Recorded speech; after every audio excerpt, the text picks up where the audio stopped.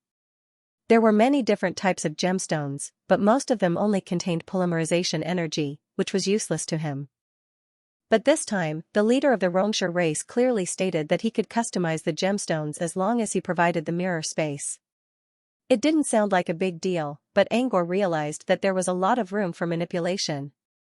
For example, if Angor created a mirror space filled with pure mana, the Xianxia race could use their talent to refine it, and they might get a magic gemstone. Magic gemstones were in short supply in the wizarding world. Magic gemstones usually only existed in places with a high concentration of primal mana. The gemstones produced from them not only contained pure mana, but also could be used as emergency replenishment for a short period of time. In other words, when a wizard ran out of mana and had no time to meditate, he could use a magic gemstone to replenish his mana. It was especially effective in battle. Similar potions for mana replenishment could only be used during meditation after a battle. Magic gemstones, on the other hand, did not have such restrictions. They couldn't be used for long, but they were perfect for emergencies. Of course, this was only Angor's guess. But he believed it was highly possible. Still, even if the Xianxia race could create a magic gemstone, Angor would not be too excited. Xianxia race's custom-made gemstone attracted Angor's attention because he thought of something interesting. There were three major categories in the wizarding world: elementalism, bloodline mastery, and occult mastery. Energy gemstones mostly belong to these three categories: elementalism gemstones, bloodline gemstones, and special gemstones that could not be categorized. Elementalism gemstones were the most common among them, while bloodline gemstones could be artificially synthesized. As for the special gemstones that could not be categorized, some were extremely common, while some were extremely rare. Angor was thinking about some rare and irreplaceable special gemstones. Angor didn't plan to resell them. However, if the Xianxia race could create such rare gemstones, it would greatly enrich his material storage. After all, gemstones were alchemy materials with a wide range of uses. Most of the time, alchemists couldn't perform alchemy because they couldn't find the corresponding gemstones or substitutes. For example, gourmet alchemy items. Gourmet items were rare among all alchemy items. Most of the time, there was no corresponding gemstone. If Angor created a mirror space filled with gourmet items and asked the Xianxia race to smelt them, would they produce gourmet gemstones? Shadow-type gemstones were also very rare. If the mirror space was shrouded in shadow energy, would the Xianxia race produce a shadow-type gemstone? It could even be said that the rarest time gem could also be smelted using this method. Angor's previous method was only for ordinary energy gemstones.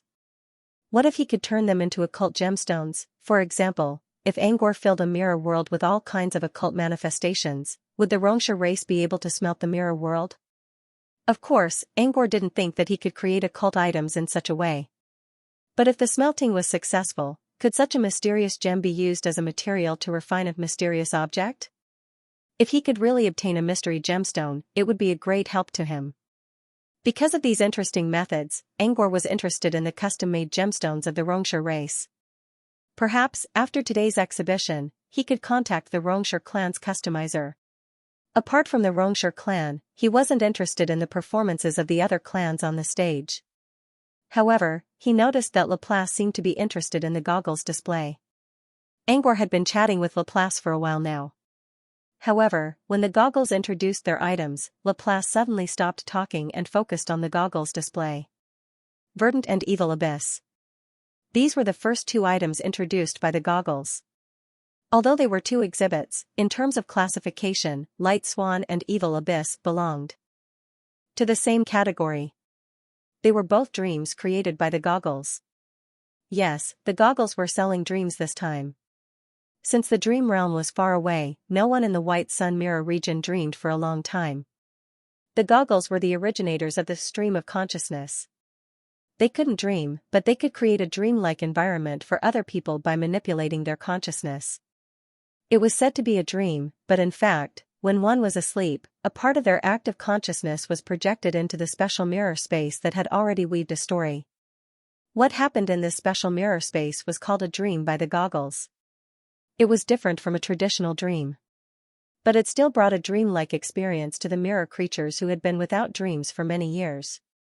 Among them, Light Swan represents a beautiful dream, allowing you to become a swan and feel the lightness and beauty of the world as you soar. While Evil Abyss represents a nightmare.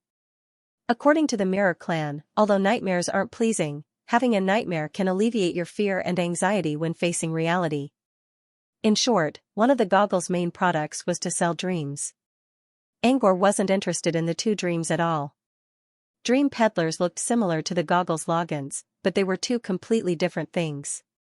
No matter how realistic a dream looked, it was still fake. At most, it would bring a novel experience. When he tried it a second time and a third time, the experience would continue to decline. Therefore, the dreams created by the goggles could never be compared with real dreams. Besides, the goggles' dreams weren't dreams at all. There was competition on the surface, but there was no comparison at all.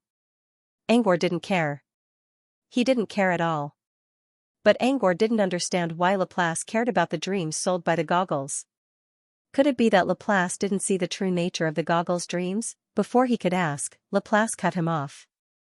You can buy the two dreams, but I'm not worried about them. Yes. Bought dreams? Verdant and Evil Abyss? What's so special about these two dreams? Angor frowned. What's so special about them? Yes. Laplace considered for a moment and gave an ambiguous answer. I'm not sure. Maybe something special. Yes. Maybe something special? Angor didn't understand. Maybe something special? Or not? I have an abandoned body in the past who is now sleeping in the forest of memories. He's a dream chaser. However, the dream he chases isn't real. It's a dream created by the goggles. Yes. If I'm not mistaken, this dream chaser's body was also projected into the dream crystal along with the forest of memories. Yes. In other words, the dream chaser was likely to become a special NPC in the dream crystal. However, unlike Meiji, Nephidote, Mushroom Concubine, and Time Poison, the dream chaser had yet to reveal his true form. According to the rules of Wonderland, certain conditions had to be met in order to summon the dream chaser. For example, Meiji had to meet the gathering place condition, Nephidote had to meet both gathering place and rainbow conditions, Mushroom Concubine had to meet the fake grinding mushrooms condition, and so on. The dream chaser also had to meet certain conditions in order to become an NPC. As far as Laplace knew about the dream chaser, the dreams created by the Mirror Clan might be able to awaken the dream chaser. Angor considered for a moment. I can check his birth condition, but I need to know his real name first. Is Dream Chaser his real name? Dream Chaser isn't his real name. It's a nickname given to him by other people. But he also acknowledges it. His real name is Alan. Alan? That sounds like a pet name, Angor mumbled. Alan. Alan is his real name. His mother hoped that he could live as freely as the wind in the mountains. However, he didn't like the name Alan. It sounded like a girl's name. So, he was happy when people called him Dream Chaser. Angor got the idea. Alan was his real name, but he liked Dream Chaser even more. If that was the case, then searching for Dream Chaser should also bring up relevant information about him. I see. Angor nodded to Laplace. Wait a moment. All right. Angor closed his eyes and focused his mind on the Tree of Authority. There were sparse spots of light hanging on the branches of the tree, each of which represented an authority. Among them, most of the light spots were relatively dim. The authority represented by these dim spots of light was the authority of the Dream Wasteland. Angor was currently inside the Mirror Domain, which corresponded to the Dream Crystal Domain. Therefore, the Dream Wasteland was not as bright as before. Of course, not all of the Dream Wasteland's powers were dim. For example, astronomical shift, a power that could be shared between the Dream Wasteland and the Dream Crystal, was very bright. However, the brightest and most resplendent point of light on the authority tree was the representative authority of the Dream Crystal, Dreamwalking in Wonderland. His mind went straight to the brightest spot of light. As he immersed himself in his thoughts, a large amount of information formed a sea of order and enveloped him. If he could visualize what he was looking at, he was probably standing in the middle of a sea of information, where countless streams of information were flashing around him. With a simple thought, the seemingly disordered information flow would form corresponding words in front of his eyes. If he wanted to search for information about the Dream Chaser, all he needed to do was to use his mind to search for information about the Dream Chaser and find the most orderly information from the chaotic sea of information. This process seemed easy, but it was very taxing on the brain. Since the sea of information was too vast, he had to extract the information from the scattered information again and again. The longer he stayed in this place, the more information he had to extract, and the greater the strain on his brain. Angor once tried his best. He could only extract tens of thousands of information at once, but he would probably pass out after that. For his own sake, and to avoid exhausting his brain power, Angor would only extract information within 100 times at a time. Generally speaking, if one wanted to retrieve general information, 100 extracts were enough. Of course, if he wanted to find detailed information or complete information, he would have to extract at least 10,000 times. Angor did not plan to search for the dream chaser in detail. He only needed to know the general information about the dream chaser. He was lucky this time. It took him less than 30 times. After 30 times, he got the information about the dream chaser. Angor sighed deeply after reading the information about dream chaser. Angor's biggest request for Laplace's NPCs was that they could migrate to the corresponding dungeon. Just like Meiji's corresponding Silver Coral Island, indigenous people could live there. After all, the Dream Crystal Wasteland was filled with endless crystals without any resources. The natives were in desperate need of migration. However, the Dream Chaser's dungeon basically did not have such a possibility. The Dream Chaser was similar to the information he had found about Laplace's other incarnation, the Blood-Scent Succubus. The Blood-Scent Succubus controlled a dungeon called Desire Dungeon.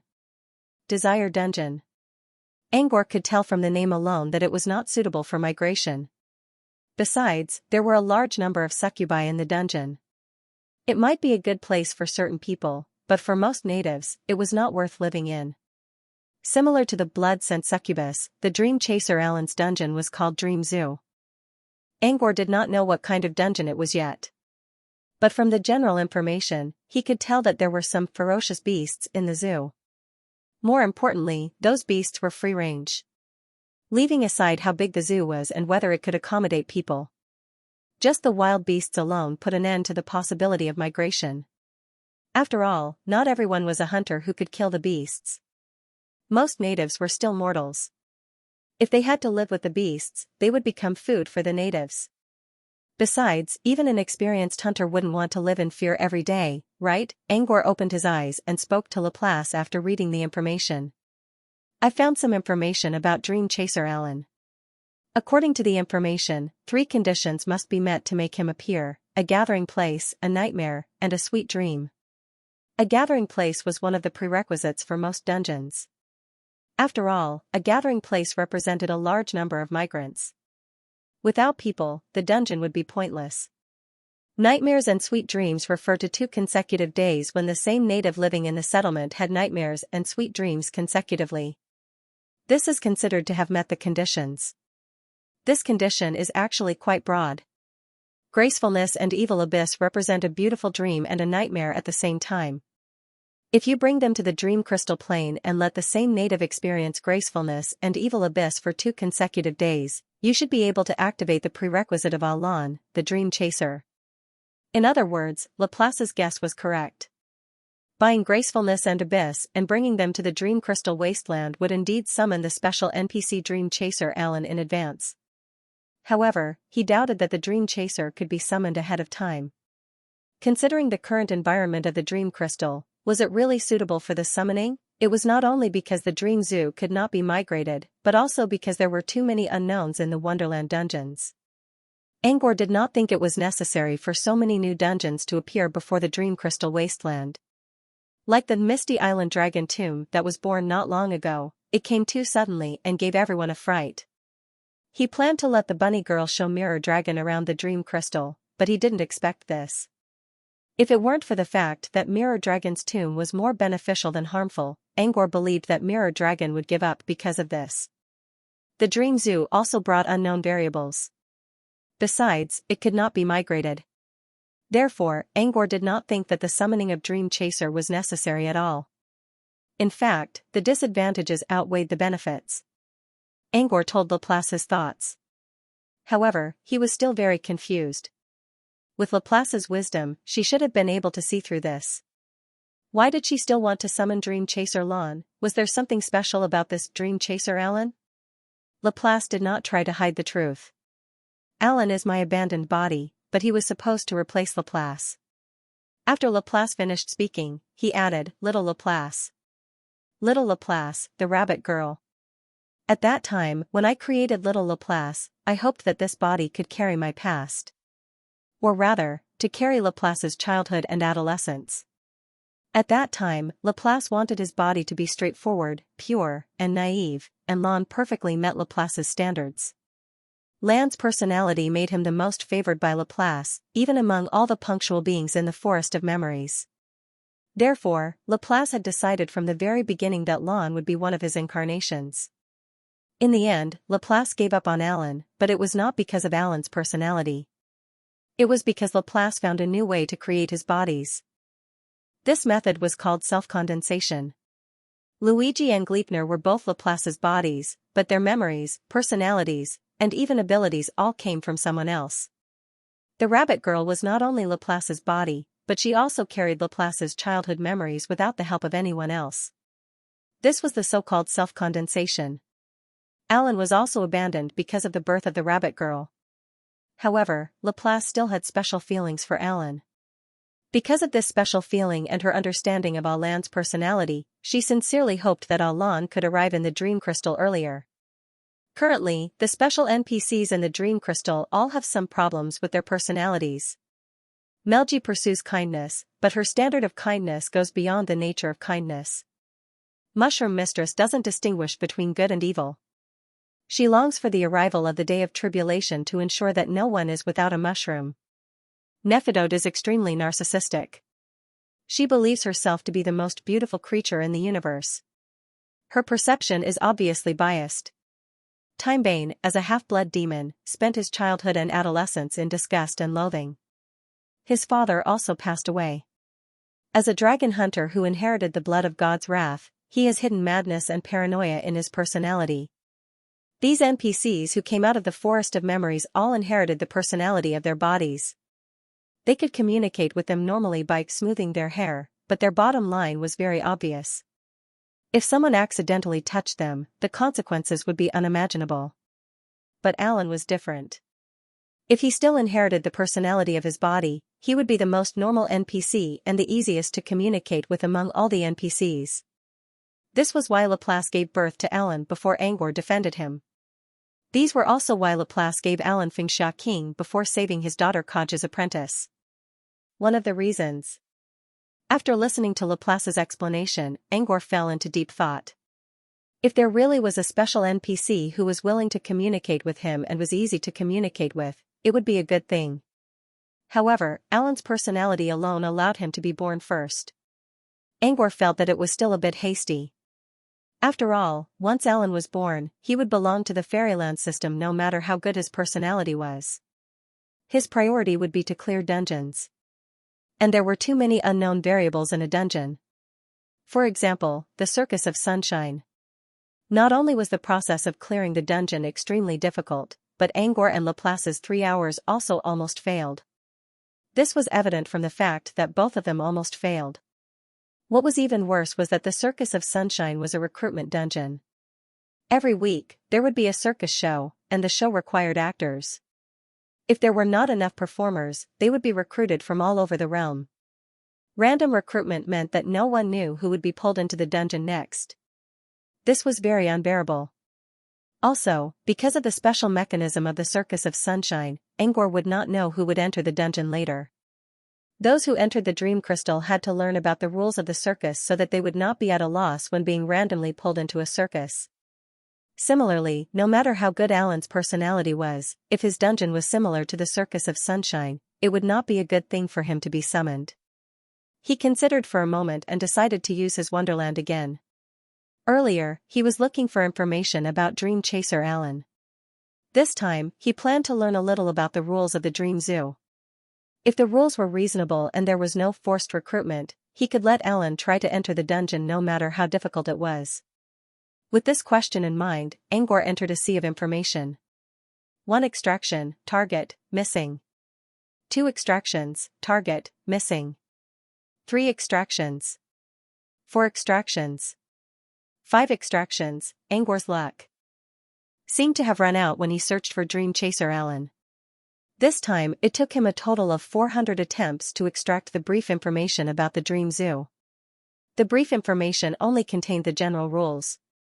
The more detailed rules, such as internal maps, details, and transformations, were not found. But this was enough.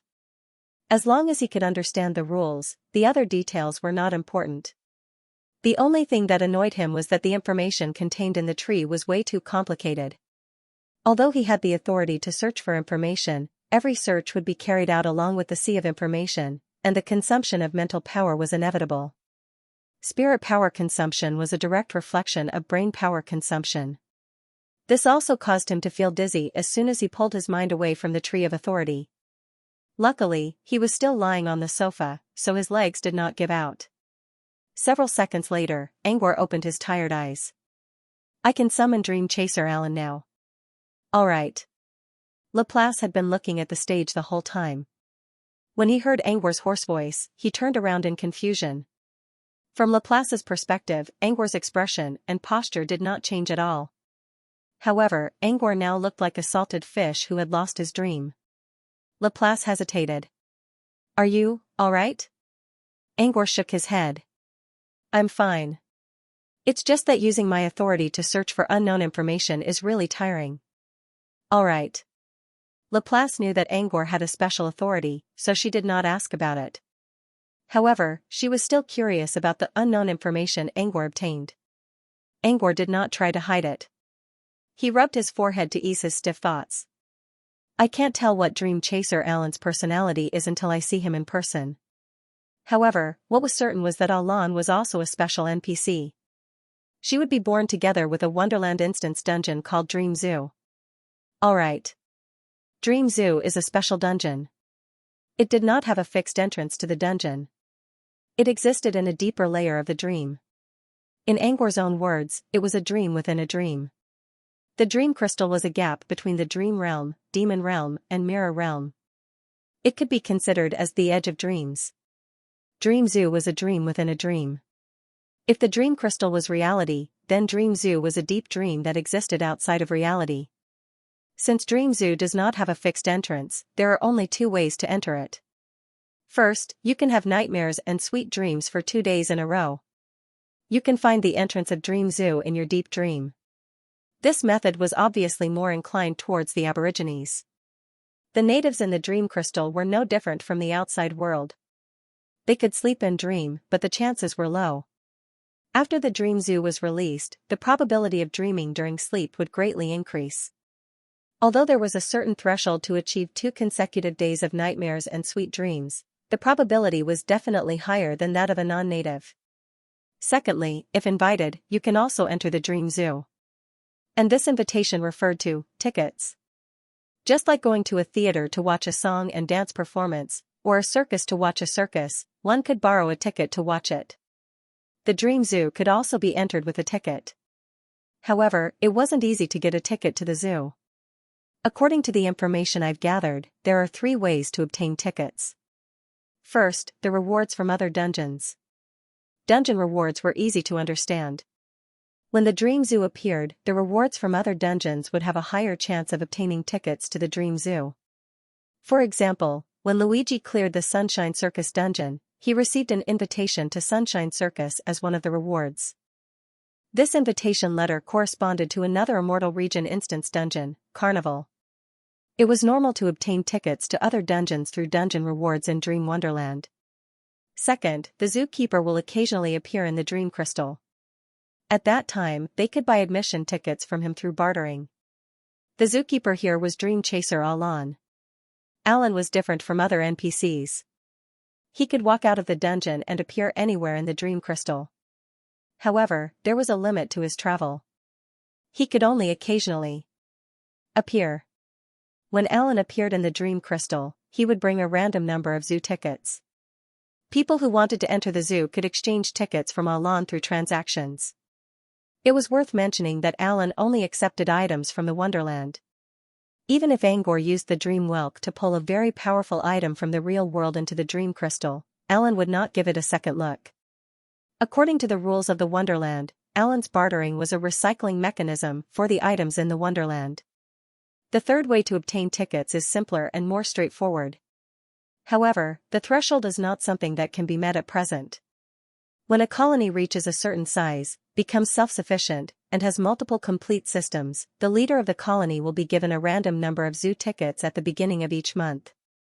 This seemed to be the most straightforward way, but it was actually quite difficult to achieve. Multiple complete systems sounded like a simple sentence. However, after some research, Angor found out that the night systems referred to the energy system, sanitation system, transportation system, social service system, disaster prevention and preparedness system, and education system. When all these systems were completed, the colony would basically be no different from a city. Developing a colony into a city required more than just construction. It also required a large number of people and top-notch talents. It was very difficult to achieve this goal in a short time. Therefore, the third point could be ignored. I can understand the first 2 points. But why is the third one set up like this? Whether it was the quest reward or the bartering with Alan, it all made sense. But why would they give tickets to the leader of the colony when building it, Angor considered. I don't know the specific reason. But I'm guessing that when a colony has a complete system, the natives will not only be able to pursue a more convenient life, but they will also seek more spiritual pursuits. Spiritual pursuits referred to the pursuit of becoming better. There were many ways to become better. Entertainment, games, training, love, they all belonged to this category. And the Dream Zoo was perfect for such pursuits. Besides, zoos and circuses had similar functions. They both needed people to keep them alive. Circuses recruited people by force, while zoos gave tickets to the leaders of the colony and let them distribute them freely. This was also a way to recruit people. Compared to the forced recruitment of the circus, this method was obviously more advanced. Laplace nodded thoughtfully and said, I think I got it. Is there any other information? Next, I'm going to tell you something about Dream Zoo. According to Angor's previous research, the Dream Zoo was not a suitable place for migration due to the ferocious beasts kept in it. Even though Angor knew that Alan had the best personality among all the special NPCs, he still didn't want to let the Dream Zoo show up. He was afraid that the zoo would not only bring no benefits, but also reduce the number of people. However, when Angor read the rules of Dream Zoo, he finally relented. The Dream Zoo existed in the deep dream, and all the people who entered it were virtual. Even if they were killed by the beasts in the Dream Zoo, it wouldn't affect the outside world much. At most, they would lose their spirit for a while. This was much better than the other quests that might kill them and cause them to lose their consciousness. The most important thing was that the Dream Zoo was very profitable. The evil beasts there could be tamed. Tame beasts? Laplace was surprised. You mean, turn the beasts into your own helpers? Yes. Angor nodded. Do you remember the black cat Gleipnir got from the Circus of Sunshine? Yes. Laplace nodded. She still remembered that it was a black tiger. It was forced to shrink in size because it was weakened. But it was still a tiger. Laplace didn't correct Angor's words. Even Gleipnir knew about Gleipnir. Since Gleipnir already called the black cat, Angor's words were not a big deal. According to the quest reward, the black cat belongs to the category of fairyland pets. Yes. If the beasts in the Dream Zoo are tamed, they will also become fairyland pets. At that time, the person who tamed the beast, as long as he or she got land's approval, he or she would be able to bring this fairyland pet back to reality. Yes. Pets were different from pets that only acted cute and asked for hugs. They were more like battle pets. Their strength would become stronger as the degree of taming increased. Just like Gleipnir's black cat, a cat could also turn into a tiger when it was tamed. Similarly, once the tamed beasts were tamed, they would evolve and gain new abilities once their taming rate was increased. All in all, these fairyland pets would become helpers for natives and registrants of the Dream Crystal. I see. Laplace nodded in understanding and concluded, so, Dreamscape Zoo is probably the main spawn point of the Wonderland pets. And fairyland pets could also be considered as one of the main combat systems in the Dream Crystal. Okay. You're right, but what? Laplace gave Angor a puzzled look. She felt something was wrong with Angor's expression. Angor shook his head. Nothing. Nothing. Angor didn't say anything, but he had other thoughts in mind. He didn't really care about Dream Zoo or taming beasts. However, taming beasts to fight, evolve, and gain new abilities. All these methods sounded very familiar to him. He vaguely remembered that there was a similar story recorded in the hologram tablet John gave him. But in that story, it wasn't beasts but elves. Taming elves, fighting, evolving, new forms, pokeballs, all of these were copied into Dream Zoo. Even the pokeball setting had a corresponding effect. Fairyland pets could be stored in a separate fairyland space. If they weren't separated by an entire universe, Angor would be afraid that the author on the other side would take out a sledgehammer for plagiarism. However, this once again proved one thing. Many of the Dream Wonderland instances were not only related to the dreams of the creatures in the Wonderland, but also to Angor's own memories. As the owner of the Tree of Authority, Angor's will had already begun to influence the direction of the authority. He didn't know whether this was a good or bad thing. But to be able to influence an entire demonic realm or even an entire new world, Angor didn't think it was a bad thing. After chatting with Laplace, Angor confirmed that he wanted to buy Fleeting Swan and Evil Abyss. The birth of Lon wouldn't bring any negative effects. Besides, Dream Zoo could also improve the combat system of the Dream Crystal. No matter how Angor looked at it, this was a good thing. Also, Angor wanted to see if the monsters in the Dream Zoo were similar to the elves in the hologram tablet. After all, the elves recorded in the tablet were not only cute, but they also followed a certain logic after evolving. Would the monsters do the same? Would they also look cute? Would evolution follow a logic? Angor couldn't wait to see the birth of Dream Zoo. Compared to Angor's Dream Zoo, Laplace was looking forward to meeting Dream Chaser Lon more. Laplace also mentioned Lon more and more frequently in their chats. Clearly, she was also looking forward to meeting Lon. Maybe Lon didn't remember her like Meiji and Nephidote, but it didn't matter. Laplace didn't care if they lost their memories. As long as she was still alive, there would always be another way. It was a way to continue creating more shared memories. Speaking of which, who's Ellen anyway? Is she from the Mirror Clan? Angor only heard Laplace praising Lon, but he didn't know who she was. Was Lon from the Mirror Clan? Not likely. Mirror Clan members had a unique physiology. Their consciousness was independent, but their bodies were shared. According to Laplace's description, Lon should have an independent body, which meant Lon couldn't be a Mirror Clan member. Unless, he was the same as Ghost Deacon, abandoned by the Mirror Clan. But if Lon wasn't a Mirror Clan member, why would he follow the dreams created by the Mirror Clan? Of course, Laplace wasn't going to hide this. Lon isn't a Mirror Clan member. He used to be a pure human. A human. Angor wasn't too surprised by this answer. Although Laplace had never admitted it, her preference for humans was already obvious. Whether it was Luigi or Gleipnir, they both chose to rely on humans. Even the rabbit girl and her doppelganger had the appearance of a human. Maybe Laplace trusted him so much because he was a human being, or maybe it was because Laplace trusted him so much in such a short time. Why would Laplace do that? Maybe it was similar to how a killer whale liked humans. What are you thinking about? Laplace noticed that Angor was a little distracted. Laplace wouldn't bother him if it were any other time. But right now, she felt that it was better to interrupt him so that he wouldn't think too much about it. Angor looked at Laplace's confused look. Nothing. I'm just wondering why a human like Lon came to the Mirror Clan. Alright. Laplace didn't answer his question. Why are you so sure that Lan's real body was in the Mirror Clan? Why can't he be a memory I fished out from the Sea of Mirrors? Alright. Just like Gleipnir and Luigi, they were the memories that Laplace had fished out from the endless scenes in the empty Mirror Sea, and then used the memories to construct their bodies. Because of this, even though they looked like humans on the outside, they had never been mistaken by any mirror domain creature. When Angor went to the shop with them at the party, he was the only one who was recognized as a human. The only time he was mistaken was when he wasn't a creature from the Mirror Clan. It was a human from the Wildland world, Rice God.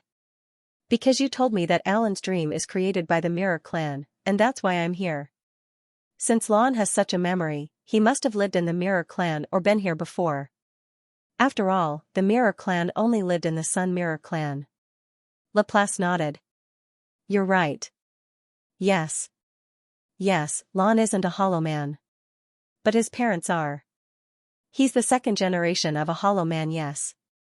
Alan's parents are both hollow people. They have no memories of their past, so they don't know who they are apart from being humans. At this point, Laplace suddenly paused. However, based on some of the characteristics of Lon, I can roughly guess their identities.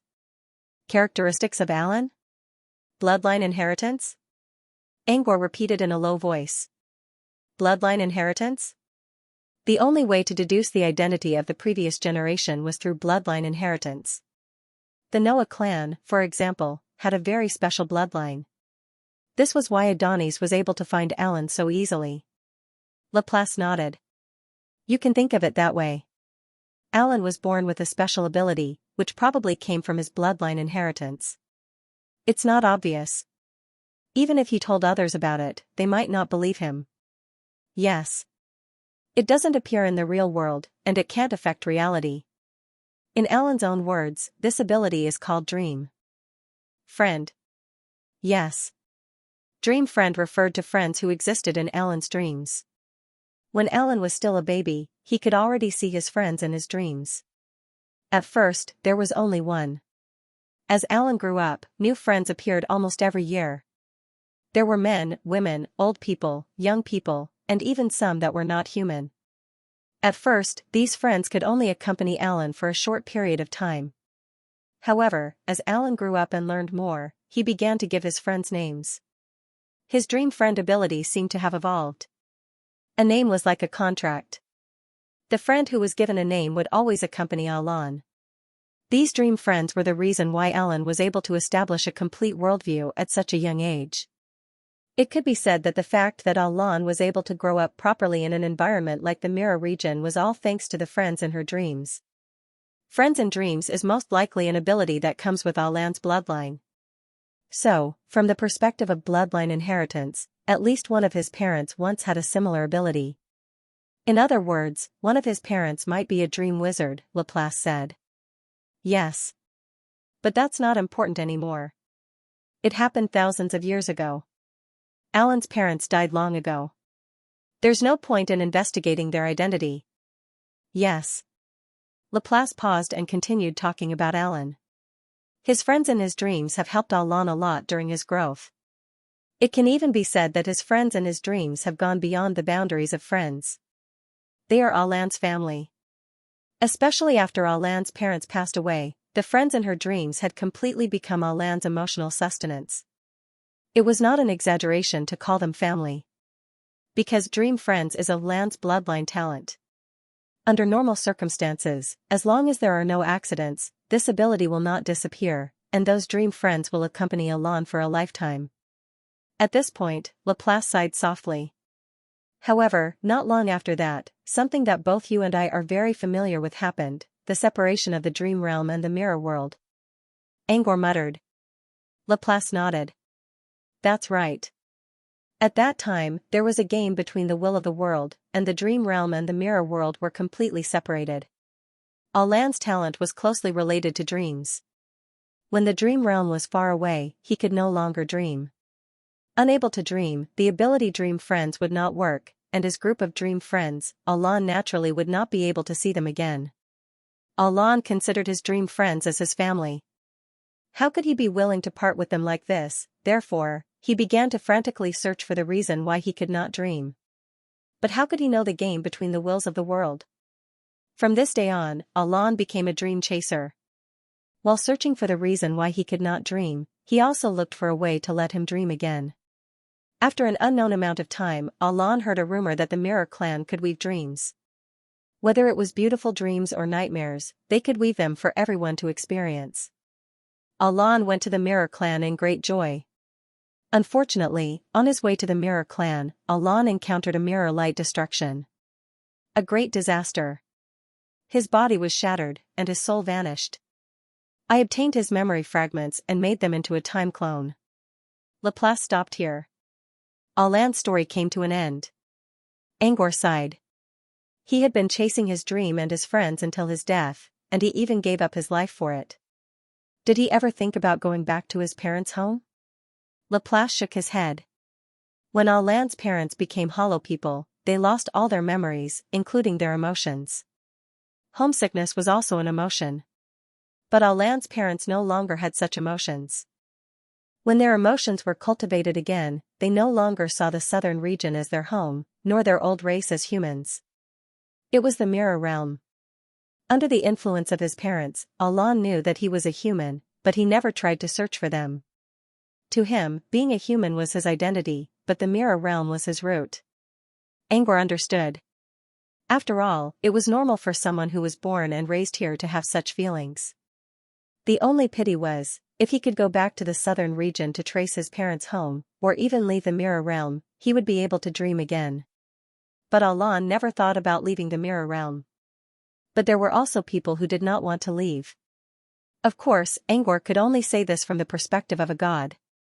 As a ruler, Alain had no idea that he was not the one who was sick. It was the world that was sick. After talking about Alain, Laplace noticed that Angor still looked tired, so he asked Alain to take a rest.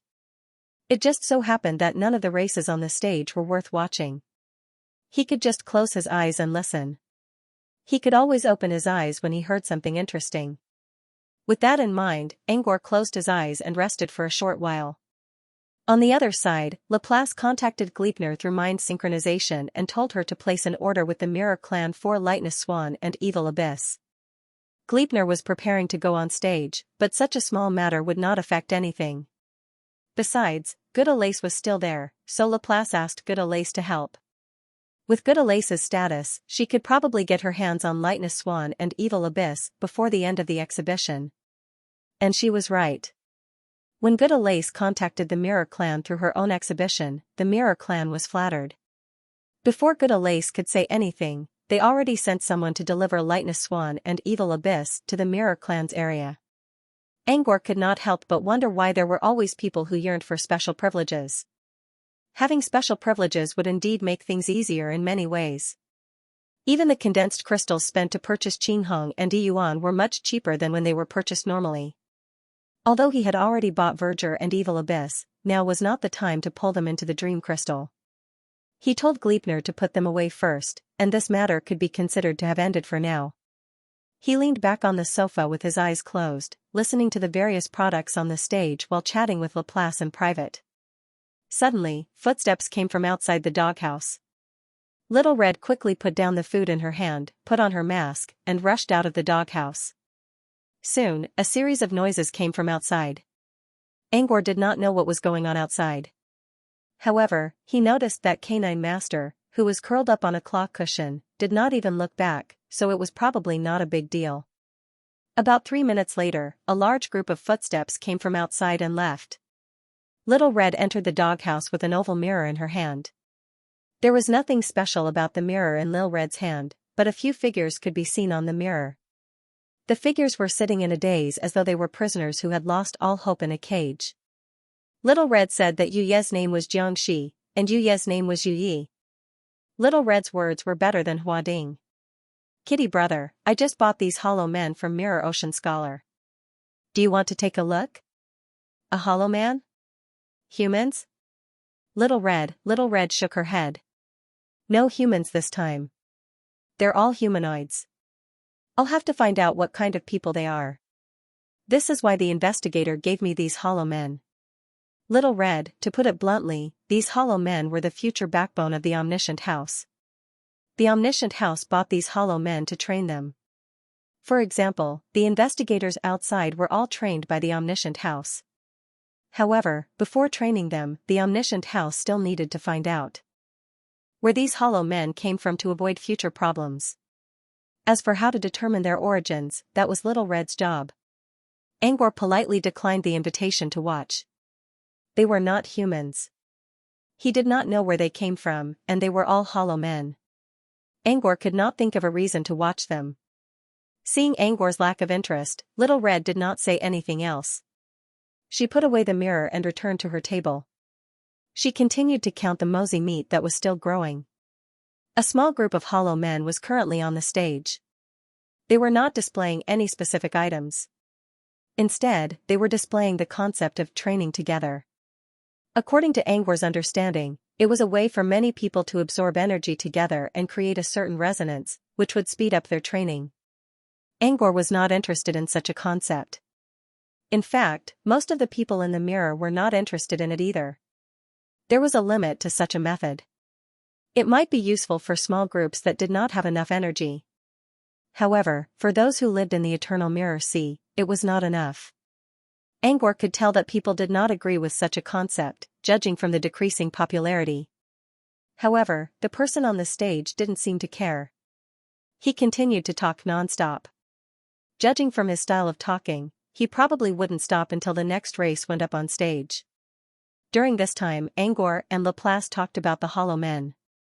Angwar was interested in the Hollow Men not only because he was influenced by the Hollow Men in Little Red's mirror. He was well aware of the principle behind the Hollow Men. Any intelligent being that fell into the sea of empty mirrors would have their intelligence washed away, and they would be called Hollow Men or Hollow Creatures. However, he did not know where the Hollow Men came from. Or rather, how did the Hollow Men come to the empty mirror sea? He knew that Hollow Men could be artificially created. For example, Adonis threw the Noah men into the empty mirror sea to create Hollow Men. But apart from the Hollow Men, where did the other Hollow Men come from? Before becoming a Hollow Man, they all lived in their own worlds. How did they end up in the empty mirror sea? Laplace didn't try to hide anything. There are 4 types of Hollow Men, and they all come from different places. First, because of enmity, interests, or other reasons, they are deliberately thrown into the empty mirror sea and become hollow people. The Hollow Men from the Noah clan you mentioned just now belong to this category. But it's not just the Noah clan. It's quite common in the White Sun mirror domain. Many people would throw people into the empty mirror sea and let them become Hollow Men in order to hide their secrets. The empty mirror sea became the best place to hide certain evil deeds. In the real world, it was difficult to commit a perfect crime. However, in the mirror domain, the empty mirror sea could be used to commit a perfect crime. Even if a Hollow Man was rescued, it would be difficult to get any information from him. Second, they are sucked into the empty mirror sea by a void disaster. Many void disasters could cause space to become chaotic. When space became chaotic, there was a great chance that objects from the outside world would fall into a special world because a special world could cover almost the entire plane. If objects from the outside world were sucked into the mirror domain, they would most likely fall into the empty mirror sea. This was because the empty mirror sea was everywhere. Below the mirror domain, objects from the outside world included living beings and other inanimate objects. When a living being or an inanimate object came out of a chaotic space, they would fall unconscious no matter how strong they were. Once they fell unconscious, they would fall into the empty mirror sea even if they were in the sky above the mirror domain. The most typical example was Tootsie. It was Yagulo, the mirror of Ebb. Tootsie was embedded in an inanimate object and fell into the mirror domain. In the end, Scholar Mirror Sea rescued him. Third, they accidentally fall into the empty mirror sea. Here Laplace sighed softly, this is the most unfortunate of all. On the surface of the empty mirror sea, various reflections of the plane would appear. In a sense, it corresponded to a certain mirror in reality. Generally speaking, it was just a correspondence, but it didn't mean that it would be connected. However, if some unknown accident happened, coincidentally, and under the right time and place, it caused the mirror of reality to be connected to the mirror domain. If a living being unfortunately entered this mirror, it would most likely fall into the empty mirror sea and become a Hollow Man. The probability of this happening was very low, but it still existed. It could be said that it was the most unlucky representative. The 4th type is the hollow people who came out from the eye of the sea. This type of Hollow Man was very difficult to trace. The eye of the mirror sea was connected to all the other mirror areas. Laplace didn't even know the names of most of the mirror areas. Not to mention the hollow people who came out from the eye of the sea on the other side of the mirror area. Since he couldn't tell where the hollow people came from, he couldn't trace them back. Canine Deacon was one of them. Out of instinct, Laplace glanced at the pumpkin house not far away.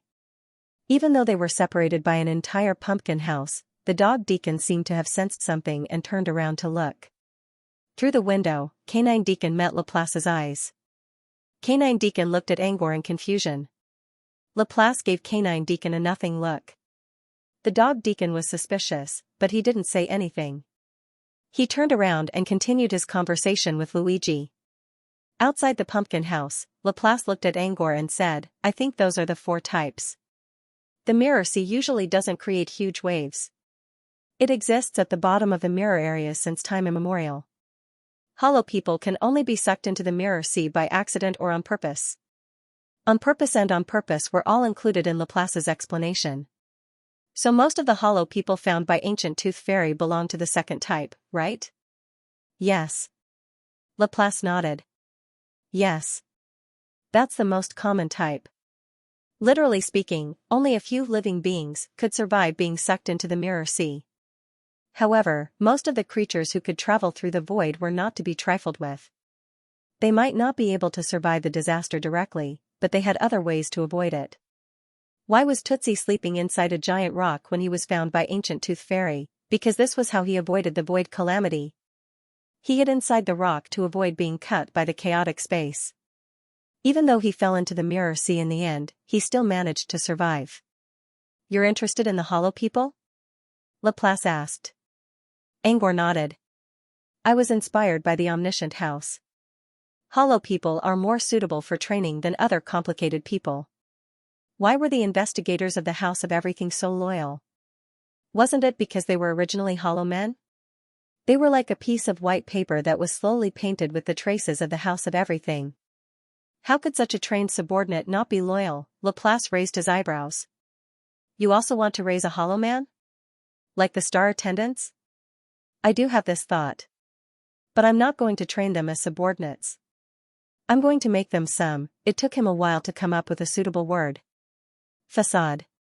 Facade? Laplace was puzzled. What do you mean? Literally, it's the facade of the dream crystallization. Speaking of which, this is also related to Lon that Laplace mentioned earlier.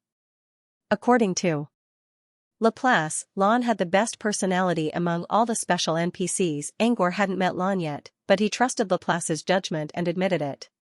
Having the help of an NPC with a good personality would definitely be beneficial to the development of the dream crystal. However, Lon was an NPC in the dungeon, and the status of the Dream Zoo was much higher than other quests. If there was a conflict between a dungeon and a favor, Lon would definitely choose the dungeon. Because of this, Angor came up with the idea of raising some facades of the dream crystal himself. Just like the investigators of the House of Everything, these facades would become real NPCs of the dream crystal. Whether it was reception, explanation, or other matters related to the dream crystal, they could all be entrusted to these real NPCs. And the most suitable ones to act as real NPCs were the hollow men he raised himself. Laplace considered for a moment and said, that's a good idea. Earlier, young Laplace complained that she only cared about explaining the dream crystal to the newcomers when she came online. She didn't have time to deal with the cleaners in the dream crystal. Alright. If it's as you said, raising some hollow men to act as real NPCs will be much more convenient. Alright. Laplace also agreed with Angor's suggestion. However, raising a hollow man will cost a lot, and it will take a long time. Also, it's not easy to find a suitable hollow man. Angor knew how difficult it was to raise a hollow man, but he didn't mind it. He already had plans to raise astral servants anyway, and it would take about the same amount of time to raise one or more hollow men. Laplace, if you really want to do that, I'll talk to Canine Deacon later and ask him to plan the process. When it came to raising hollow men, the House of Everything was probably second to none in the entire Sun Mirror region. Canine Deacon might not have trained hollow men himself, but he did know a lot about the process. With Canine Deacon's help, it would save a lot of time and effort. Of course, Angor wouldn't refuse Laplace's offer. Thank you. Alright. Laplace nodded noncommittally. There was no harm in nurturing a real-life NPC. What about the Dream Wasteland? Do we need hollow men too? No, I don't need the Dream Wasteland. There was a fundamental difference between the Dream Wasteland and the Dream Wasteland. Both places belonged to him. The Dream Wasteland was more relaxing for him, while the Dream Crystal Field had to be treated with caution. After all, he didn't have any followers in the mirror realm, and he had neither fame nor reputation. He could only use Laplace as his banner and lead his army to the front. This was why Angor could do whatever he wanted in the dream wasteland. With Brood Cavern as his backing, he didn't need to raise any hollow men at all. He could even act as if he didn't care if they joined him or not. However, the dream wasteland was different. Especially in the early days of the dream wasteland, it was better to show respect to a new world and a new race. Serve first, and be served later. While chatting, Angor didn't forget about the main stage. By now, the hollow man who was talking about the concept of multi-man cultivation had already left the stage. Angor had never seen any of the races that came to the stage during this period. There were both mid-sized and small-sized races, but he had never seen any of them before. However, he noticed an interesting pattern in the process. Perhaps the smaller races knew that they didn't have any special products, so they preferred to talk about various research topics related to aggregation energy. Groups that were slightly larger were more inclined to sell goods after they went on stage, and they tended to keep their research to themselves.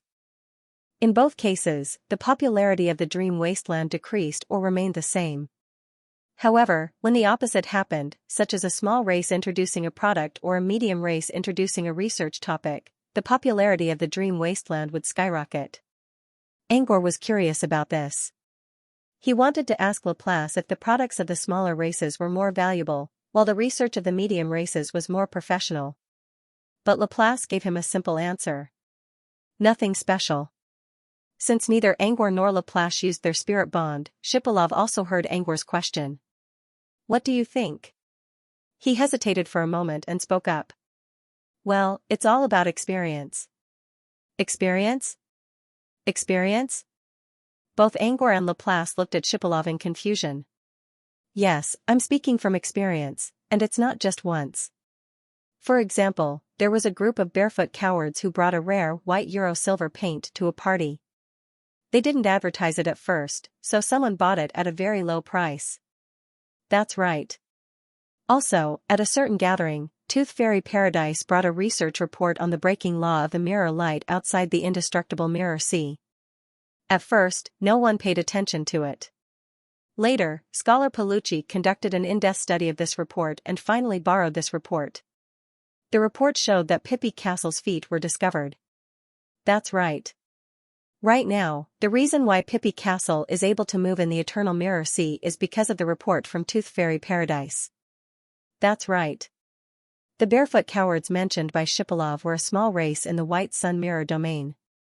They had less than 1 million people in total, and they were relatively weak.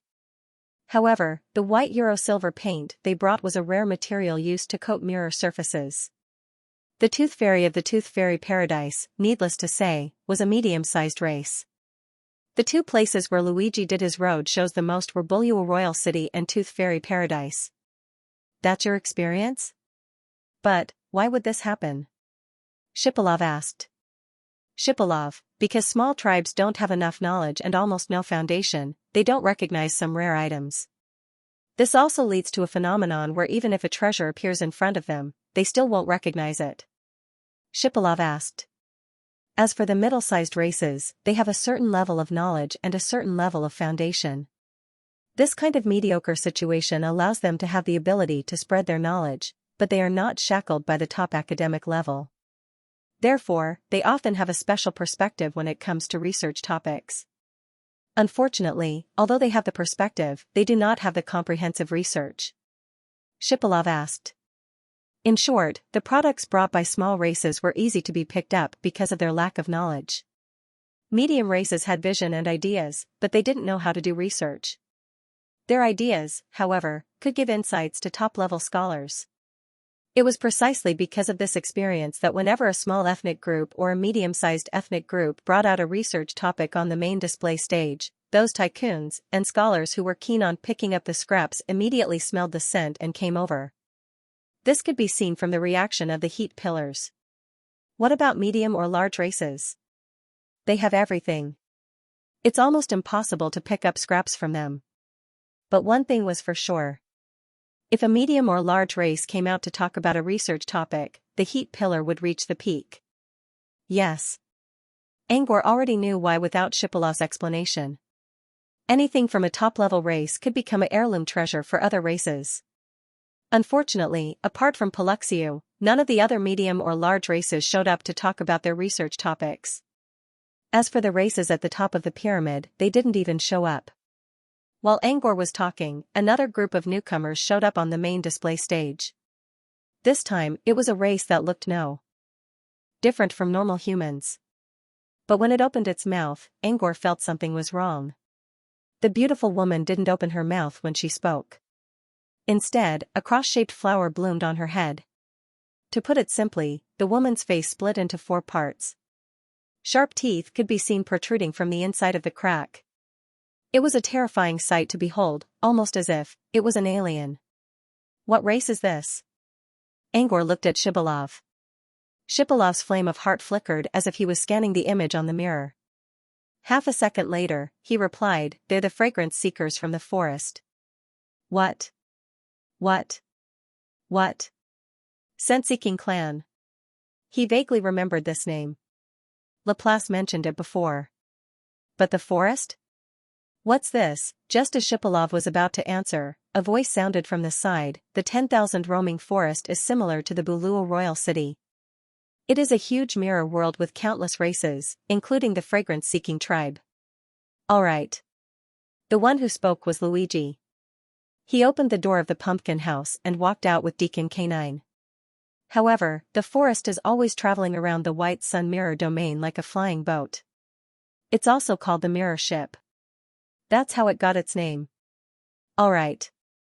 After saying that, Luigi pursed his lips and commented from his own subjective point of view, "The name is indeed elegant, but the people who live in it are each rougher than the other." All right. As soon as Luigi finished speaking, Laplace said in the spirit bond, 10 years ago, Luigi went to the forest of 10,000 roaming to perform. I don't know how he came out, but I do remember him leaving in a huff. Angor didn't need Laplace to tell him. He already knew what was going on. What could make Luigi unhappy was either that the performance could not be performed or that the performance was not liked. Now, it sounded like the latter. Luigi could also hear Laplace's words in the spirit bond. He snorted and said, "They were the ones who invited me to perform. They were fine when I was playing the piano, but when I recited a poem, everyone left. They don't even know how to be polite, not to mention their artistic skills." Laplace asked, "What kind of people left?" Luigi hesitated for a moment before saying softly, "The Trough Fungus clan. The Troughs can't lie.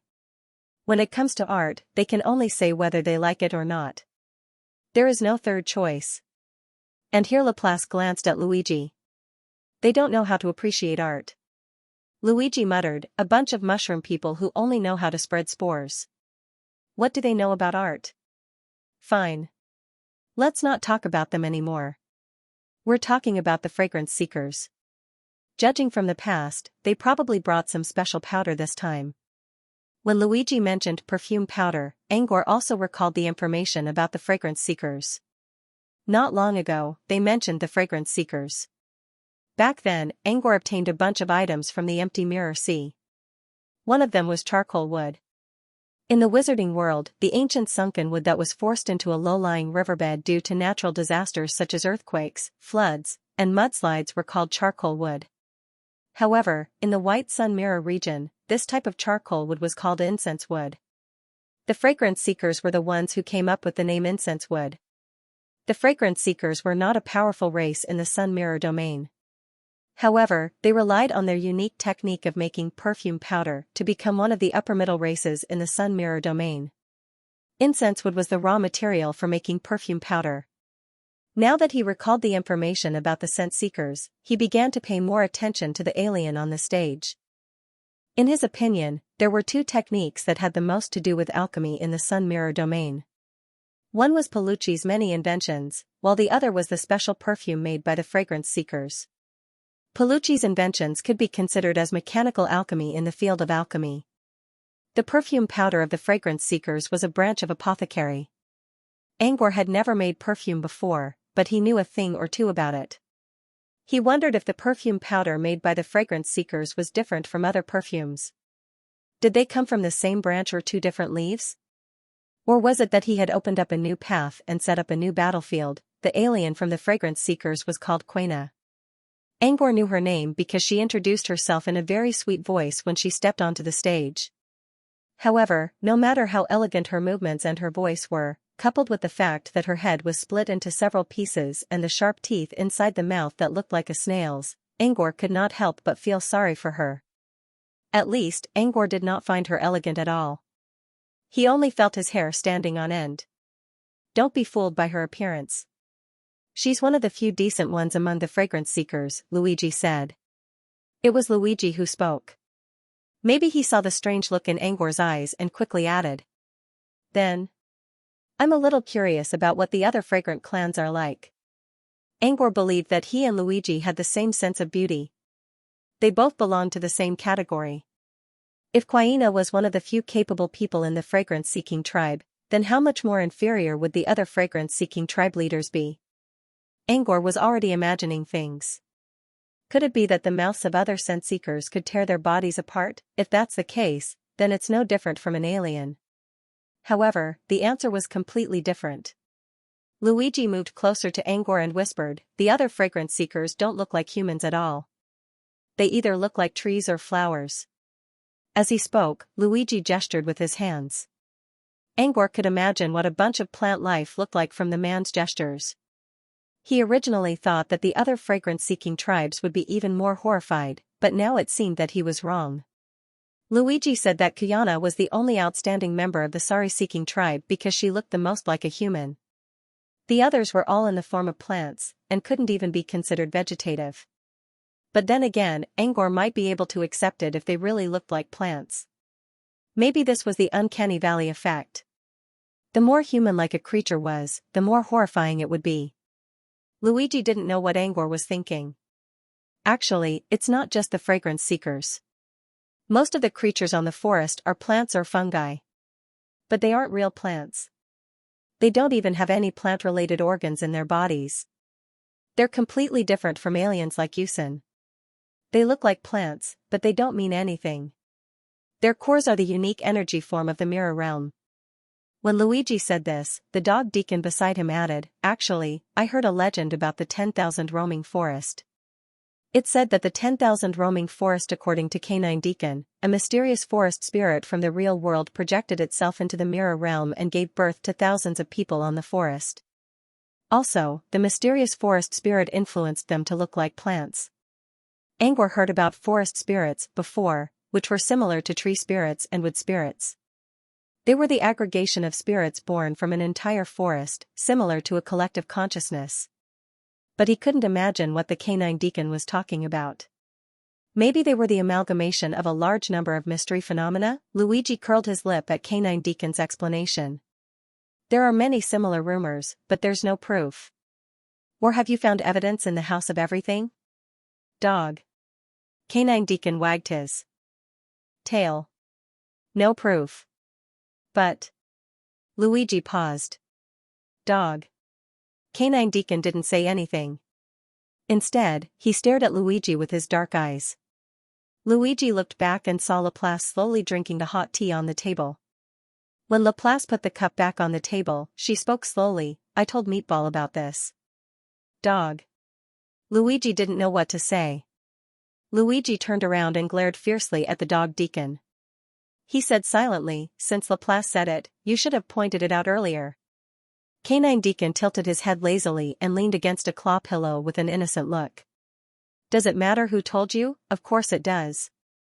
Luigi pursed his lips and didn't continue. Instead, he turned to Angor. "Anyway, all the other fragrance seekers have ugly faces. Quaina is already one of the best among them." "Alright." After saying that, Luigi muttered, "But she's really different from the other fragrance-seeking races. It's rare to see one in human form." It's really strange. Hearing Luigi's words, Shipilov, who had been sitting in the corner silently, suddenly raised his hand slowly. "Actually, I know about Kuyana's situation." "Alright." Everyone's gaze immediately fell on Shipilov. Facing the curious and doubtful gazes of the crowd, Shipilov was also a little nervous. After a while, he said, "Although I have not had direct contact with Kuyana, I have seen her in the capital of Ice Country, Puslav. Alright. She was having a meal with several generals. My grandfather was there too. Alright. I asked my grandfather about it. According to him, Kwaina came back to the Ice Kingdom to visit her family. Speaking of this, Shipilov stopped and didn't continue, but the others already understood what he meant. The Ice Kingdom belonged to the Injit race. If Kwaina went back to the Ice Kingdom to visit her family, it meant that at least half of her bloodline came from the Injit race. With this information as evidence, Angor now knew why Kwaina looked like a human. Other than the lack of eyes, the people of the Ingji tribe looked almost the same as humans in every other part of their body. In fact, if an Injit person wore an eye patch and went to the wizarding world, no one would think anything of it. If Kwaina had the blood of the Ingji clan, it was normal for her to look like a human. However, Angor couldn't figure it out. Since the fragrance seekers and the Injit race looked so different, which Injit ancestor fell in love with a fragrance seeker and even had a child with her? What kind of hobby was that? Also, why didn't the fragrance seekers and the Injit race undergo reproductive isolation? The first question might be a personal hobby, so Angor didn't want to ask about it. However, he still had to ask the second question. Laplace and Luigi remained silent. They didn't know much about reproductive isolation. Canine Deacon didn't speak either. As a puppy, it didn't know anything. Only Shipilov hesitated for a few seconds and took the initiative to say, I also asked Grandpa this question at that time. Grandpa's answer was that Injis and fragrance seeking are genetically isolated, and the birth of Kwaina was an accident. But I didn't tell you what the accident was. I think it has something to do with biological experiments. Shipilov continued, the Ice Kingdom has many research centers for biological modification. Some of them work together with other races. I think there's a research center on the Forest of 10,000 roaming. In other words, Shipilov believed that Kwaina was born through the cooperation between the Injit race and the fragrance seekers. If that was the case, then Angor's assumption about the hobby was purely his own imagination. But, research center? Can you really tell me something like that? Angor asked out of curiosity. Shipilov frowned. Why can't I? General Oleg will come to the stage later to tell us about a new result of our biological experiment. Nothing. I'm just asking. Angor didn't think he was asking too much. He still brought the rules of the Southern Wizardry region to the Mirror Realm. In the Southern Wizardry region, biological modification experiments were rarely talked about in public, even if they weren't taboo. Especially when talking about them in front of strangers. However, in the Mirror domain, biological modification experiments were just like other research projects. They were just ordinary research projects. So she's related to the Ice Kingdom? No wonder her name is similar to the Injit race. When Luigi heard the news, he was suddenly enlightened. Angor tried to digest the information while listening to Kwaina's explanation on the stage. Just like the other large races, Kwaina took out the special powder of the fragrance seekers as soon as she went on stage. The first type of powder she introduced was called dark fragrance powder. At first, Angor thought it was something related to the shadow powder. But as Kwaina introduced it, he realized that it was actually an advanced version of Ghost Road powder. Angor once saw Ghost Road powder in the catalog of the Ancient Ruins branch in the city of Hot Gold. It was a special powder that could stabilize the state of energy. The state of energy referred to the form of energy, and Angor was most familiar with energy forms like souls. If he used Ghost Road powder on an out-of-body soul, it could make the soul more solid and solid. Although the description of this effect was very ordinary, its practicality was extremely high.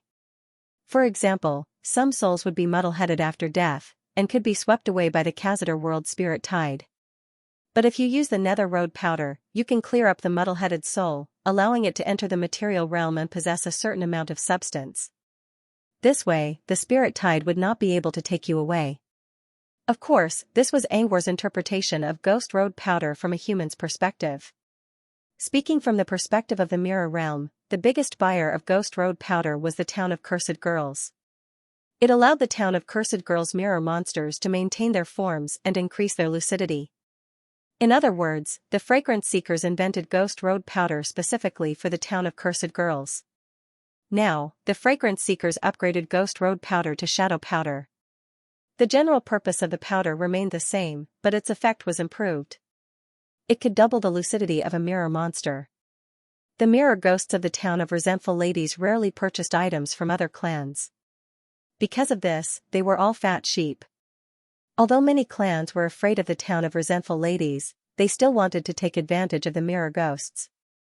The fragrance seekers spent a lot of effort to upgrade Ghost Road powder just to earn more crystals from the town of cursed girls.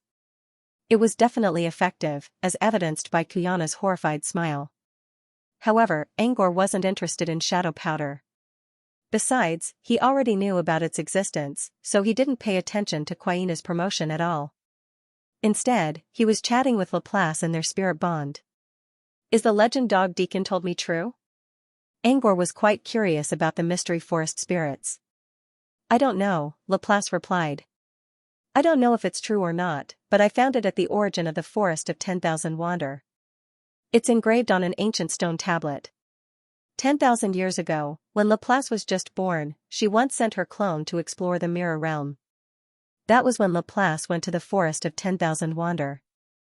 The Forest of 10,000 Wander. The origin was a hidden ruin of the Forest of 10,000 Wander, which seemed to have something to do with the origin of the ship. At that time, Laplace had expended a great deal of effort to enter it. In the land of origin, she found the stone tablet that recorded this legend. Even with the stone tablet as proof, Laplace couldn't tell if the legend was real or not. After all, the tablet could be forged by someone else. There was also the possibility that the predecessors were ignorant and deliberately mystifying things. Such cases were common in the real world, let alone in the mirror realm. Due to the lack of knowledge, people tended to put unknown things in places they couldn't reach. For example, fire. Primitive people didn't understand fire, so they worshipped it. But now, fire was just a common elemental symbol. Even mortals wouldn't think too much about fire because they understood it and didn't fear it. In the same way, what was recorded in a ruin might not be true. It could be made up by someone who was ignorant. Although I don't know if the legend recorded on the slate is true, I've thought about it before. If the legend is true, where is the mysterious forest spirit? Laplace paused for a second and looked at Angor again. Forest spirits are a collective entity. If the forest spirit really exists, it must be a collection of mystery phenomena. If each mystery phenomenon corresponds to a mystery item, it means there are at least multiple mystery items in the forest spirit.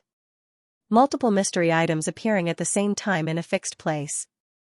As far as I know, there's only one place where this can happen, apart from the vaults of those big organizations, the demon realm. After Laplace finished his guess, he did not say anything else. She knew that Angor must have some kind of connection with the demon realm.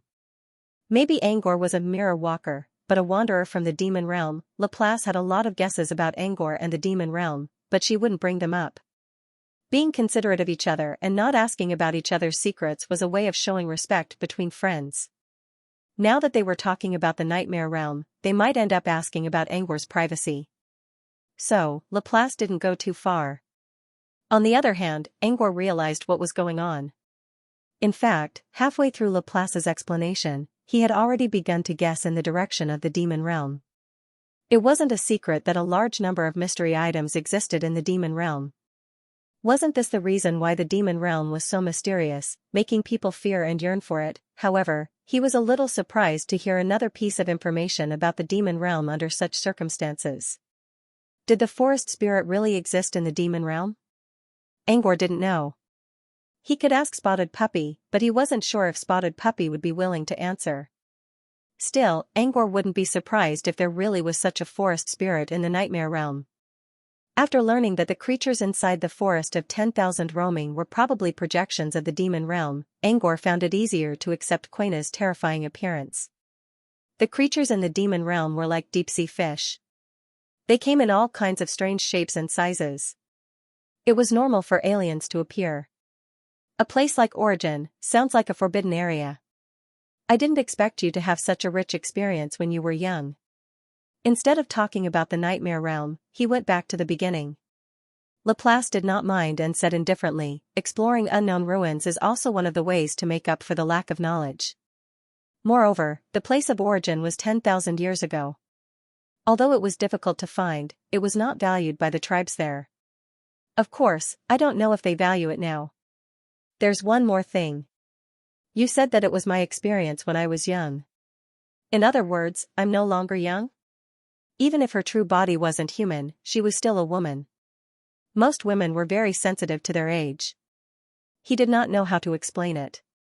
After a while, he finally managed to come up with, how about early years then? Is it better if I describe it as early years? This time, it was Laplace who was silent. After a long while, Laplace murmured, let's just describe him as young. Angor scratched his head and nodded, feeling a little embarrassed. Can you tell me more about the place of origin? I'm quite interested in the origin of the 10,000 roaming forest. Laplace glanced at Angor. She knew that Angor wasn't interested in the origin of this place. He was more interested in the possible connection to the demon realm. However, she did not expose Angor's little trick. Instead, she began to talk about her experience. The place of origin was built by the earliest batch of creatures on the 10,000 roaming forest.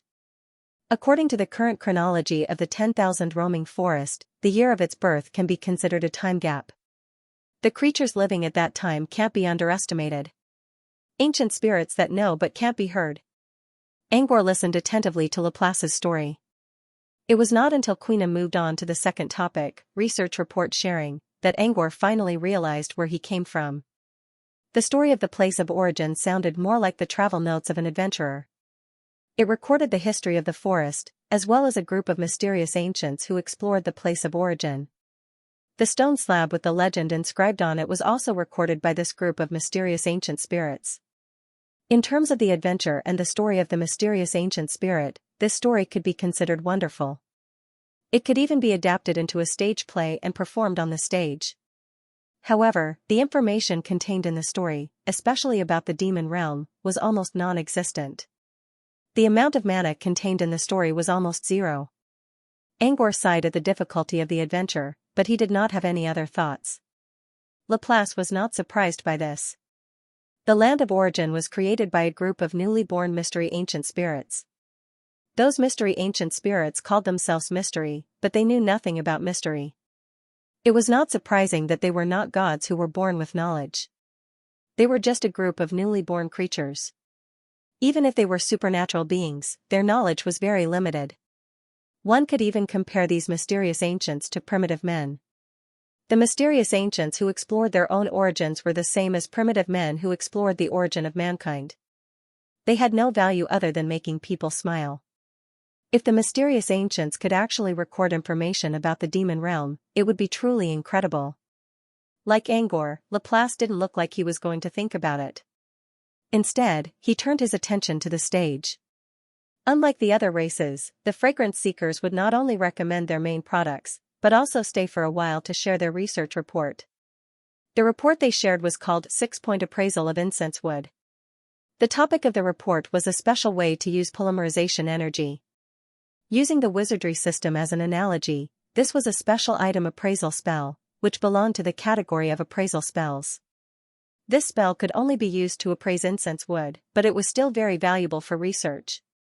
The scent-seeking race was only interested in incense wood, so the appraisal technique they developed was only used to appraise incense wood. This was normal. However, other races could learn from this research report and apply it flexibly. They could incorporate the core appraisal technique into their own and develop their own appraisal techniques. This was the research value of the spell shared by the fragrance seekers. Most of the extraordinary beings were not stupid. Wizards could rely on the knowledge of the demon god, Cruel Scholar, to create the study of inscriptions and magic patterns that surpassed their predecessors. The other races here could also use this 6-point appraisal to create their own appraisal spells. Because of this, when the fragrance-seeking tribe shared this report, the popularity began to soar. It was almost the same as when the Yusin and Songster came to the stage. Looking at the rising popularity, Shipilov couldn't help but sigh with emotion. In order for the various races to be able to distinguish the different grades of incense wood, the fragrance-seeking tribe came up with the 6 lights appraisal method. They probably didn't expect that the various races wouldn't be interested in incense wood appraisal and would instead chase after the Six Lights appraisal core. As soon as Shipilov's voice fell, the dog deacon lazily opened his mouth. Even you can think of it. Do you think the Fragrant clan can't think of it? Or do you think Kuyana, who was able to become your grandfather's guest, is not as smart as you? Shipilov didn't know what to say. The dog deacon didn't give him a chance to answer. The fragrance seekers must have expected the current situation. They also know that other races may be interested in the core appraisal core, but what can this affect? If the other races want to study the core appraisal core, they must first understand the 6-point appraisal core. Shipilov subconsciously replied, find incense wood. The dog deacon said, yes, their first step must be to find incense wood to experiment with the original appraisal core. Since it's an experiment, 1 or 2 incense woods are definitely not enough. They will prepare a large number of incense woods to complete the experiment. And these incense woods are used as experimental controls and samples. Where do you think they will end up? Shipilov said quietly, the fragrance seekers. Incense wood was only useful to the fragrance seekers. Just like dandelions, it was only useful to the Telu people. The other races only used incense wood as a control experiment. After that, they sold the incense wood to the fragrance seekers. To them, it was recycling waste, but to the fragrance seekers, it was incense wood supplier. Dog Deacon revealed an expression that showed that the child was worth teaching and nodded. Now you understand, right? As long as there is a tribe that studies the appraisal method, then it can provide a batch of incense wood to the fragrance-seeking tribe. And the more tribes that study the appraisal method, the more incense wood will be provided. Besides, it's not an offensive ability. It's just an appraisal core. Even if the other races develop their own appraisal core, it won't be a threat to the fragrance seekers. The fragrance seekers didn't lose out at all by producing this research report. Actually, everyone is clear in their hearts. We each take what we need and benefit from it. The dog deacon glanced at Shipilov. Only a simple-minded fool like you would think that the fragrance seekers will lose out. Shipilov smiled embarrassedly, but he couldn't refute a single word. The dog deacon took a sip of sake from the crystal jug. His cheeks turned red, and even his hair began to curl up. After he burped to clear his drunkenness, he continued, also, from what I know about the fragrance seekers, they will definitely try to maximize their profits. Maybe they already discussed with the other races before going up the stage, so that they can get more incense wood later. At this point, the dog deacon caught a glimpse of the popularity ranking on the mirror. Seeing that the popularity had soared to 95%, he added, perhaps the fragrance-seeking tribe has already considered the popularity ranking. Shipilov was surprised. What do you mean? Both Shipilov and Angor looked at the dog deacon curiously. The dog deacon continued, it wasn't very popular before. But now, because the fragrance seekers talked about a hexagram appraisal core that can be used by all races, the popularity has skyrocketed. Think about it, who will benefit the most? Shipilov didn't hesitate. Of course it will benefit the next one. The dog deacon continued, that's right. Maybe the fragrance seekers have already made a deal with the next contestant.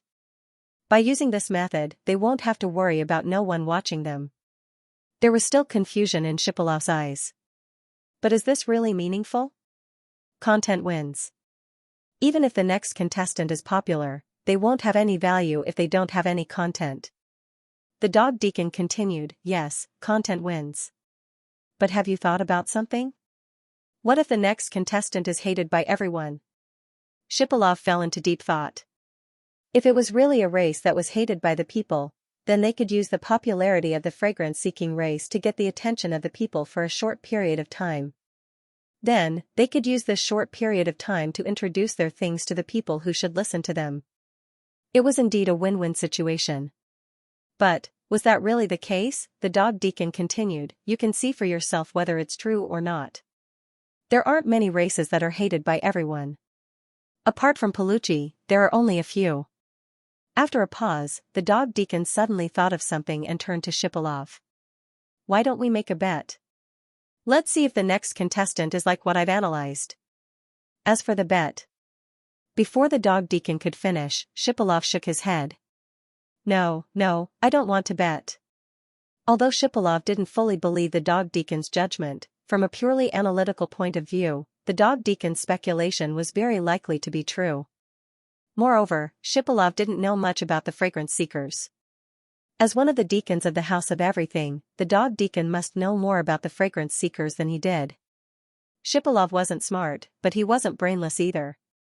It didn't make sense to compare one's shortcomings with someone else's strengths. Moreover, he had to bet. The dog deacon lowered his head. You don't even dare to bet. Boring. Shipilov didn't dare to answer. He just stared at the mirror silently. Although there was no official bet, he really wanted to know. Who would be the next contestant? Would it prove the dog deacon's guess? Kuyana's narration slowly came to an end. At the same time, the popularity pillar reached a new peak.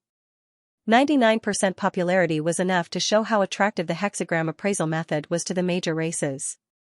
When the popularity reached its peak, Kuyana bowed to the screen, put away her ferocious fangs, and returned to being a delicate beauty. She walked down the stage with graceful steps.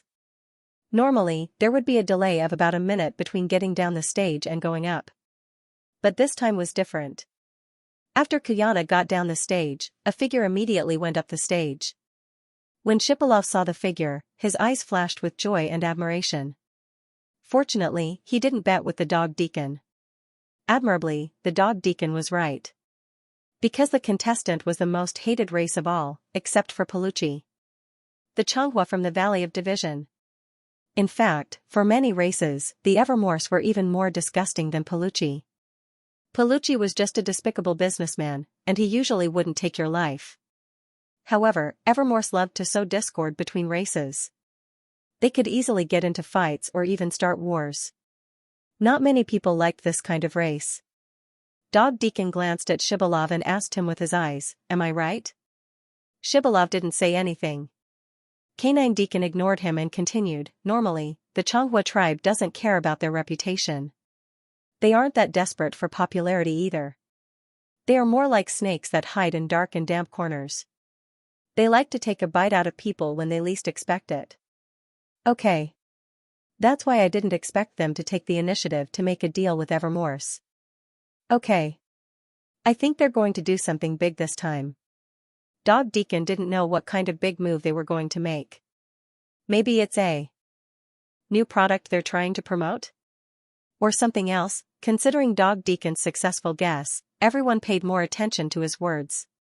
Angor was going to ask Luigi about his conversation with Dog Deacon through their spirit bond.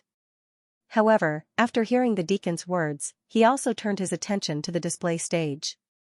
He was also quite curious as to what kind of product the Longhua tribe was going to bring. On the main stage, there were two Evermorse on the stage, and their appearances were completely different. One of them was a pitch-black shadow with no visible details. Angor couldn't even tell if he had a body or if he was wearing any clothes. The other one was a black-skinned girl with a graceful figure. She had silver curly hair and sparkling silver eyes. She was wearing a long trench coat that gave off a religious vibe. Through the open trench coat, Angor could see her midriff-bearing short top and long pants. If she wasn't on the stage with Moying, no one would be able to tell that she was a Evermorse. "She looks like Nawat, the Phantom Panther we met earlier." Angor pointed at the black-skinned girl and whispered. "Yes. She's probably from Shadow Royalty, just like Nawat." As Luigi echoed, he prepared mind synchronization. He planned to ask Gleipnir about the identity of the black-skinned girl. However, before Luigi could ask, Quan Ji spoke first. "She is indeed from the Phantom race. Her name is Yadasan. She and Nawat were close relatives." There were two major factions within the Longhua clan, the Dark Shadow clan and the Dark Shadow clan. The royal family of the Dark Shadow clan was called the Phantom clan. The appearance of the Phantom race was completely different from the ordinary Longhua race.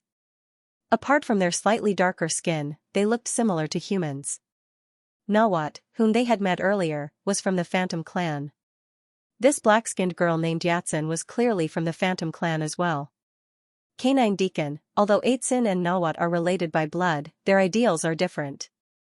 Dog Deacon paused for a moment. It wasn't that there was a secret, but it was very difficult to explain things like ideals. In particular, the values of the Longhua tribe were different from the values of the world.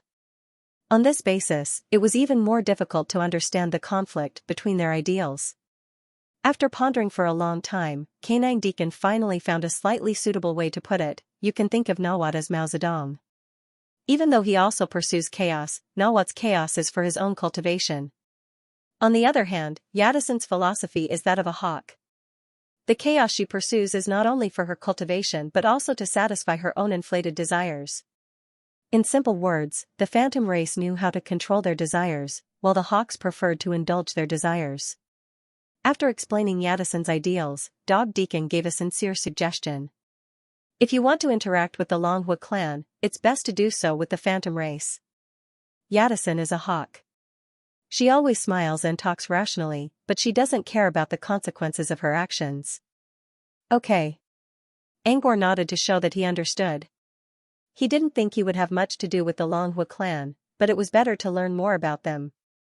Good Alace mentioned that the current leader of the phantom race is Naludo, Nawat's teacher. So Naludo is also a hawk or a hawk, right? Yes. Dog Deacon remained silent for a while. If she can teach a student like Nawat, she should be Naludo. But, some of her actions aren't that restrained. Dog Deacon frowned. I don't know what Phantom Granny or Naludo is. I don't know much about Naludo, Laplace said in a plain tone. But the conflict of ideals is a way for the upper class to rule over the lower class. As the leader of the phantom race, Naludo is also the strongest member of the Longhua clan. When you're in her position, there's no point in discussing the conflict of ideals. She could be a Nazi or a hawk. She could even create a tortoise sect immediately. With a wave of her arm, she could become the third largest sect in a short period of time, fighting against the Nazis and the hawks. In other words, Naludo wasn't involved in the conflict of ideals. She had already transcended the conflict of ideals. Or rather, she was an ideal herself. Angor looked enlightened as well. Previously, he had trapped himself in a fixed framework. For example, an existence like Naludo would be Rhine, the Black Earl, and the like. These people stood at the top of the pyramid and were the ones who set the rules. How could they be bound by the rules? Speaking of which, Yadison is part of the Phantom Race's Hawk faction, but he's still not as strong as the shadow beside her. Dog Deacon saw that Angor didn't know a lot of common knowledge, so he decided to explain everything to him. Angor followed Dog Deacon's explanation and looked at the other figure on the stage. No details could be seen at all. It was a pure black ink shadow. Who's that? Luigi asked curiously. Dog Deacon grumbled, people of darkness are all shadows. They can't even tell each other apart. I'm just a dog. How am I supposed to know who he is? Deacon Canine continued, of the two people sent by the Changhua race this time, aside from Yadison of the shadow race, there's only this unknown shadow from the darkness race. The reason why I said that no matter how hawkish the Atlantis are, they are nothing compared to this shadow is because there is no need to consider the dark faction. They are definitely a chaotic faction. In the shadow faction, regardless of whether it was the liberal faction or the hawk faction, whether it was restraint or indulgence, they would all measure their actions. The shadow race, on the other hand, was not divided into factions. Everyone belonged to the chaotic faction. Chaos meant that they acted without limits. For example, Yadison could stir up chaos in the Ice Kingdom if she was given a chance to do so. But she wouldn't dare to do so even if she was given 100 chances. Of course, she wouldn't mind stirring up 1 or 2 mirror dragons. But stirring up the entire 100-dragon divine kingdom was something she wouldn't dare to do. The shadow race, on the other hand, had no limit to their courage. They acted without limits. As long as they saw a chance to stir up chaos, they wouldn't hesitate to attack even if it was the 100-dragon divine kingdom. Did the Evermorse really cause a civil war in 100-dragon divine kingdom? Dog Deacon. I'm just giving an example. It doesn't mean it's true. The 100-dragon divine kingdom never had a civil war. It's not that the shadow race didn't dare to do so. The prerequisite for civil war was social interaction. The 100-dragon divine kingdom was called a country, but it didn't look like one at all. The mirror dragons were thousands of miles away from each other. They might not even see each other once in a year. There was social interaction, but there was no social interaction. Under such circumstances, the most he could do was provoke a conflict between one or two mirror dragons. It was basically impossible to provoke all of the mirror dragons to form their own factions and attack each other. Dog Deacon was using this as an example to show how unreasonable the shadow race was. Dog Deacon, speaking of which, Xianxia clan. You know about the homecoming race, right? Angor nodded. The Valley of Division. Dog Deacon, the Valley of Division used to be called Shadow Valley. Later on, there was some internal strife within the Xianxia clan, which led to a conflict between the Dark faction and the Shadow faction. In the end, it led to the Shadow Valley splitting apart, which led to the current Valley of Schism. I don't know what exactly caused this. But as far as I know, the Crouching Dragon and Phoenix Hatchling who caused the conflict between the two races also came from the Shadow race. This also showed the nature of the Shadow race.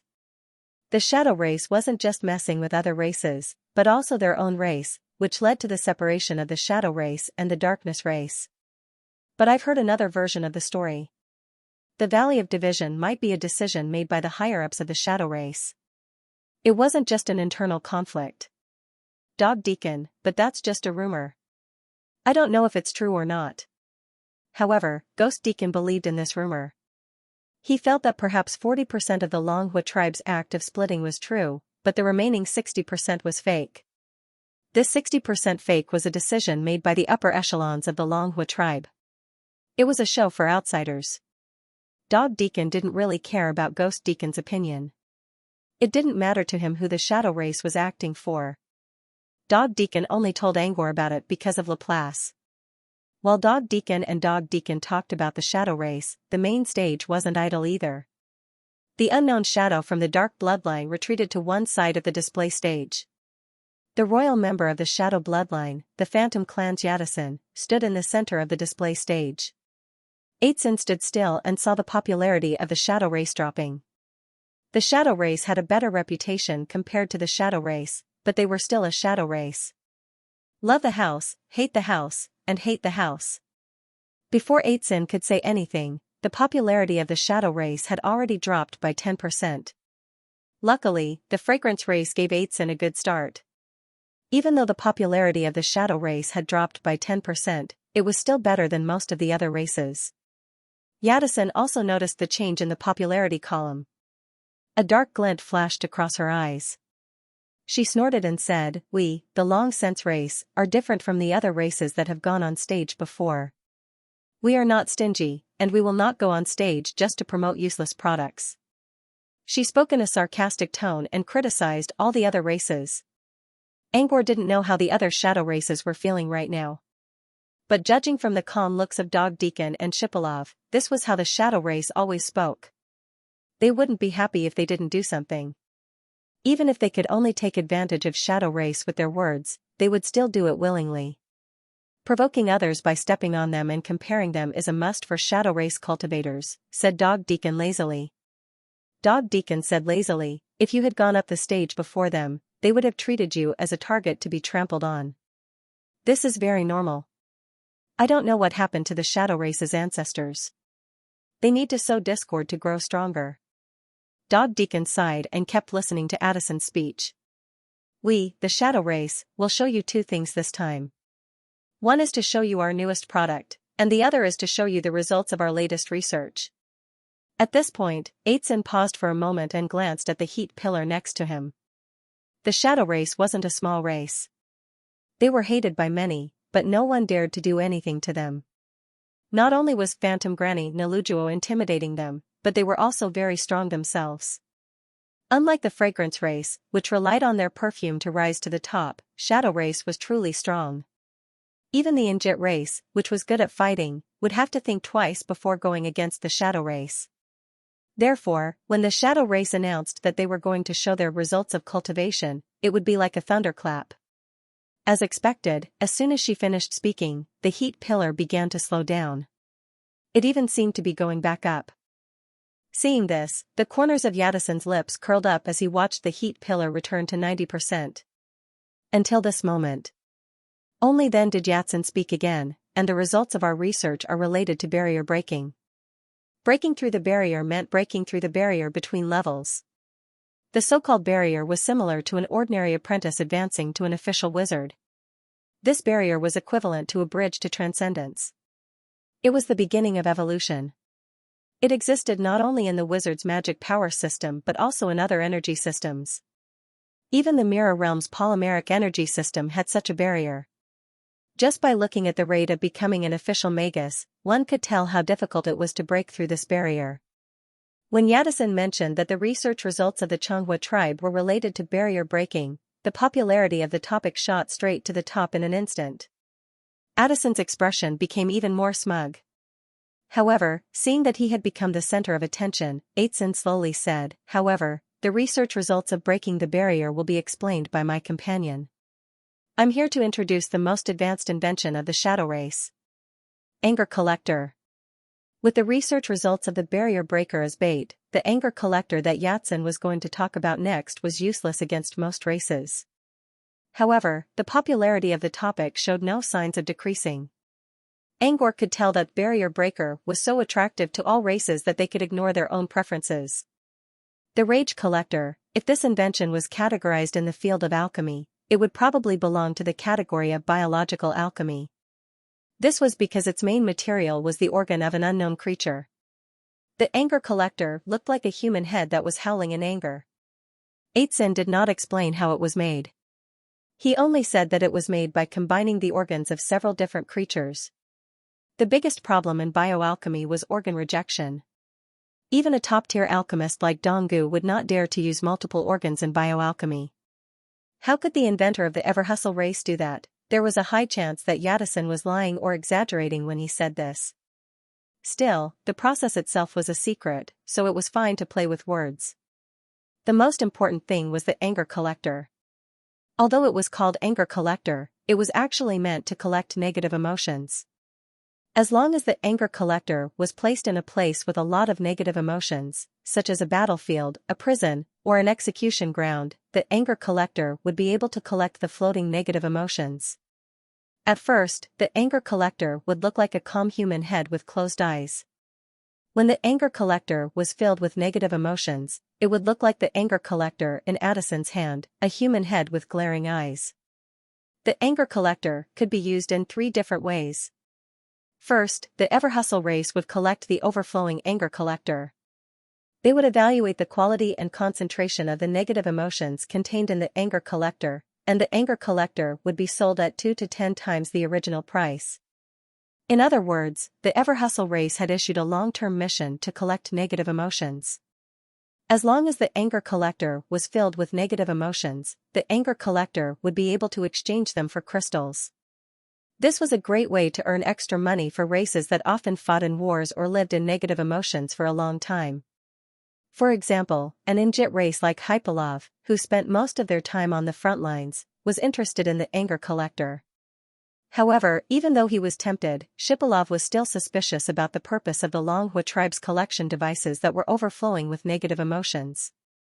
If he bought it, would he end up cheating himself? In short, even though the first use was very tempting to many people, due to their distrust of the Longhua tribe, very few people were actually willing to purchase it. The second purpose was no longer to work for the Everwo tribe, but to make the Fury Collector work.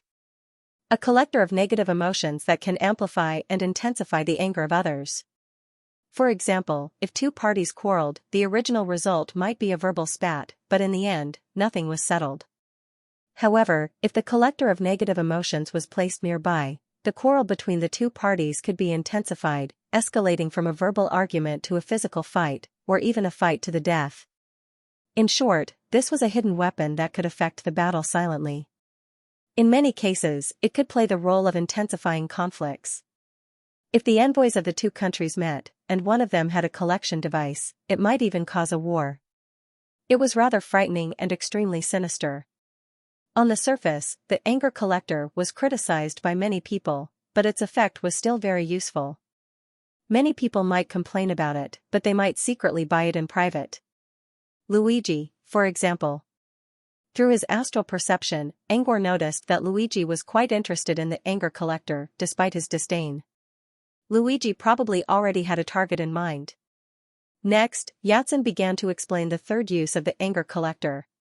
To put it simply, the anger collector was an extension of the anger collector. The anger collector could increase the chances of conflict between people.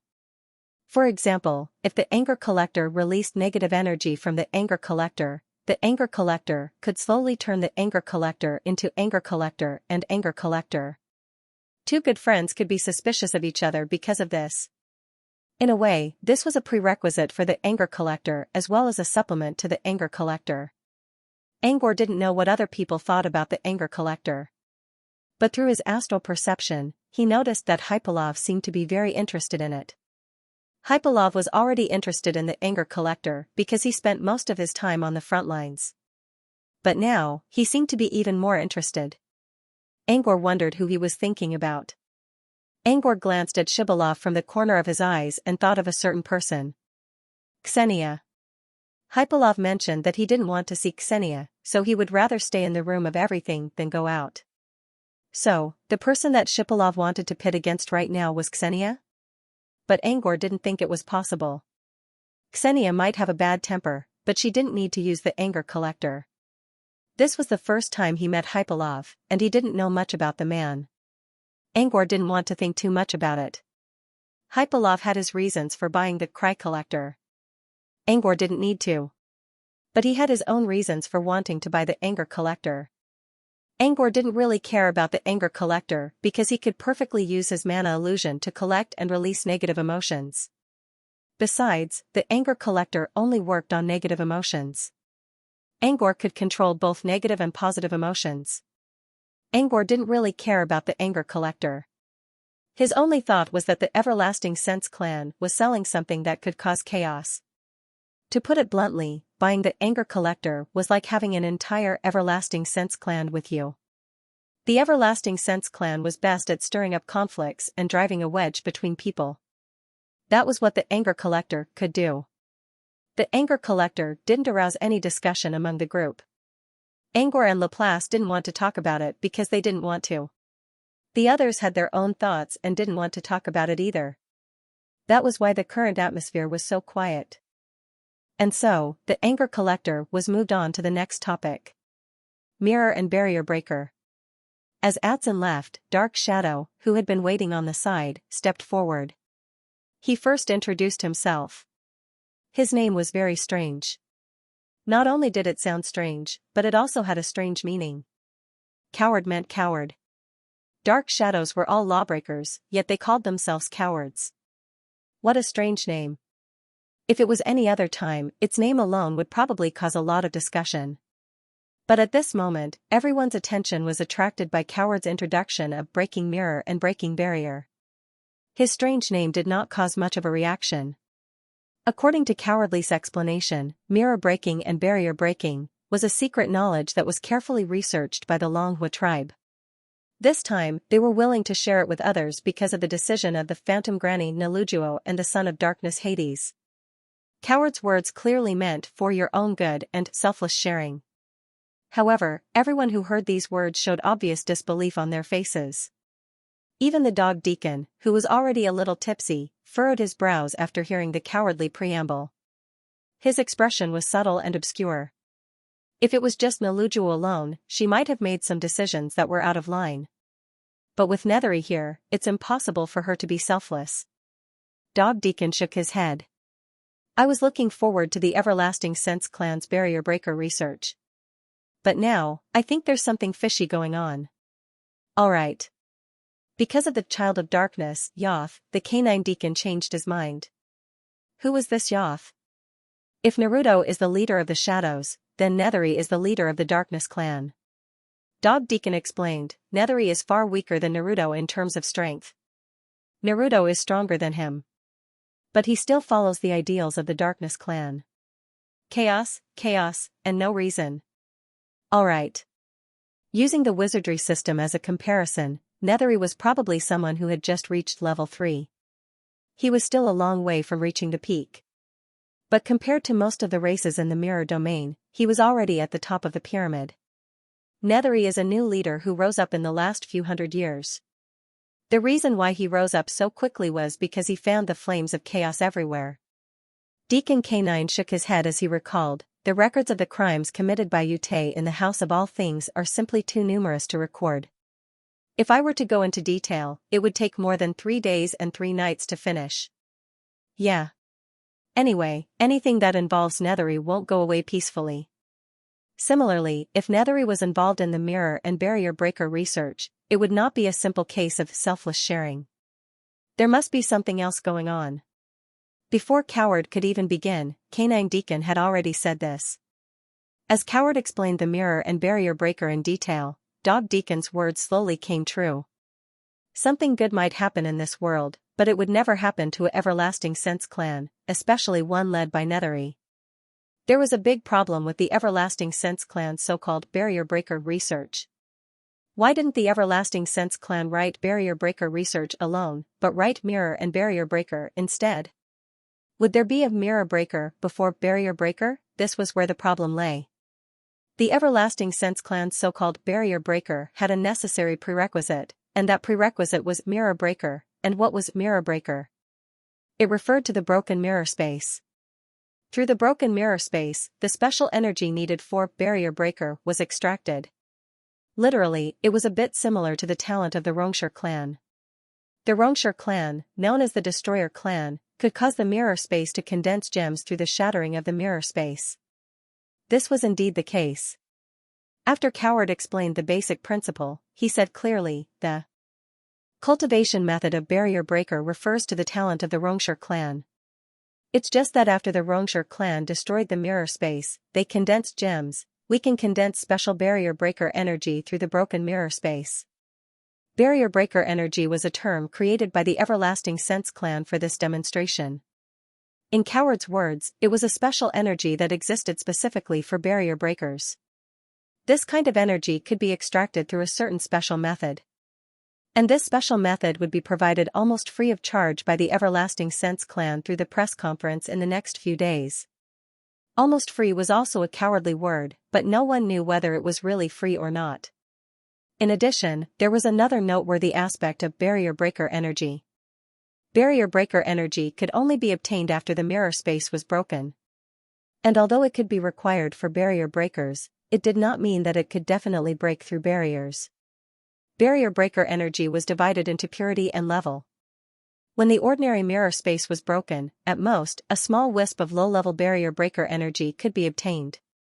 And the higher the level of barrier breaker energy, the larger the mirror space needed to be destroyed. The highest level of barrier breaker energy must come from the mirror space with perfect rules.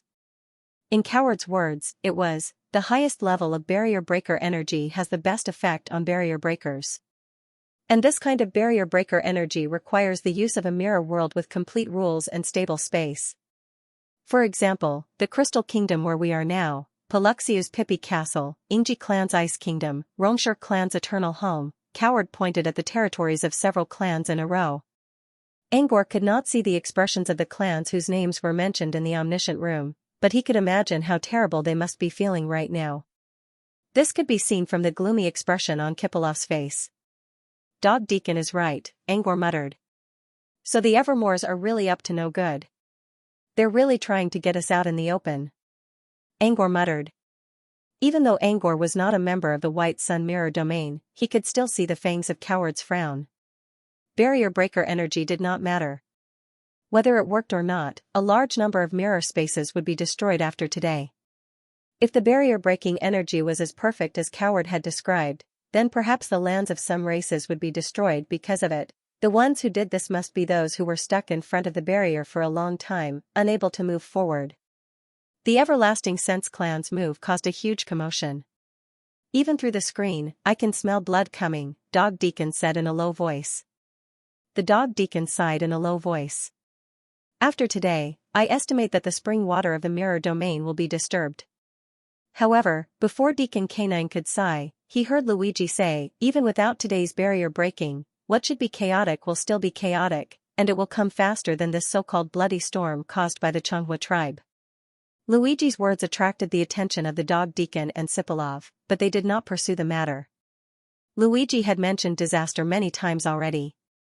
Compared to the disaster he mentioned, the mirror breaker and barrier breaker technique from the Everlasting Sense clan was much more obvious. It was as if they were seeing it right now. Cowardice and Yatsen were removed from the stage. However, the commotion they caused was not over yet. For example, no matter how eloquent the next contestant was, no one was listening to them. The heat pillar fell at a speed visible to the naked eye, and finally fell to 20%. From Angor's point of view, the contestant's recommendation wasn't bad at all. A 20% popularity was definitely abnormal, and the source of this was Mirror and Barrier Breaker. Not only did the competition affect the other contestants, but it also affected Canine Deacon. Canine Deacon was lazily lying on his cushion when he received messages from Ghost Deacon from his mind.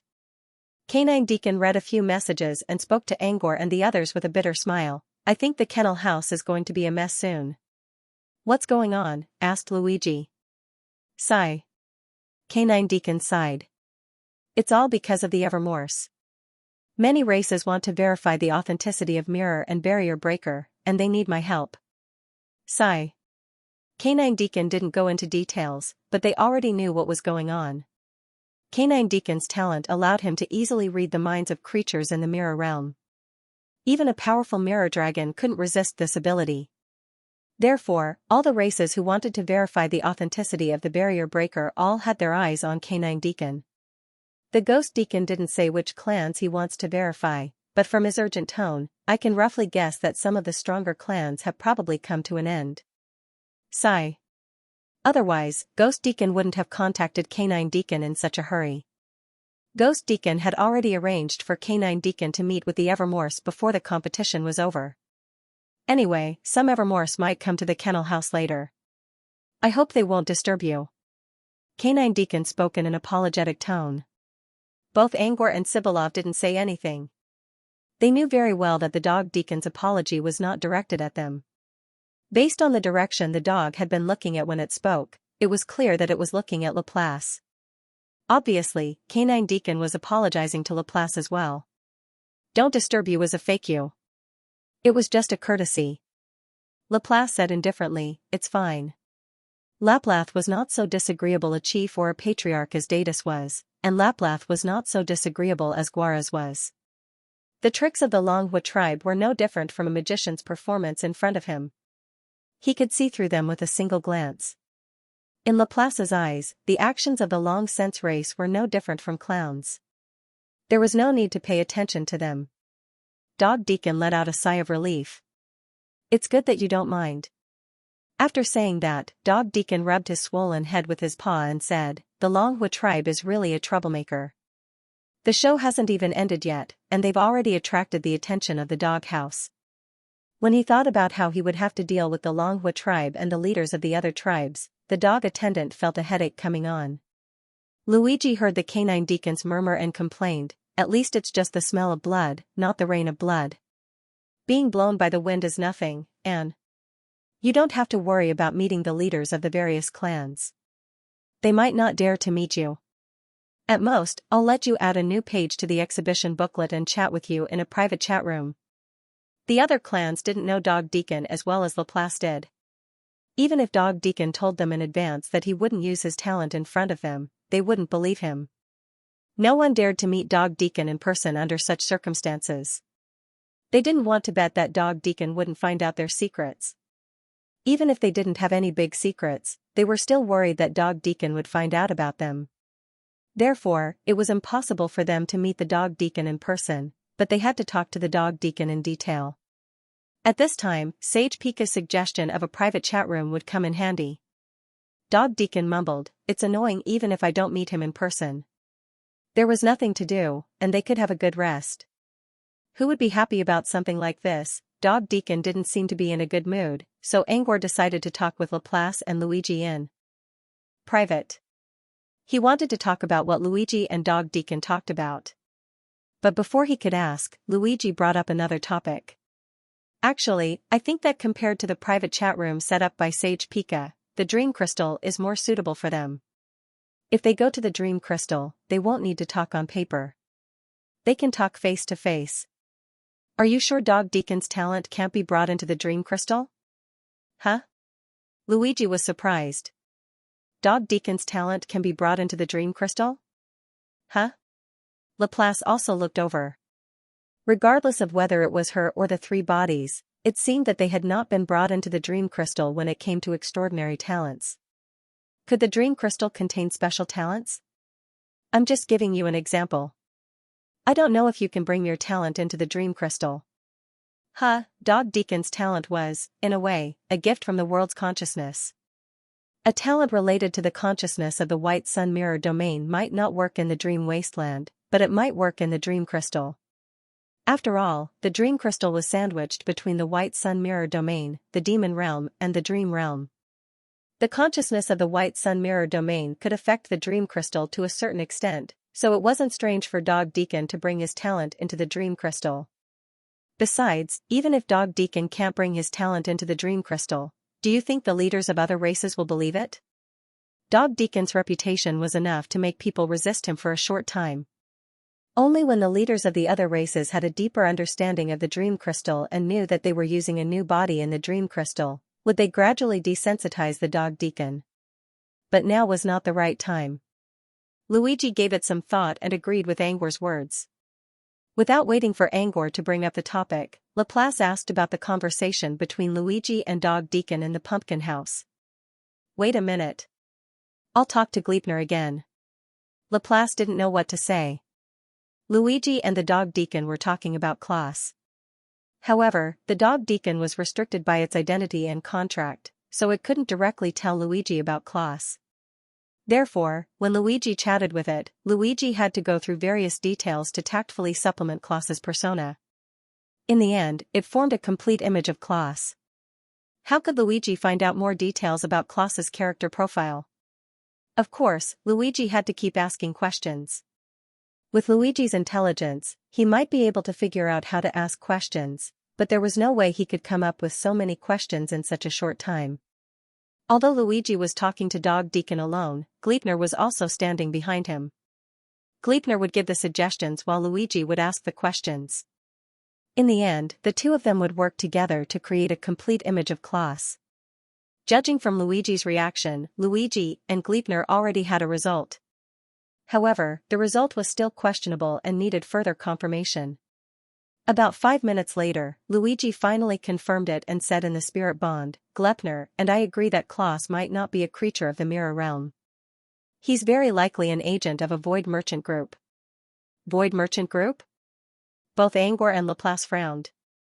They were familiar with this name. The parrot they met earlier also belonged to a void merchant group. A void merchant group was a group of merchants who traveled through the void and did business with creatures from different worlds. As long as there was a demand for profit, there would be merchants. This rule applied not only to worlds but also to the void.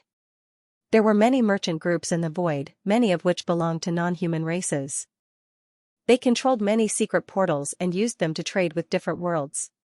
A void merchant group was a business group formed by a large number of void merchant groups. He had heard about the void caravan in many places. For example, he learned from the Watcher that the Watcher was stationed in the southern wizarding region all year round. If they wanted to buy legendary materials, they would need to use a void merchant group. Also, the intelligence network of void travelers would mention that there was a void merchant group near a certain coordinate system. Angor had heard a lot about it, but he had never seen one with his own eyes. So when Luigi mentioned that Klaus might be from a void merchant group, Angor's first reaction was, so the Omniscient House is one of the void merchant group's bases? As far as Angor knew, the void merchant groups had their own permanent bases even though they spent most of their time in the void. Staying in the void was definitely not a good choice. Most of them would choose to stay in a special world. Special worlds were connected to all directions. No matter how far the distance was, entering a special world could shorten the distance by an infinite amount. The Sun Mirror domain was one of those special worlds. However, Laplace shook his head. I don't think the Omniscient House is a base. It doesn't have all the functions of a void merchant group's base. The existence of the void caravan was for profit. Then how did the void caravan gain benefits? To trade materials and information. Even if it was the void caravan's permanent residence, it would definitely have these two functions.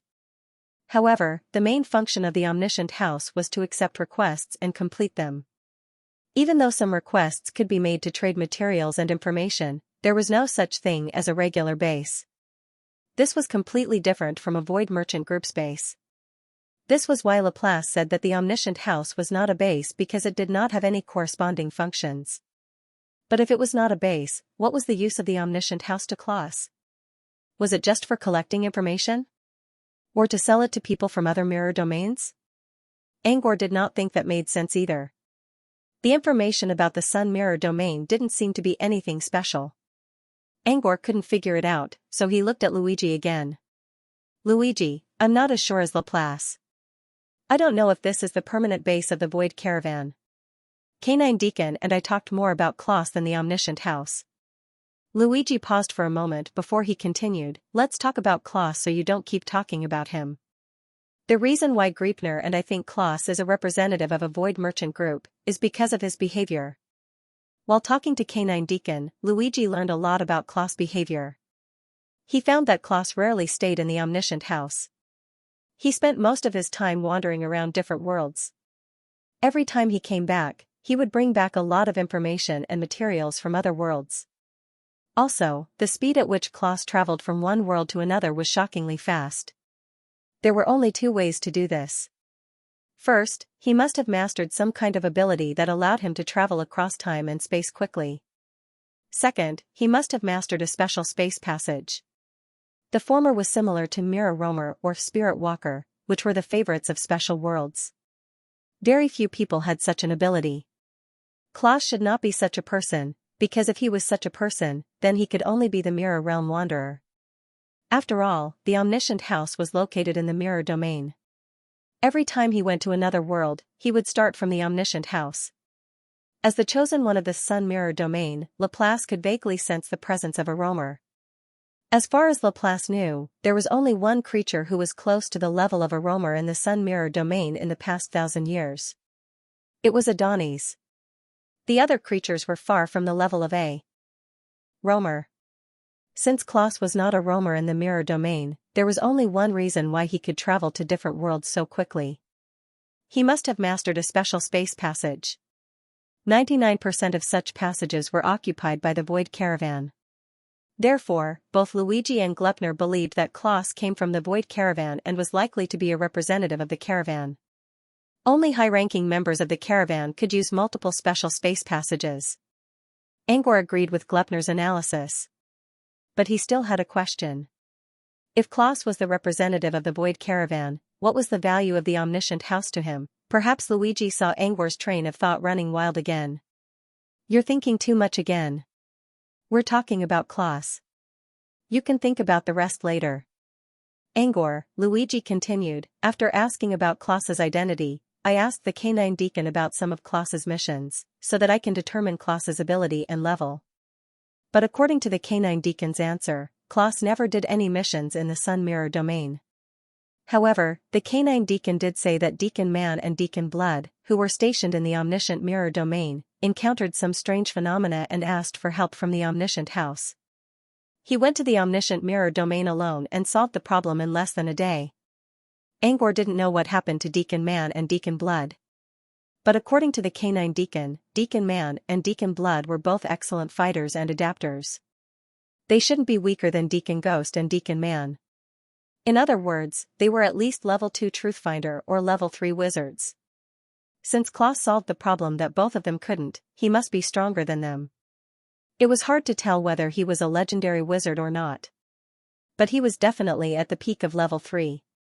After learning about Klaus' identity and strength, Luigi didn't forget to ask about Klaus' purpose in building the Omniscient House. And that was what he wanted to know.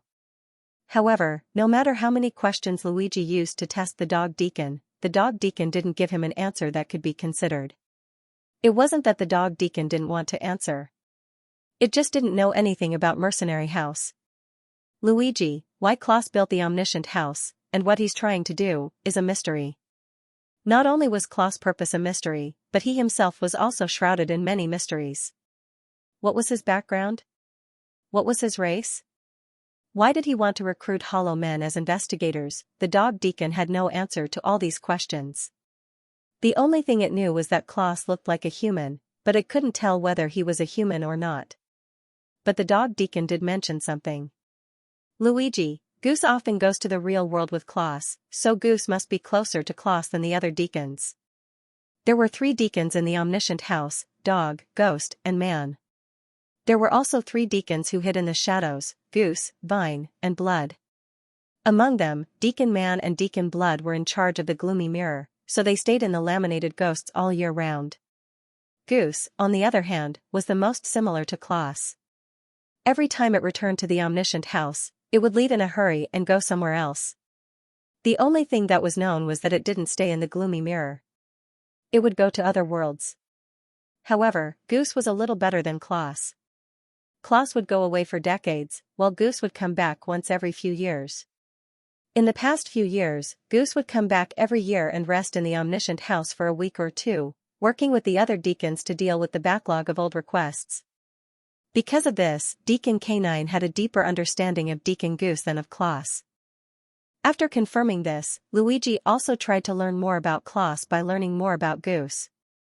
The dog deacon also saw through Luigi's plan, so it cooperated and told Luigi about Goose. However, neither Luigi nor Gleipnir could tell that something was wrong with Deacon Goose, nor could they find any information about Klaus from it. Deacon Goose, why was it given the name Goose? The dog deacon didn't ask in detail, but through observation, it guessed that it might be because Deacon Goose usually wore a goose mask, and its hands were replaced by white wings, which looked like a pair of goose wings.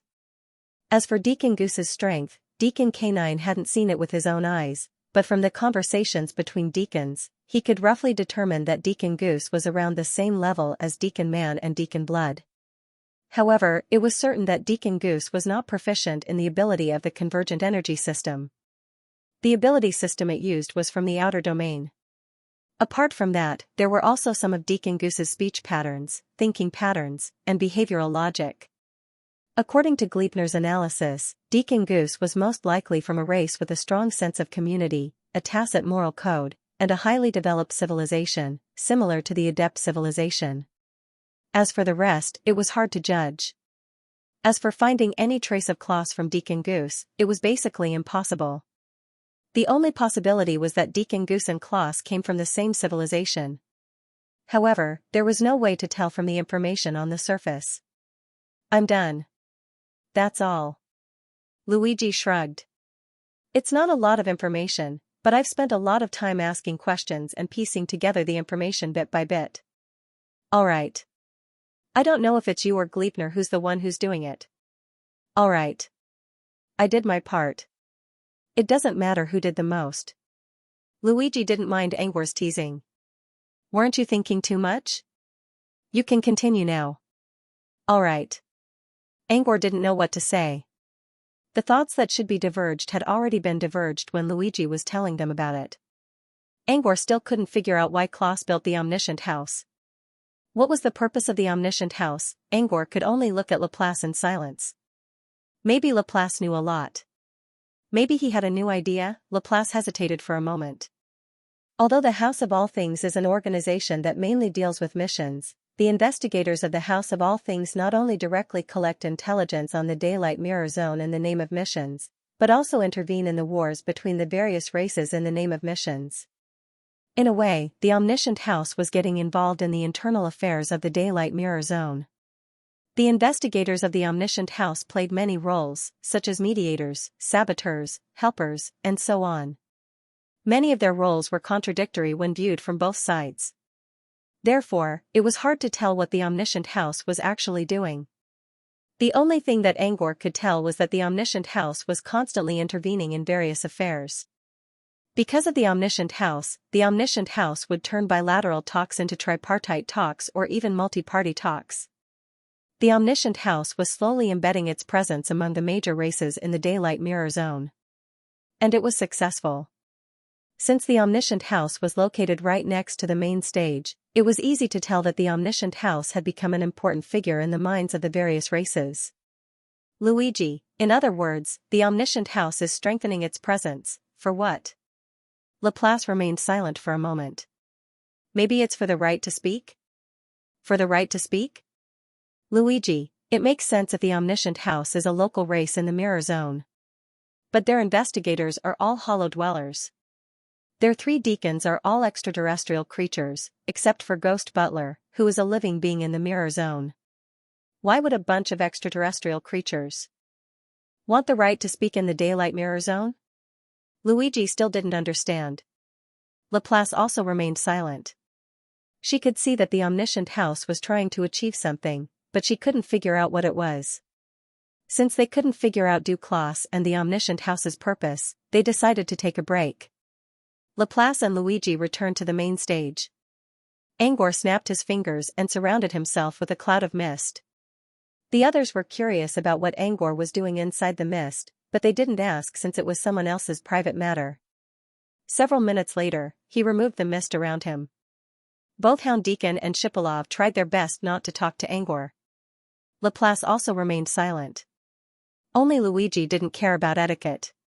He moved closer to Angor and asked what Angor was doing. However, Luigi only asked in private through their spirit bond. Angor didn't hide anything from Luigi. Nothing. I used some connections to find out who Deacon Goose is. By connections, Angor was talking to Wolf through Hidland. As the leader of the Void Travelers, Wang Wang was able to communicate with other Void Travelers and knew a lot of information. Therefore, he wondered if he could ask Wolf about Deacon Goose and Klaus. You know something like that? Did you find out who Deacon Goose is? Luigi looked at Angor curiously. Laplace also looked at Angor. She didn't ask because of etiquette and her status. Now that Angor told her about it, she was curious as well. Angor shrugged and said, "Nope, I didn't ask." I didn't. Wolf might have a lot of information, but he couldn't get anything from Deacon Goose. Luigi looked disappointed, but he soon realized that it was normal. Angor was surprised that Angor got something. Angor suddenly changed the topic. I didn't get anything, but that's because I don't have enough information. If you can find a way to get Deacon Goose's true appearance, or Klaus's appearance, I might be able to get some additional information. Alright.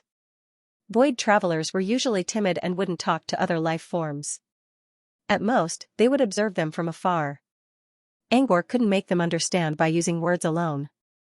Besides, void travelers weren't very smart. Most of the time, they needed Wolf to explain things to them. Moreover, even Wolf might not be able to process all the text messages. However, the images were different. Void travelers were insightful. With images, they didn't need to rely on Wolf to explain things. Instead, they could rely on themselves to anchor their memories. This was why Angor suddenly asked Luigi to find out how Deacon Goose and Klaus looked like.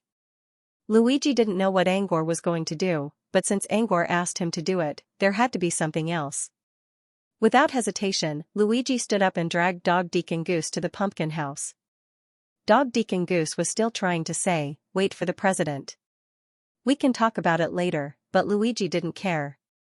He rushed into the house and closed the door. A few seconds later, the dog manager's head popped out from the window. He gestured at Xiaohong and mouthed, "When people come, help me entertain them." Little Red didn't know what was going on, but it still put the mask on its head and prepared to cover its face.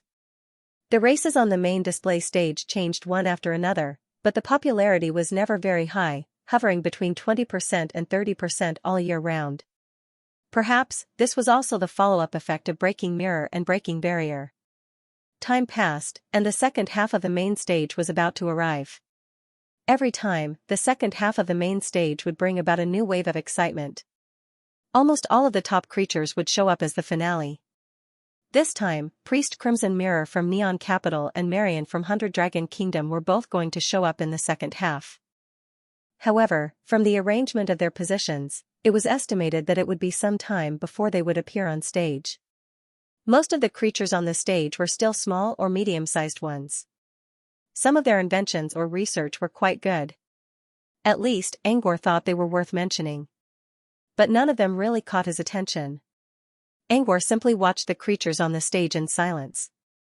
It wasn't until he heard footsteps coming from outside that he pulled his attention away from the stage.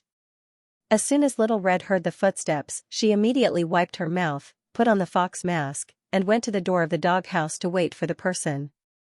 If Angor wasn't mistaken, it should be the Ever Hustle who was going to be read by the Canine Deacon.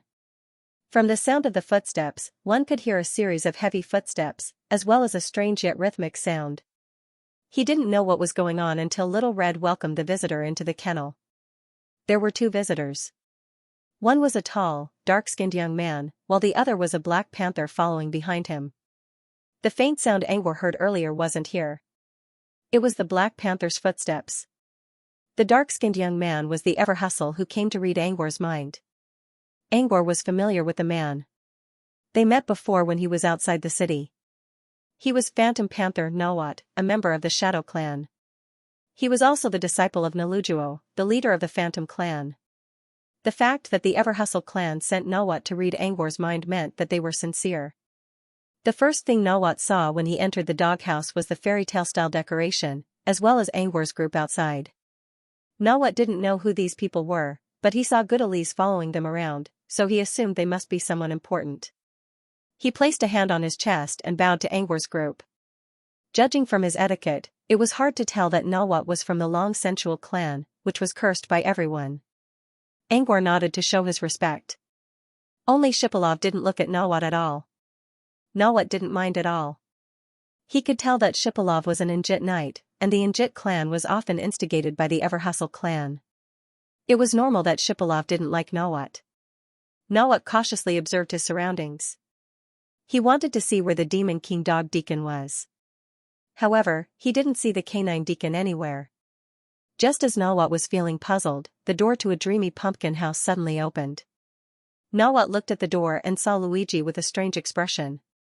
Nawat also bowed to Luigi, but Luigi didn't look at him at all.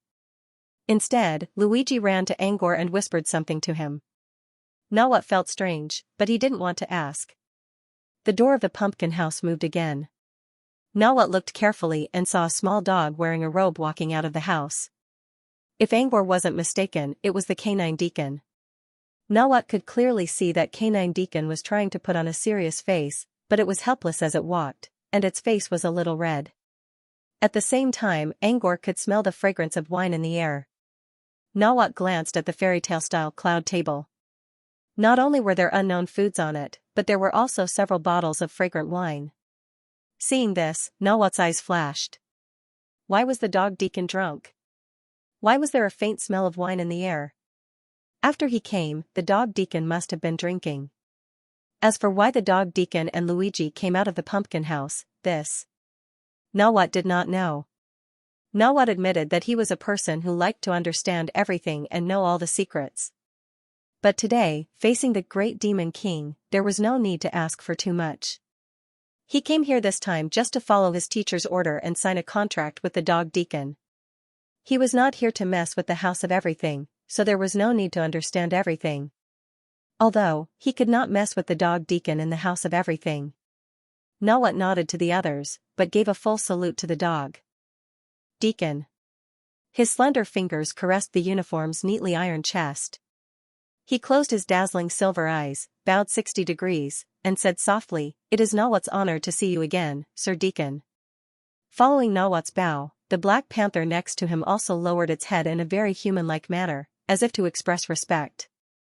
The Dog Deacon was still drunk, and after being questioned by Luigi just now, his blood dispersed the drunkenness, and now he only felt dizzy. However, the drunkenness of his body did not affect his thinking. His thoughts were still very clear, and he could barely control his head. He nodded in Nawat's direction. "I didn't expect Nalujuo to send you." From the Dog Deacon's clear speech, it could be seen that the drunkenness of his body and the clarity of his mind were completely separated. "Nawat, teacher knows that I have met the Deacon once, so he sent me here." The Dog Deacon staggered back to the claw pillow. After lying on the pillow, the heavy feeling came, and he felt that his out-of-control body had a little support, and did not sway left and right. It was also at this time that the Deacon could finally put on a serious attitude. "Don't make excuses. Nalujuo didn't dare to come because she didn't want me to pry into her complicated and dirty heart." Ignoring the fact that he was slightly tipsy, the Great Deacon's tone became sharp. Facing the Dog Deacon's mockery, Nawat didn't show any dissatisfaction because his words were exposed. He just smiled and didn't say anything. Canine Deacon looked up at Nawat, too lazy to continue mocking him. "Forget it, since you're here, let's get this over with." Let's begin. Nawat was obviously stunned when he heard the dog deacon's words. This was not his first time at the doghouse. He had signed a fake contract with the dog manager before. At that time, he was clearly alone with the dog deacon in the room. Why was he carrying out the contract in the hall today? Furthermore, Nawat looked around. The unknown Angie Knight, the three friends of Good Lace whom he had met before, and the investigator in a fox mask. Was he going to sign the contract in front of so many people? Shouldn't contracts be private? Even though Nawat didn't say a word, his expression revealed all his thoughts. Canine Deacon saw this and said lightly, "After you guys announced the method of breaking the barrier, it doesn't matter whether it's private or not.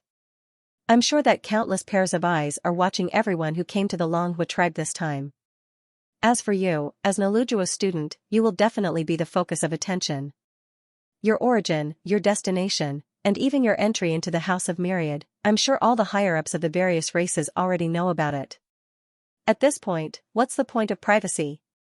After the mirror break and barrier break was spread, it was basically impossible for the Longhua tribe to hide anymore. And Nawat's appearance in the House of Everything was definitely not a secret. Those who should know already knew. Even those who didn't participate in the barrier-breaking appraisal could guess that Nawat was here to meet the canine deacon when they saw him come to the House of Everything. Once Nawat received the contract from the dog deacon, it would prove that the barrier break was real. Then, in the following period of time, the Longhua tribe would definitely become the center of attention. At this point, there was no need to talk about secrets. If more people were here to witness Nawat signing the contract with the dog deacon, Nawat's contract would be more believable. Nawat also realized this, so he nodded to the dog deacon. "Let's begin then." "All right." The dog deacon mumbled in response to Nawat's words. He then turned to Little Red. "Go prepare the contract." "All right." Little Red nodded and hopped to the side room. "It'll take some time. Take a seat." Canine Deacon gestured to Nawat. "Go ahead and do it." Nawat looked around and saw two cloud sofas. Little Red was sitting cross-legged on the ground, while the dog deacon was lying on a cushion. Where was he supposed to sit? Before Nawat could think of a way to react, a cloud of mist suddenly rose from the ground and circled around him. Not long after, the lingering fog formed a new cloud sofa, a single-seater. And it was facing the dog deacon. Nawat glanced at Angor. He could tell that this human was the one who controlled the mist. After saying thank you in a low voice, Nawat sat on the cloud sofa.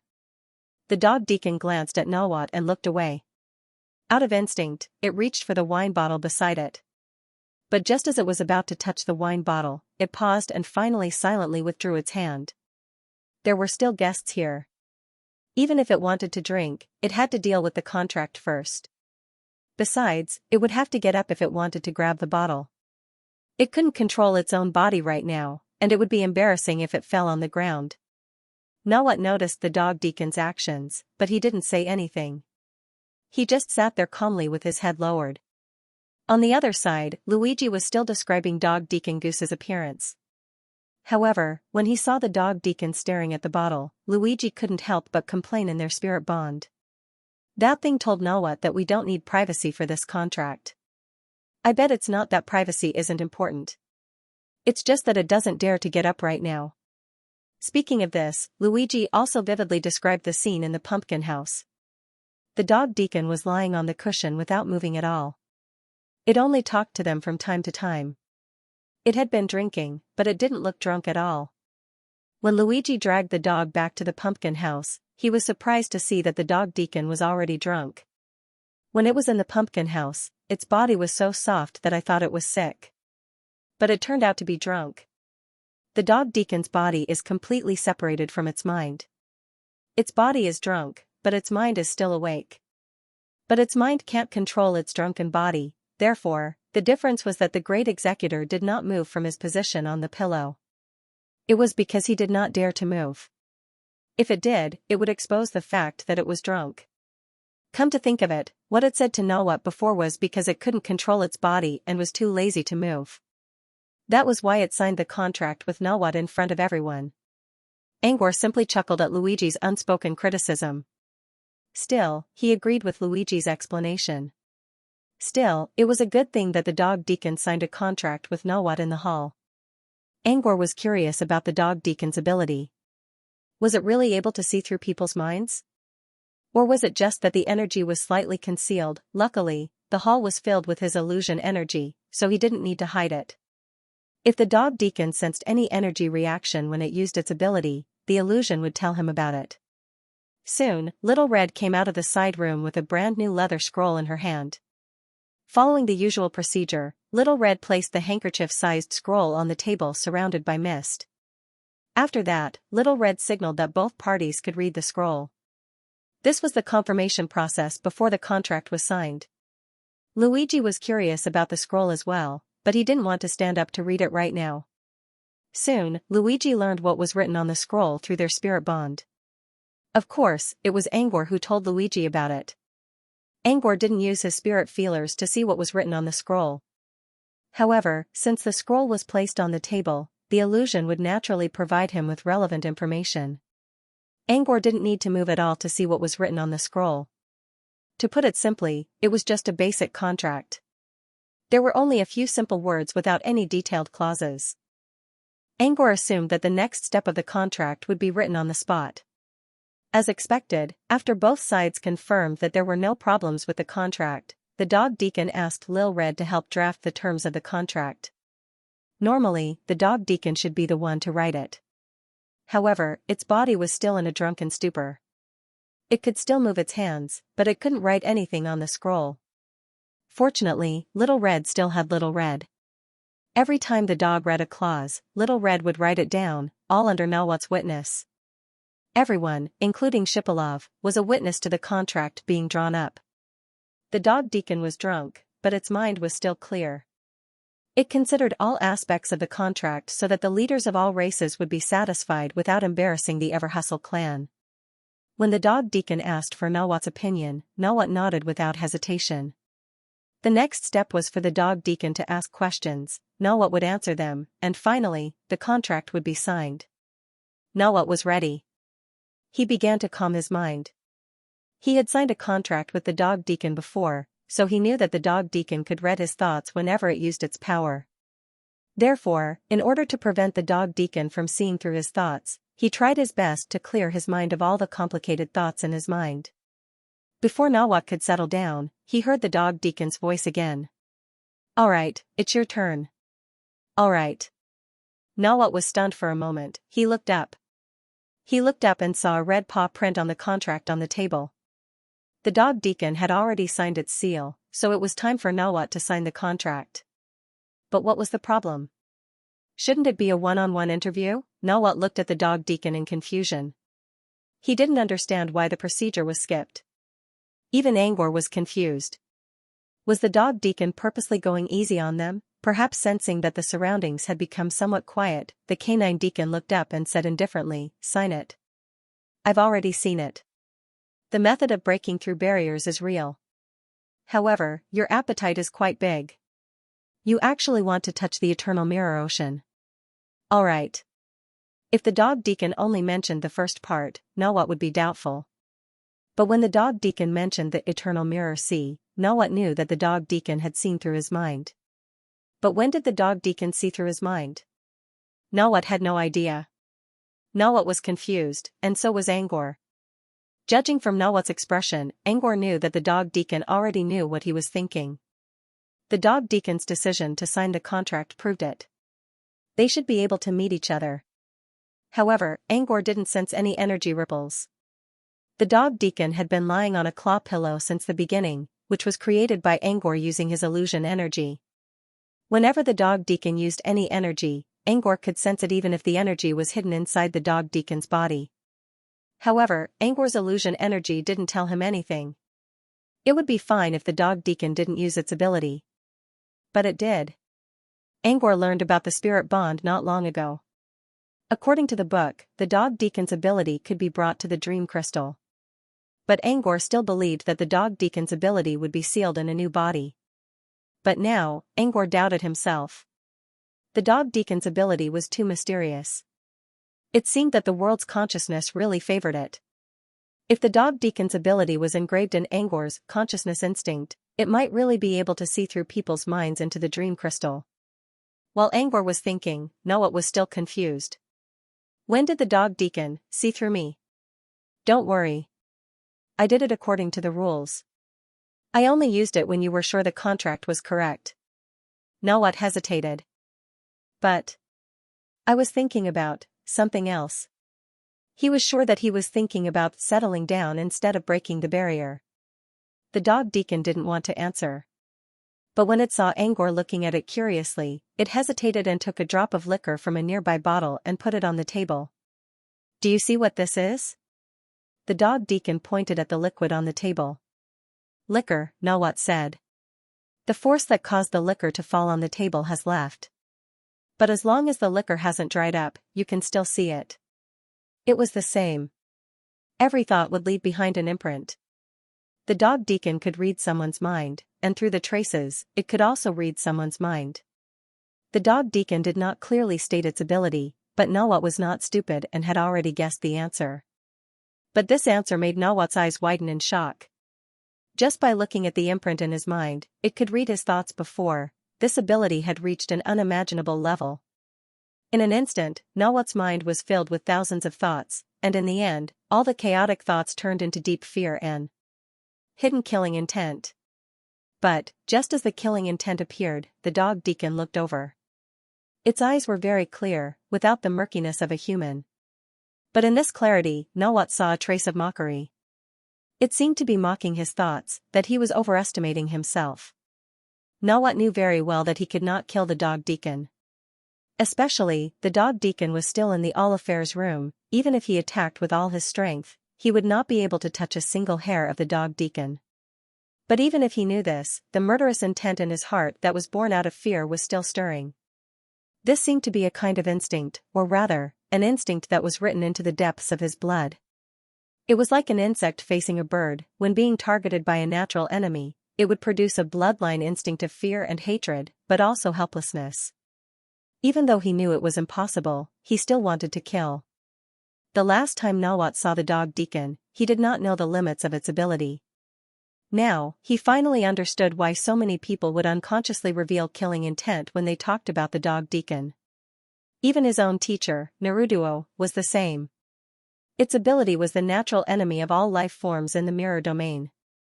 A natural enemy was a natural enemy. An enemy without a natural enemy was a natural enemy. Who could control the killing intent in their heart after meeting a natural enemy?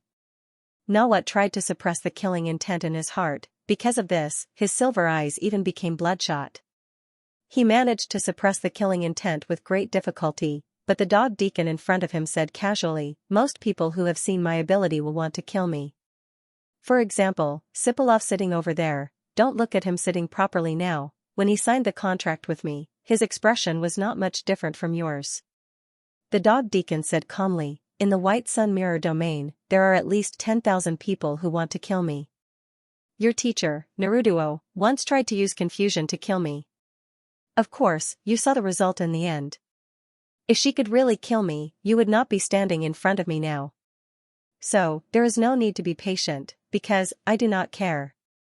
He had seen many, so there was no need to care. Nawat had suppressed his killing intent with great difficulty, but because of the canine deacon's casual words, it once again broke through the shackles. Killing intent, although his mind moved, his body had to be restrained. This made Nawat feel very uncomfortable, especially when the canine deacon looked at him with an unexplainable look of mockery. This made him feel even more annoyed and helpless. Nawat simply closed his eyes. Out of sight, out of mind. Since we've already signed the contract, can I take this contract and leave?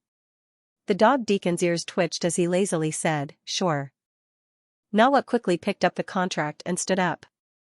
When he turned his back to the dog deacon, he finally opened his eyes again. When he opened his eyes, he saw Angor looking at him. He hesitated a little and nodded again to thank Angor for the cloud sofa. Angor replied with a smile. Nawat didn't say anything else. He strode out of the doghouse. Just as Nawat was about to leave, Canine Deacon seemed to have thought of something and suddenly said, "If anyone comes to ask me about the authenticity of the contract, I will say it's true. But if they ask something else, such as the purpose of the Everwoe tribe, I will not hide anything from them as long as they sign the contract. The dog deacon learned from Nawat's mind that the Everwo tribe did not only promote the barrier breaker method to distract other races, but also to destroy the eternal mirror sea. If no one asked, the dog deacon would not tell them. However, if someone asked, the dog deacon would not hide anything for Nawat. Nawat considered and looked at the dog deacon. If I sign another contract, will you remain silent? The dog deacon waved its paw lazily. I'm only in charge of signing the contract. If you want to continue, you can go outside and post a task. Or, ask Ghost Deacon for help. If you can really sign another contract, I will remain silent. That was what the dog deacon said, but his tone was the complete opposite of what he was saying. It did not believe that Nawat could sign a second contract. Ghost Deacon must already have people from other races waiting for him. There was no way he would give Nawat enough time to sign a second contract. Nawat probably thought of this as well. After a moment of silence, he nodded. I understand. Thank you for your reminder. Dog Deacon, seeing that you're still rather polite, I can remind you, there are many people who have designs on the Eternal Mirror Sea, but not a single servant has ever succeeded. Just like the empty Mirror Sea, the Eternal Mirror Sea is the embodiment of the fundamental law of the Mirror Realm. Unless you have enough power to rewrite the laws of the Mirror Domain, you will fail at the last step and become the target of public criticism. Nawat stopped, turned around, and looked deeply into the dog deacon's eyes. He bowed slightly. Thank you for the reminder, but what I know only represents my limits. The Eternal Mirror Sea is the limit of my knowledge, but it is not the limit of the Longhua race's knowledge. Mr. Deacon, have you never considered why Teacher Nalujuo asked me to come to the House of Everything? Nawat did not continue. Instead, he turned around and walked out of the doghouse with the Dark Panther, leaving the room in silence. After a full 2 minutes, Luigi was the first to break the silence. What were you guys talking about just now? How does the Longhua race's method of breaking barriers have anything to do with the Eternal Mirror Sea? Luigi looked at the dog deacon curiously. The dog deacon said angrily, Don't ask about the contract. Luigi said, You already asked us to be witnesses. Can't we ask? The dog deacon ignored Luigi's question. It was still annoyed that Luigi dragged it into the pumpkin house twice in a row. However, this was only limited to Luigi. If Laplace wanted to ask, the dog deacon could tell him. When the dog deacon was thinking about this, he subconsciously looked at Laplace and found that Laplace was looking at him. The dog deacon's heart skipped a beat. Even if it didn't use its ability, it could roughly guess what Laplace meant when it saw the look in his eyes. You want to know too? The dog deacon stuttered. Laplace nodded. Yes, I am. If you can tell me, I'd like to hear it. But if you can't, then so be it. It's not like I can't tell you, the dog deacon already mentioned the Eternal Mirror Sea in front of Nawat, so it could tell him. Besides, Nawat did not ask to hide anything. The dog deacon thought for a moment and prepared to explain everything from the beginning. The dog deacon's soft attitude was normal for Angor and Laplace. After all, the dog deacon was one of Laplace's subordinates. But to Shibalov, it was simply unbelievable. Shibalov suddenly felt honored. He should have been the one to fulfill Angor's request. But now, he got to know the secrets of all races. It was a strange feeling, and he could not find the right words to describe it. If Angor could hear Shipalov's thoughts, he might be able to help him understand what was going through his mind. To put it bluntly, Shibalov was now the first one to see what was going on. In fact, after leaving the doghouse today, Shibalov could rely on what he saw and heard to stand in the middle of the melon field and become a new melon. Leaving Shibalov's complicated thoughts aside, the dog deacon had already begun to talk about the purpose of the Chonghua tribe's invention. The Chonghua tribe is willing to share the method for a reason. I don't think I need to tell you.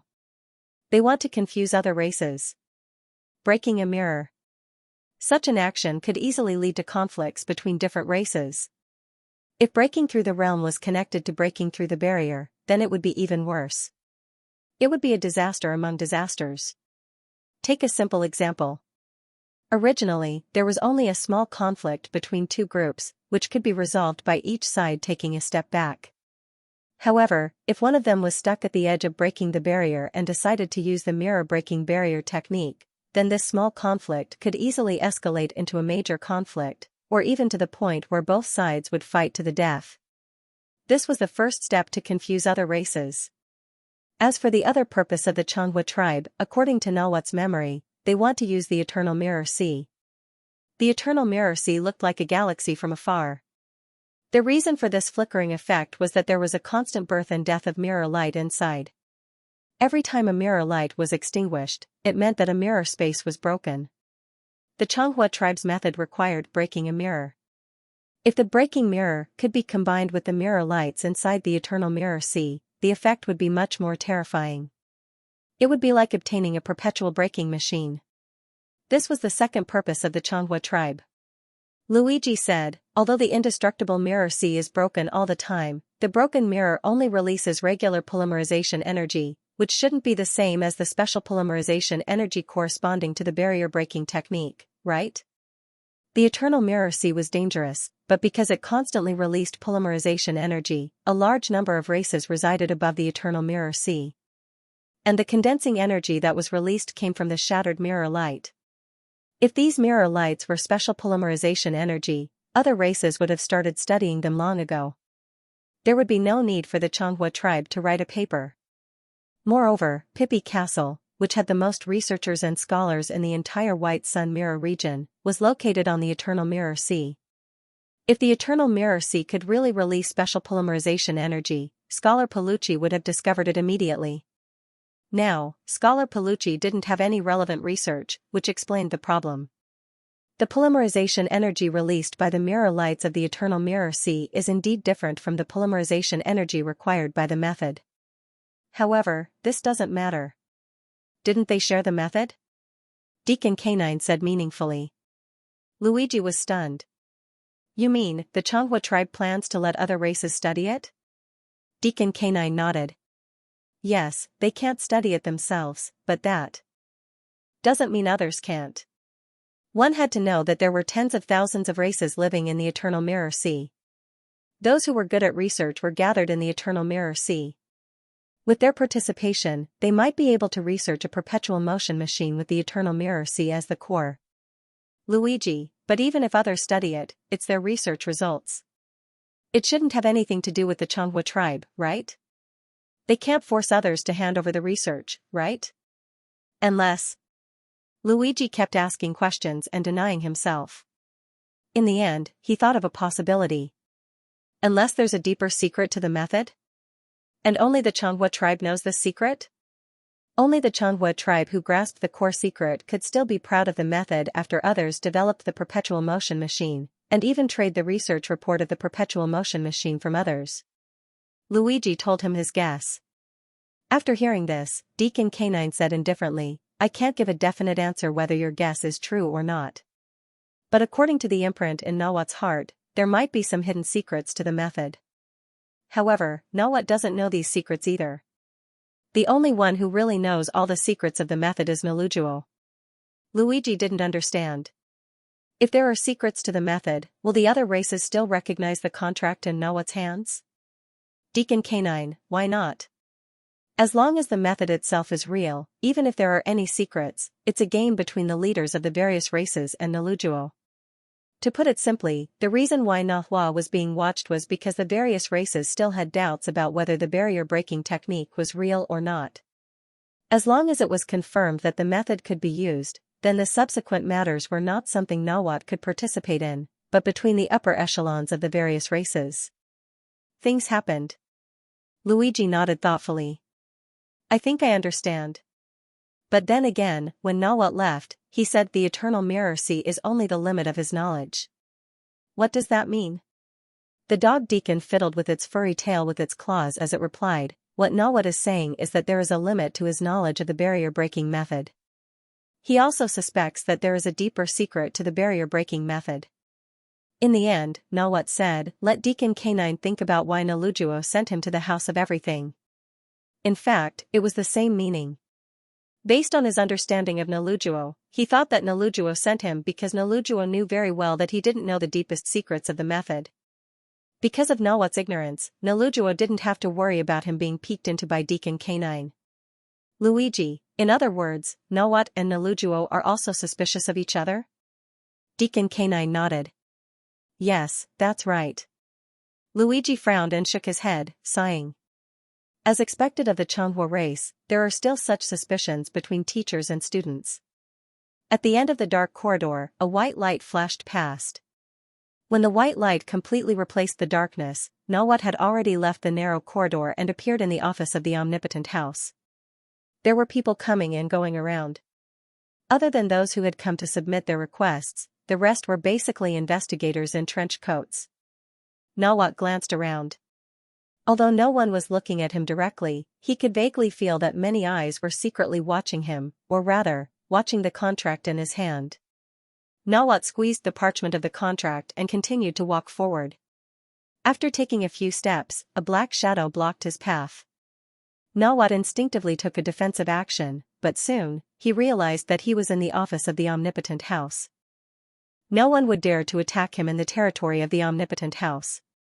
He let down his guard and looked at the black shadow in front of him.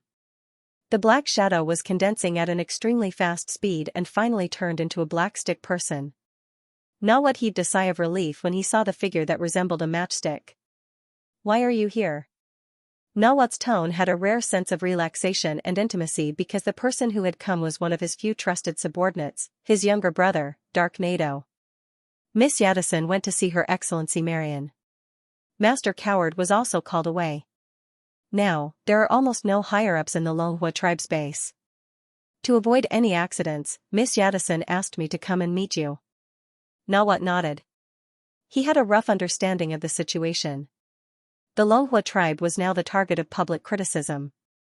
They were being watched by all the major tribes. If there were strong people to hold the fort, no one would dare to touch the tiger's whiskers. However, now that Nawat, Yadison, Coward, and Master Yu were not there was no power to intimidate them. If something trivial happened in the base, it might be expanded. Even if there were Crystal Eye race guards, they might not be able to stop those greedy eyes. Therefore, to avoid any accidents in the base, Yadison asked Dark Nado to come and find Nawat first. With Nawat's protection, at least Dark Nado would not go out and cause trouble. Yes, cause trouble. In Yadison's opinion, Dark Nado was the kind of person who would be easily provoked and passively cause trouble for the Longhua tribe. That was why Black Na Duo was specially arranged. Nawat understood this as well. Dark Nado was staring at Angwar's cat ears with obscene eyes, which almost got him into trouble. If it wasn't for Nawat's timely intervention, Black Nado would have been killed by good Alace. Now that Hey Na Duo was arranged to be by his side, it was a good thing. Nawat, I understand. Then enter my shadow first. Hey Nado was obviously unwilling to enter the shadow, but under Nawat's determined gaze, he pouted and blended into Nawat's shadow. When Hey Nado entered his shadow, Nawat immediately felt a sense of resentment. This was the sharing of emotions brought about by shadow resonance. Nawat was not surprised. Hey Nadwa was still in his teenage years, so his ability to control shadows was very weak. When he entered the shadow, he could only passively receive information from Hey Nadwa. However, Hey Nadwa could not send any information to the outside world, so it was normal for him to be unhappy. Only when Hey Nadwa entered his abnormal growth stage and started to look like a human, would he be able to control shadows more effectively. Don't complain. You're staring at me just as much as Yadison and Coward. I can only protect you when you're in my shadow. Nawat sent a message to Hey Nadwa. Hey Nadwa remained silent for a moment. I understand. After confirming that his little brother had completely merged with his shadow, Nawat continued on his way to Ghost Deacon to see if he could get another request. Canine Deacon already told Nawat that it would be difficult for him to get a second request, but Nawat still had to give it a try. Hey Nadwa, where are you going now? Alright. Nawat did not hide anything and told Nawat where he was going. Hey Nado, why do you need more? A second request? Did Canine Deacon refuse to sign the contract? Alright. Nawat, the contract has already been signed. The contract I want to sign this time is related to another matter. Since Hey Nadwa could not see anything from the outside, Nawat did not have much time to chat with Hey Nadwa, so he decided to share everything he saw with Nadwa using his mind-sharing skill. Nadwa fell into silence after receiving a large amount of information. Nawa quickly walked to the counter in the hall and looked for Ghost Deacon's direct investigator so that he could meet with Ghost Deacon again. About 10 minutes later, Nawa finally found the door leading to Ghost Deacon's hall. Once inside, he saw the familiar dark hallway. Nawa walked forward while answering Nadwa's questions. Nadwa had finished watching all the images Nawat sent to him. He did not pay too much attention to the exchange between Nawat and Canine Deacon. Instead, he looked at the other two people. One was Angor. The other one was Sipalov. Nawat looked at Angor because he almost got himself into trouble when he was staring at Angor's cat ears. Nadwa did not dare to hold a grudge against Godalise, but Angor did. He also asked Nawat about Angor's background. Nawat replied, "I don't know who he is, but I know he's a human. If you want to confuse him, I can send you to the mirror world later." Alright. Nawat was trying to help Nadwa. In fact, he had a good impression of Angor. However, he could not tell Nadwa what he was thinking. Nadwa was a rebellious person. The more he tried to stop him, the more excited he would become. Nawat knew Nadwa well, and the best way to dispel Nadwa's thoughts was to set a barrier that Nadwa did not want to cross. To Nadwa, going to the mirror world was a natural barrier. In other words, for 99% of mirror creatures, the world outside the mirror world was a dangerous place. There was no polymerization energy in the mirror world. Once they ran out of polymerization energy, they would be trapped like a turtle in a jar. Also, supernatural beings outside the mirror world would try to capture them whenever they saw them. Capturing a mirror creature was equivalent to obtaining a passage into the mirror world. Even if the passage was unstable, it would still bring them great rewards. Nadwa knew this since he was a child, which was why he always stayed away from the mirror world. After hearing Nawat's words, Nadwa's hostility toward Angor was reduced by half. Still, he mumbled, "Why do I feel like his cat ears are weird?" "It's nothing. It's just a side effect of Witch's Eye." Nawat replied in a flat tone. The aura left behind by Witch's blessing was quite famous in the mirror world. Everyone who received the blessing had different side effects, but they all shared the same aura. For this reason, Angor's cat ears would only attract attention in the mirror world. No one would think that he was a mystery item. However, if Angor returned to the real world with cat ears, he would become a target. After all, Witch's Eye was a mystery item that was only known in the Sun mirror world. I know it's a side effect of Witch's Eye. But you know what I'm talking about, brother. I think those cat ears are special. Humph, you. Nawat sighed. He was glad that Nadwa had already entered his shadow. If they were outside, Nawat would definitely ruffle Nadwa's hair. Even if they're special, they'll only last for a few days. Don't tell me that you can get the other party to cooperate with you and use the full effect of the cat ears on you in these few days? No matter how good the effect is, it has nothing to do with you. Nadwa lost interest in Angor after learning that Angor was a human. He didn't want to confuse Angor. Therefore, he also listened to some of Nawat's reasoning. In Nadwa's opinion, Nawat was right. No matter how special the effect was, it was pointless if it could only last for a short time. Let's not talk about him. Nadwa put Angor's thoughts aside and focused on someone else. I know the Inji who was at the doghouse. Nawat was surprised. Who's that? How do you know him? His name is Shipalov. Nadwa briefly told Nawat about Shipalov. When he was done, Nadwa spoke in a mysterious tone. I saw him at Black Mountain Goat's place before. He also entered Black Mountain Goat's secret chamber. Alright. Nato continued, I suspect that he has already gotten the admission ticket, Nawat said indifferently. So, you went to investigate his background and prepare to deal with him? Snatch the admission ticket? Nato choked for a moment and said after a long time, isn't that normal? Are you not interested in the Black Goat secret mirror? Nawat was silent for a moment and said, as far as I know, the Black Goat secret mirror has followed the Red Mirror priest of the Bulua Royal City to this gathering. Maybe the admission ticket has already entered the Bulua Royal City's list of goods. If you really want to get the admission ticket, you can trade with the Bulua Royal City. Nato, In the end, you're just interested in the black goat's secret mirror. In Hey Nato's opinion, as long as Nawat didn't express his disinterest in the black goat's secret mirror, he must be interested. Hey Nato, since you're interested, why wait for the trade? Besides, the black goat's secret mirror has a limit on the number of people. Even if it really enters the list of goods, you can't buy the admission ticket without spending a lot of money. It's better to just snatch it. When Hey Nato said snatch, he didn't mean to snatch it openly. Instead, he used the method of confusion to deal with Shipilov, using a soft knife to secretly threaten him. In this way, not only could he get the admission ticket, but he could also increase his own cultivation. Why not? Nawat understood what Hey Nato meant. It was the instinct of the Longhua tribe to consider using confusion anytime and anywhere. If it was any other time, Nawat wouldn't say anything. But now, the Longhua tribe released the barrier-breaking technique, and it was a very sensitive transition period. At this time even Atsun would choose to restrain himself. Moreover, from Hey Nato, Nawat also knew Shipilov's identity. Behind him stood the supreme commander of the Ice Kingdom, the sealing of the Ingji tribe. With the current situation of the Longhua tribe, it was definitely not a good thing to provoke him. Nawat, if I say that I'm not interested in the black goat's secret mirror, I'd be lying. But I can clearly say that in the short term, I'm not that desperate for the black goat's secret mirror. Compared to the black goat's secret mirror, I'm more concerned about the aftermath of the barrier-breaking technique.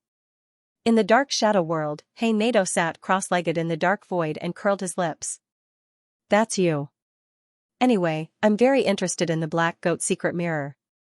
It's said that there's an imprint left behind by the desire demon god. If we can obtain the power of the imprint, the effect of the confusion will definitely be greatly enhanced. Evil desire demon god. When Nawat heard this name, his eyes turned solemn. Nawat, it's best if you don't think about anything about this god. Haino snorted but didn't reply. Nawat said with a solemn expression, the evil desire demon god is also known as the ominous evil play. His inauspiciousness was not only for himself, but also for all living beings who heard his gospel. The more you think, the closer you are to him, and the more unfortunate you are. It was rare for Hey Na to see such a serious expression on his brother's face. He hesitated for a moment before saying, I understand. I won't mention his name. However, I am very interested in the black goat's secret mirror, I am. Before Hey Nato could finish, Nawat interrupted him. Wait, I'm here. Nawat raised his head and saw a dilapidated castle shrouded in grey mist at the end of the road. This dilapidated building was covered in moss and filled with ivy. It was the residence of the ghost deacon of the 3 deacons of the All-Affair house. The dog deacon's territory was called the Dog House. And the ghost deacon's castle was called Ghost Castle. From the outside, the ghost castle looked very quiet. But Nawat knew very well that behind the glass that looked lifeless, there were many pairs of eyes. Right now, they were definitely staring at him. Nawat touched the black panther that was standing by his feet. Don't worry, it's just some ghost eyes. Let's go in. Ghost eyes was also one of the ghost deacon's abilities. It was similar to the warlock's eye, which could be used for reconnaissance. But the ghost eyes had a special characteristic, which was that they could hide. From the outside, nothing could be seen. Something. But as long as one got close to the ghost eyes, they would be able to feel the strange magnetic field emitted by the ghost eyes. It would make one feel as if they had fallen into a nightmare. It wasn't the first time Nawat came to the ghost castle, so he knew about it. But the more he understood, the more he felt that the ghost deacon was mysterious. After all, this was an existence that could be compared to the dog deacon. Nawat adjusted his expression and silently walked into the ghost castle. And as he entered, the glass on the ghost castle flickered, as if a light flashed past. 5 minutes later. Nawat walked out of the ghost castle with a trace of helplessness and frustration in his eyes. As the dog deacon expected, he really couldn't submit a second request to the ghost deacon. It wasn't that the ghost deacon was unwilling. It could even be said that he didn't even see the ghost deacon before he was persuaded to leave. And the person who persuaded him wasn't an investigator in the ghost castle, but a long-haired woman with 6 pairs of black wings. Although Nawat didn't know her name, the 6 pairs of black crow feathers indicated her identity. Dragon Crow. The Dragon Crow clan of the 100 Dragon Divine Kingdom. Although the Dragon Crow clan's direct combat power was considered weak among the mirror dragons, but the assassination, control, and curse abilities that they specialized in were feared by all clans. And Nawat knew that the leader of the 100 Dragon Divine Kingdom's outpost this time was a Dragon Crow. Her name was Marion. The Dragon Crow in the Ghost Castle wasn't Marion. However, her appearance was definitely incited by Marion. The other party obviously guessed Nawat's intentions and didn't even ask him about it before directly inviting him out of the Ghost Castle. And the other party was still floating on the roof of the Ghost Castle. Nawat turned around to look. The 3-meter-tall woman with curly hair flapped her 6 pairs of black wings. She was like a goddess of darkness, silently looking down at Nawat. That pair of cold eyes had an obvious intention to expel him. The Mirror Dragon clan's dragon aura shocked all living beings on the ground. Even the Black Panther that had followed Nawat since young couldn't help but tremble.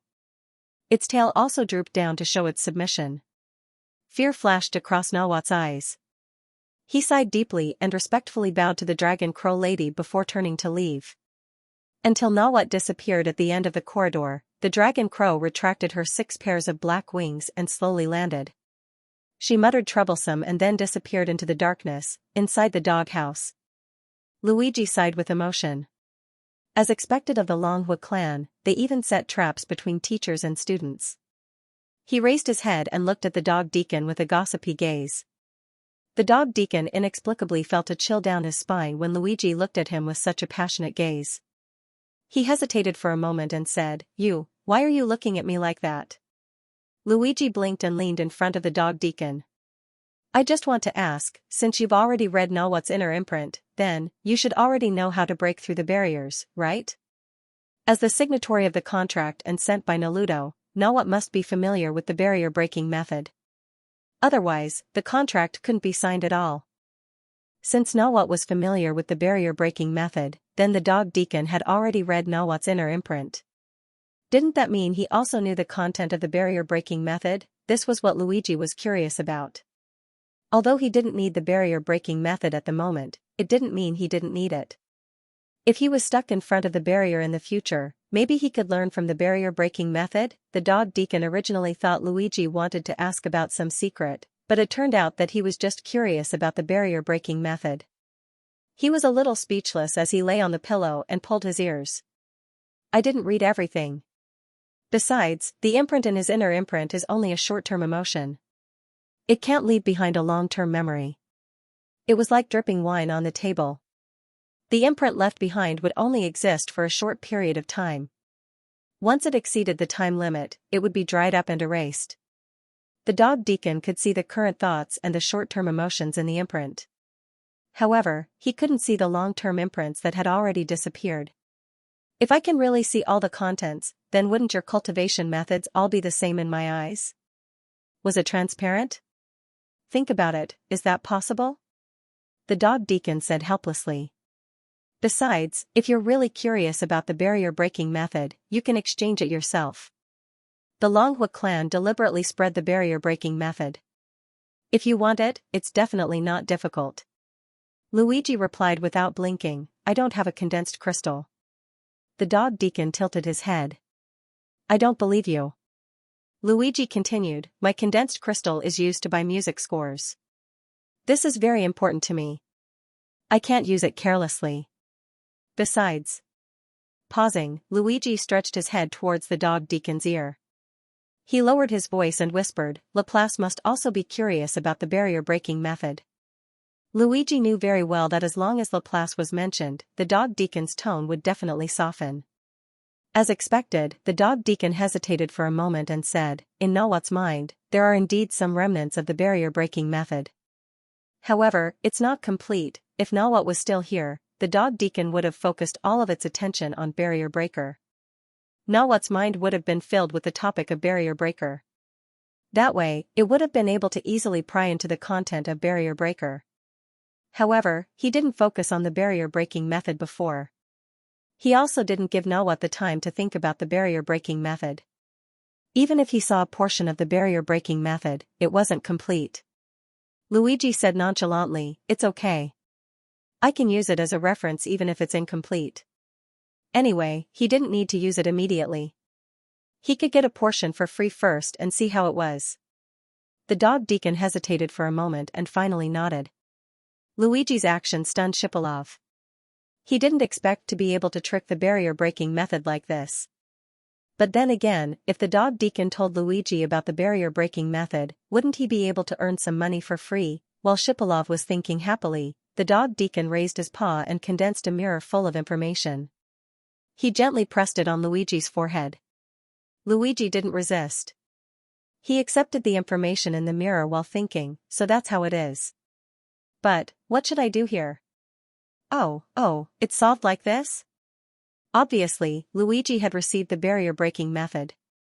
Shipilov's idea of getting the barrier-breaking method from the dog deacon had failed. He couldn't hear anything from Luigi's muttering. Shipilov sighed and didn't care about the things around him anymore. He focused on the main stage. Now, the main stage was about to come to an end. The ones on stage now were all powerful races. Judging by the current order, it wouldn't be long before General Oleg came on stage as a representative of the Injit clan. While Shipilov was thinking about this, the person in charge of the main display stage had already left, and the new people on the stage were all tall and slender, wearing military uniforms, and the whole atmosphere was very imposing. Standing at the front of the group was a burly man in uniform. His pure black cloak made him look even more majestic. It was General Oleg, the man Shipilov was loyal to. Yes, the newcomers were also from the Injit clan, Shipilov's ancestor. On the other hand, Angor also noticed the group of Ingji clan members on the stage.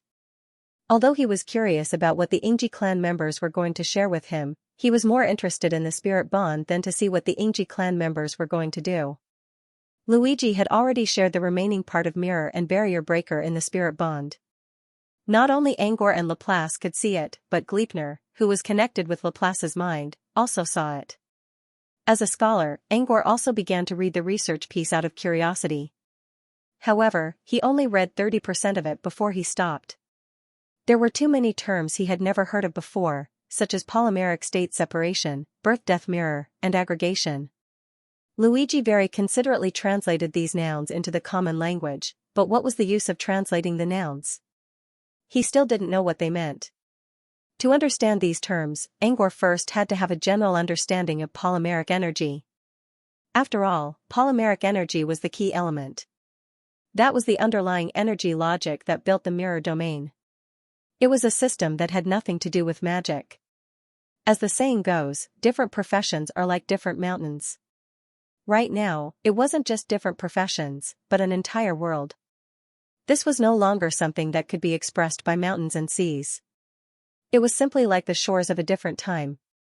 At the very least, it was impossible for him to gain a deep understanding of convergence energy and understand mirror and barrier breaker in just a few days.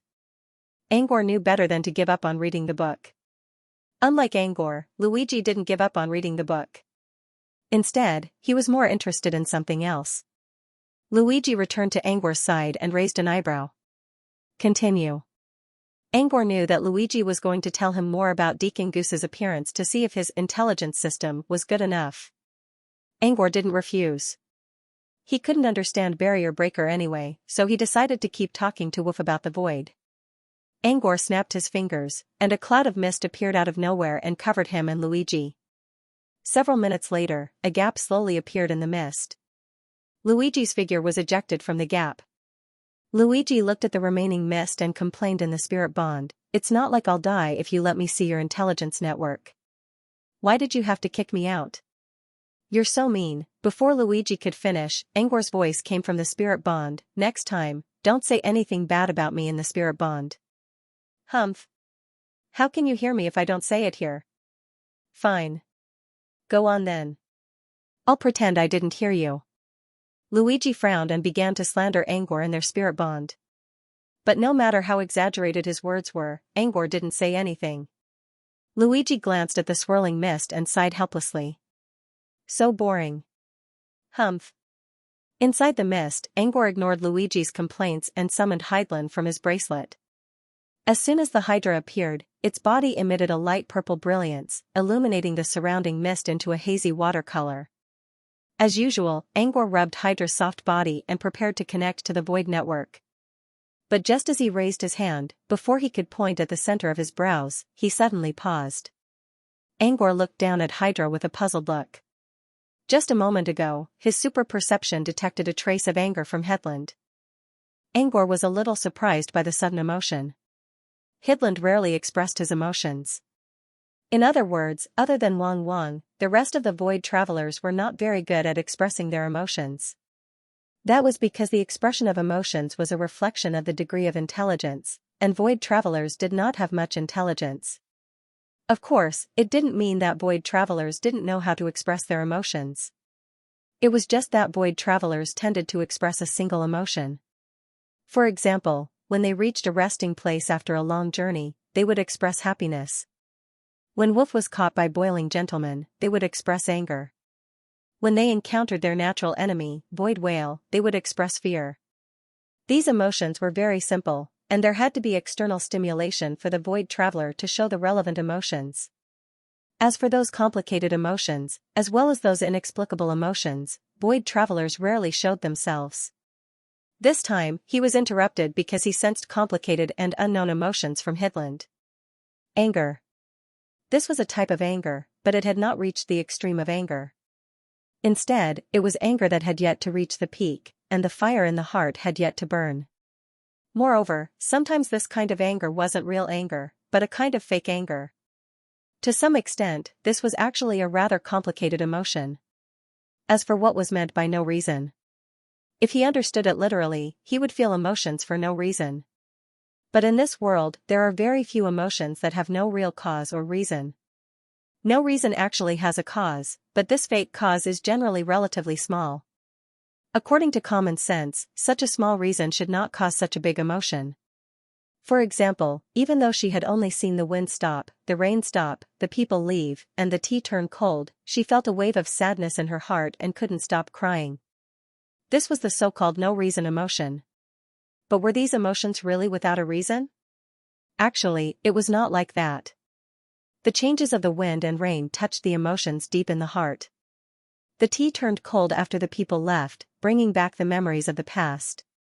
And these emotions and memories became the cause of emotional fluctuations.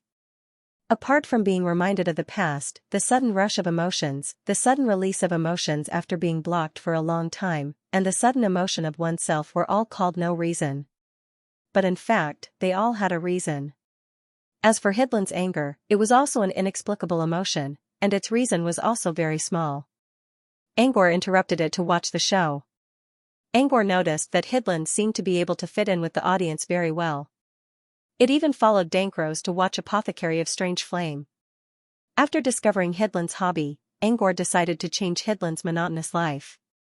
He put a DVD box of Apothecary of Strange Flame in his bracelet and let Headland watch the show every day.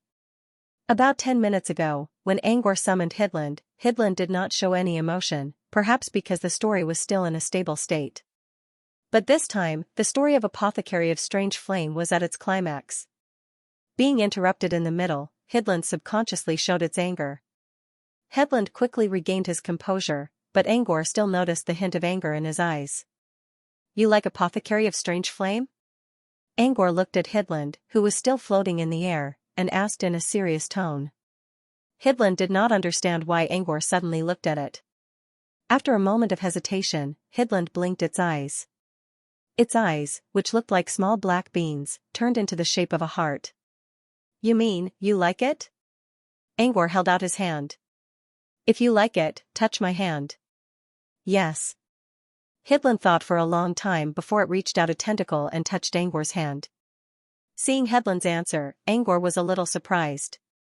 Actually, he didn't care about the answers to those two questions. What he cared about was whether or not Hyde could understand what he meant. Could it think? And whether it was willing to answer. If Headland could think, understand, and answer his questions, it meant that Headland's intelligence was growing. It was important to note that the labels of void travelers had always been rare, worthless, and stupid. The rare label was widely accepted, so it was fine to leave it aside for now. Worthless and stupid were two labels. The former was a common misconception, as one could tell from the void network that void travelers were extremely valuable. But the latter was something Angor could not refute. Even Woof Woof, the only wise man among void travelers, could not refute it. In terms of intelligence, the void traveler was indeed very stupid. Most of them only knew how to follow Woof Woof's orders without thinking for themselves. But now, he noticed that Hidlin's intelligence was growing. Did this mean that void travelers could get rid of the stupid label? Angor believed that Woof Woof would be happy to hear this news. After all, as a void traveler, Woof Woof could understand Hidlin better. Still, Angor forced himself to hold back his joy. He still needed to make sure. Next, Angor tried to ask Hidland a few more questions. Hidland always responded well to Angor's questions about Apothecary of Strange Flame. But when it came to other questions, or ones that were more difficult to understand, Hidland's reaction was very small. Angor could not come up with a conclusion right away, but he could tell that Hidland's intelligence was improving. As for how much, Angor could not tell. But it did not matter. He just needed to tell Woof Woof about Hidland's condition, and the dog would take the initiative to examine it. Angor rubbed Hidland's frozen body again. When Hidland began to get angry, he let go and patted its head. Don't be mad. When we get back later, I'll give you the second book of Apothecary of Strange Flame. Okay. Hidland did not understand Angor's words, but when it heard the name Apothecary of Strange Flame, it slowly calmed down. Angor chuckled and stopped teasing the dog. Instead, he reached out a finger and touched his forehead. As soon as Hidland saw the signal, a tentacle reached out from its slime body and reached into Angor's forehead. Along with the sense of being on guard, it brought them into the void. Along with the familiar sense of being in a trance, Angor Xiao had already entered the void network. Before he could get used to it, he received a message from Woof Woof. Why are you here again? Woof. Angor paused for a few seconds before he regained his consciousness and sent a message through Hidland. He did not tell Woof Woof about Hidland's condition right away. Instead, he told Woof his purpose. You want me to look for Deacon Goose again? Woof Woof grumbled, how troublesome. Fine. Send me a picture of him. Make sure it's accurate. Okay. With Hidland's help, Angor quickly sent the pictures of Deacon Goose and Klaus to Woof Woof. Yes, there was Klaus as well. However, Klaus' appearance was not obvious. He always wore a mask and looked like a human. He did not have any special features. At most, he had his own style of clothing. However, this alone was not enough. Angor did not think that Woof Woof could find anything about Klaus, but he still sent the picture as a backup. It was fine if they could not find anything. Angor wanted to get familiar with Klaus so that other void travelers could have a general impression of him. As for Deacon Goose, his appearance was much more obvious. Deacon Goose also wore a goose mask all year round. However, the mask did not cover his entire face. Everything below his nose was exposed. Deacon Goose's nose was covered by the mask, but Angor once saw Deacon Dog's eyes. Also, Deacon Goose's eyes were very recognizable. The whites of his eyes were as green as a lake, while his pupils were dark blue. More importantly, there was a layer of grayish-white mesh outside his eyes, which did not look like a human's eyes. Deacon Goose's hair and clothes were nothing special, but it was worth mentioning that Deacon Goose's hands were a pair of pure white wings. Her feet were covered in a large number of illusory feathers, which were in the form of falling white fluffy feathers. These fluffy feathers formed a cloud-like illusion under her feet. Deacon Goose's eyes, wings, and the feathers and cloud cushions under his feet were all unique features. If Deacon Goose's clan had a certain presence in the general plane, Angor might be able to find out where Deacon Goose came from based on these three characteristics. Woof Woof quickly sent the picture to Deacon Goose. Angor would have to wait for a while to receive the full report. Angor did not mind. While waiting, he told Woof Woof about Hidland's situation. Woof Woof remained silent for a long time. I noticed something different about Hidland as well. Angor contacted Woof Woof and needed Hidland's help. However, Woof Woof was able to contact Hidland all the time. Since it was Woof Woof who ordered Hidland to follow Angor, Hanghan paid special attention to Hidland. This also made Xianxia admire Hidland a lot. After all, Hidland was the only void traveler who was in close contact with human civilization. Void travelers did not like humans very much. Woof Woof was no exception. Living in the human world, Woof Woof Woof had never encountered any living creatures in close proximity. Not only Woof Woof, but the other void travelers also cared about Hidland. Because of this, Woof Woof would talk to Hidland whenever he had time. While talking to Hidland, Woof Woof could clearly sense that Hidland's emotions and the content of its words were improving rapidly. Before this, Hidland could only communicate with Angor in simple ways. But now, Hidland's ability to understand things was greatly improved. For example, in the past, Hidland could only understand "Does this flower smell good?" which was a straightforward question. Now, it could understand "Does this flower smell good?" which required more description and description. Woof Woof Woof watched Hidland's reaction. It was excited, but it was also anxious and confused. Why did Hidland do this? Did Hidland's intelligence increase because it came into contact with Angor? Or could it be that being in close contact with intelligent creatures could improve its intelligence? Was Hidland an exception? Or could it be that all void travelers could do the same thing? Woof Woof Woof was troubled by these questions. It was troubled. Perplexed because Wang Wang was unable to answer these questions. To do so, Woof Woof had to let more void travelers come into contact with humans and other intelligent creatures. Woof Woof Woof could accept Angor coming into contact with other void travelers, but not other intelligent creatures. It understood too well the desires and greed of humans and other intelligent creatures. Take a look at the void travelers that Gruz Howard had captured and brought to Phantom City.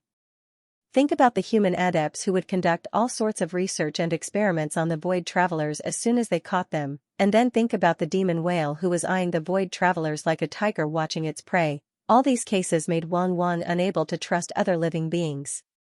If there were a lot of void travelers, then it might be able to harden its heart and conduct an experiment. But now that the number of void travelers had withered, how could it prove the truth? How to prove the truth? Even though Wang Wang knew that the Hydra's intelligence had increased, it was still very difficult for him.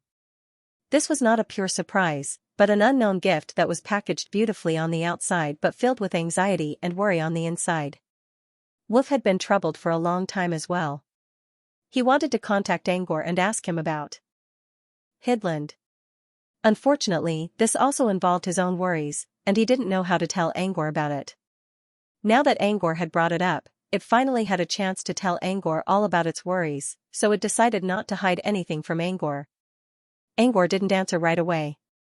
Instead, he spoke in a self-mocking tone. "I thought I was the first one to notice Hidland's change. But you've noticed it for a long time. Well, now that you think about it, as the head of all Voidwalkers, it'd be a surprise if you didn't notice Hidland's change.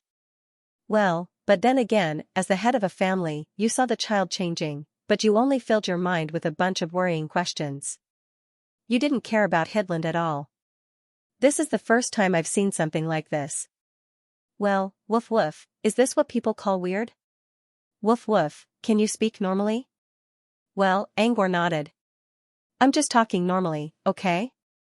I understand what you're thinking, but you're thinking too far ahead. There's no need to think too much. Well, just take care of what's in front of you first. Well, now that Hidland's intelligence has improved, we should focus on training and observing Hidland first.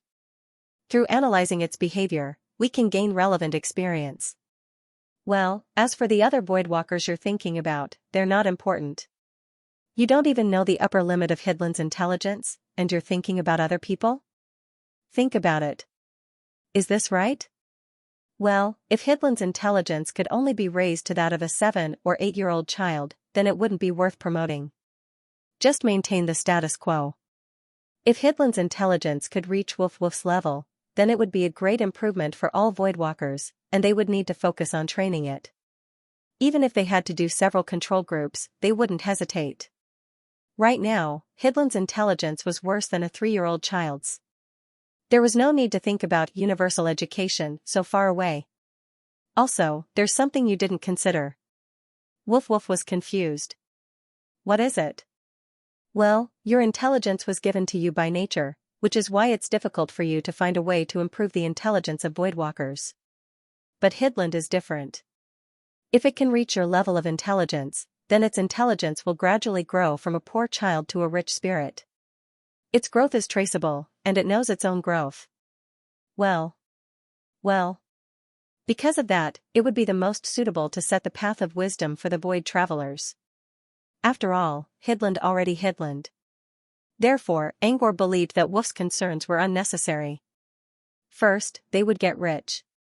Then, Headland, who had gotten rich first, would lead the rest of the younger generation to get rich. Finally, the whole nation would become rich. Wasn't this a beautiful path that could lead to a bright future? What Wang Wang was worried about, having the void traveler come into contact with other living beings, would not happen at all. From beginning to end, Wolf would only help each other. Wolf remained silent for a while. But what if Hidland finds out that its intelligence is related to humans? Won't other voidwalkers do the same? Angor didn't know what to say.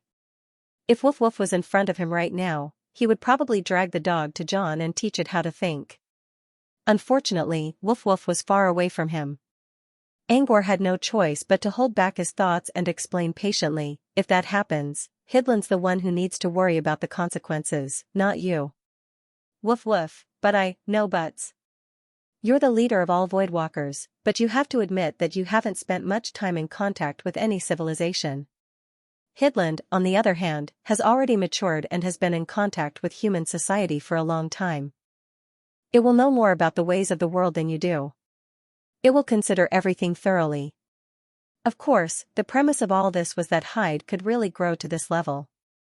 Besides, even if there's a loophole in Hidland's plan, there's still me, right? Angor softened his tone. You didn't consider me at all. Do you think me is not important enough? Or do you think I'll die young and never see the day when voidwalkers rise again? That's not what I meant. It's just. Wolf had gotten used to being alone and never thought about relying on anyone. Wolf didn't finish its unfinished words, but Angor could guess what it was trying to say. Angor spoke in a soft voice, we can try to rely on each other. Wolf wanted to say something, but before it could, Angor spoke again, actually, we're already relying on each other. For example, I'm looking for information about Deacon Goose and Klaus. That's why I'm relying on you and your friends, right? Wolf remained silent for a long time before it spoke again. This isn't about relying on each other. Angor chuckled. Only when we owe each other can we rely on each other. If we both make things clear, it won't be about relying on each other. It'll be about equal value. Wolf muttered, you're the only one who can talk. Angor didn't mind Wolf's sarcasm. He changed the topic back to Hidland. Anyway, you don't have to worry about all these non-existent problems. Now, what you should be thinking about is how to better nurture Hidland. Wolf said, I'm not with Hidland, so I don't know how to train it. Angor didn't mind at all. Leave it to me then. I'll do it the same way as before. I'll teach it through interest. By interest, of course, he meant watching movies. Most of the time, watching movies was also a form of learning. Hidland cared about Apothecary of Strange Flames so much because it could learn through watching movies. Also, I happen to have a hollow man who needs to learn how to understand the world from scratch. I can ask Hidland to learn with him. Wolf didn't know what a hollow man was, but it understood what Angor meant. It could be summed up in one word, learning. Wolf wasn't sure if a void traveler could become smarter through learning, but it was willing to let Angor try. Wolf believed that Angor would protect Hidland well. After all, he was someone who was respected by that person. Angor saw Wolf remaining silent. Of course, you can't stay out of this either. Wolf. Wolf, what should I do? Wolf. Just talk to Hidland as you always do. Record whether Hidland's intelligence is growing or not. If Hidland's growth accelerates, stagnates, or even regresses, tell me immediately. I'll adjust my method accordingly. Wolf. Actually, Angor could record the information himself. But it would be better if Wolf did it. This way, Wolf would feel more involved. At the same time, it would be easier for Wolf to communicate with Hidland than it would with Angor himself. Wolf understood Angor's meaning. I understand. I'll do my best. By the way. Wolf. Woof woof woof considered for a moment. And, thank you. Angor chuckled. Don't mention it. Like I said, we can only rely on each other if we owe each other something. Woof woof woof, woof woof humphed. I'm just being polite. It doesn't mean I'm really grateful. Woof woof woof, Angor curled his lips and muttered in his mind, you're such a tsundere. But he didn't say anything. It was easy to read the minds of creatures that lived in solitude all year round. But even if Angor did, it was best not to point it out. Otherwise, these creatures might not say anything for hundreds or thousands of years. He was counting on Woof's space network to help him build a wide intelligence network. He couldn't just let Woof do whatever he wanted right now. He had to do something to appease Woof. Next, Angor chatted with Woof Woof about Hidland for a while. Angor wanted Woof Woof to know more about Hidland so that he could better monitor the creature's intelligence. When they were almost done talking, Woof Woof suddenly stopped talking as if it was receiving a message from another void traveler. Angor didn't disturb it and waited quietly. Several minutes later, Woof Woof's connection was restored. It's about Deacon Goose and Klaus. Did you get back to me? Woof woof woof woof woof woof, no news from Deacon Goose and Klaus yet. Let's wait for a few more minutes. If there's still no news, then there's nothing. Angor sighed. Angor sighed. He thought Klaus might not have any information, but Deacon Goose should at least have some. But now, it seemed that both Deacon Goose and Klaus would have to keep a record for now. Woof woof, I didn't get anything from Deacon Goose and Klaus, but I did get something about Loft World. Do you want to hear it? Okay. Something about Loft World? Angor nodded without hesitation. Angor wasn't interested in Loft World. However, the Watchers in the southern wizarding region were very concerned about it. This was because an old friend of the inspector, 100 Birds, was now stationed in the Loft World and became the inspector of that world. Loft World was too special. It was a world that even miracles didn't want to pay attention to. Therefore, the Watchers were very worried about Birdie's safety. Knowing that Angor had a way to get information about Loft World, the Watcher came to see Angor alone, hoping that Angor could inform him as soon as he received new information. Angor also told Woof Woof about this. Woof Woof also promised to provide more information. However, for the safety of void travelers, they wouldn't enter Loft World. Instead, they would only observe from a distance. It was precisely because they were observing from afar and did not investigate on the spot that there was very little information about the Loft World. Until now, Woof Woof finally got the first piece of information about Loft World. Woof Woof, the information I received is that a strange hole has appeared in the void of the Loft World. What? A strange hole? Angor was puzzled. What was that? Woof Woof shrugged. I don't know. You can think of it as a giant hole formed by countless space rifts. Based on Woof Woof's description, Angor imagined that the hole was similar to a vortex or a mini black hole. Inside this void, there seemed to be an unknown void passageway. But Woof Woof didn't know where it led to. According to Woof Woof, all void travelers near the hole ran away because of their natural sense of danger. In other words, the void travelers believed that the hole was full of danger. They couldn't even look at it from afar, let alone get close to it. Angor didn't know what the hole was, but he still made a note of it and told the Watchers later so that they could figure it out. Is the void traveler who discovered the void the same one who discovered the void blood tree? Angor asked curiously. Last time, Angor wrote about the void blood tree outside Loft World in the Wasteland Traveler. That was how the Watchers found out about Angor's special information and asked for help. Woof Woof nodded. Yes. Yes. Woof Woof used them, which meant it wasn't a void traveler. Angor followed suit. So which one do they think is more dangerous, the blood tree or the strange hole this time? Woof Woof Woof. Woof Woof, wait a minute. Woof Woof Woof. This time, Angor did not have to wait too long for Woof Woof to get the answer. Woof Woof sounded a little disappointed. They can't tell. Both the void blood tree and the strange hole are deadly to them. Woof Woof Woof. No matter which one it was, they would all end up in the same place. They would all die if they got too close. Therefore, they couldn't tell which one was more dangerous. Angor, negative. It's a deadly danger. As far as Angor knew, the void blood tree might have something to do with an evil god from Loft World. Angor didn't know what the strange hole was yet. Even if he equated the two dangers, the hole this time was most likely an evil god. Angor nodded and noted the information down. Even if it was an evil god, he didn't need to worry about it. By the way, is there any news from your master? Angor asked Wang again. Did you hear anything from your master recently? Last time, Angor sent an image to Spotted Puppy. The image itself wasn't important. What was important was what Angor wanted to express in the image, to find the full text of Singularity Dispersive Meditation. Angor hoped to get the rest of Singularity Dispersive Meditation from Spotted Puppy by using a trick. He didn't know if the Dalmatian had replied after such a long time. Soon, Wolf gave an answer. Unfortunately, the answer was no. Angor considered and asked again, did it tell you about the images I sent it? Woof. Once again, Wang gave a negative answer, never talked about it. Nothing at all? Angor scratched his head.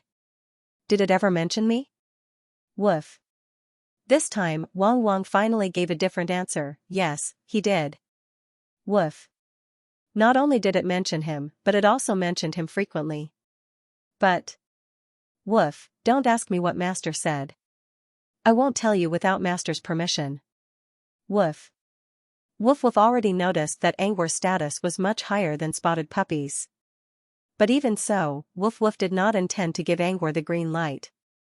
It only respected and admired the spotted dog, not someone who was higher than it. Besides, Angor could tell that there were many beings who were higher than the spotted dog in the demon realm. Woof could not obey everyone. Woof and the spotted dog, Angor and the spotted dog, and Woof and Angor. They all had their own relationships. Angor didn't know what to say. Before he could say anything, Woof cut him off.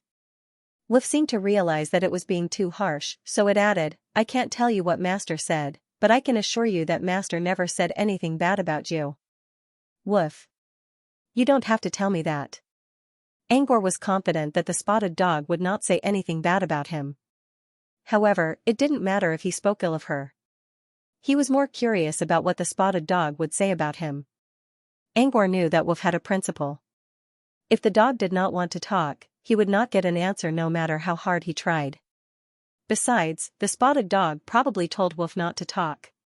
He decided to change the topic instead of asking more questions. However, before he could find a new topic, Wang suddenly said, oh right, I suddenly remembered that there is actually something I can tell you. Angor froze. Angor was surprised. Didn't he just say that he could not say anything? Angor did not send any message to Woof, but Woof seemed to have guessed Angor's intention. I've asked for Mister's opinion. When did you ask for permission? Or could it be that the Dalmatian had been peeping all this time? Woof, it's not what you think. I took the initiative to ask sir if I could tell you. Because you asked me this question before. I asked Woof? He tried to recall his conversation with Woof and hesitated. You mean, time sacrifice? He asked Wang many questions, most of which were related to the construction of the Void Network and the collection of intelligence. These issues were all related to the abilities of the Void Traveler. Wang could decide on his own, and there was no need to ask the Dalmatian for instructions. The only thing related to the Dalmatian was a time offering. The Dalmatian sent a strange message through the picture, and the message mentioned time sacrifice. Angor tried to ask the Dalmatian what a time offering was, but the dog said that it was looking for Mr. Jins and stopped communicating. Angor did not know if the Dalmatian was really looking for Mr. Jins or did not want to talk about something else. Either way, he did not get an answer from the Dalmatian. Angor also asked many people, including Sunders, Rain, Iron Granny, and even the Watchers. But none of them knew anything about time offerings. The only clue he got was from Woof.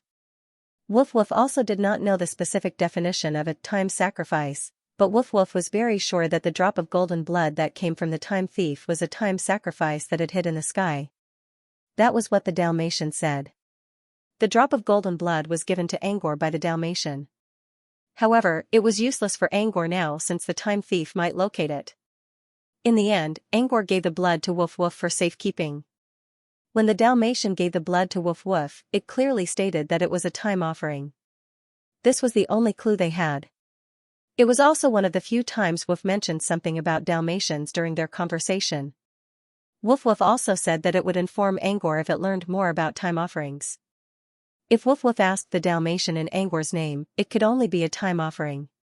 As expected, it did not take long before Wong Wong sent a new message to the Void Network. Yes, it is the time sacrifice.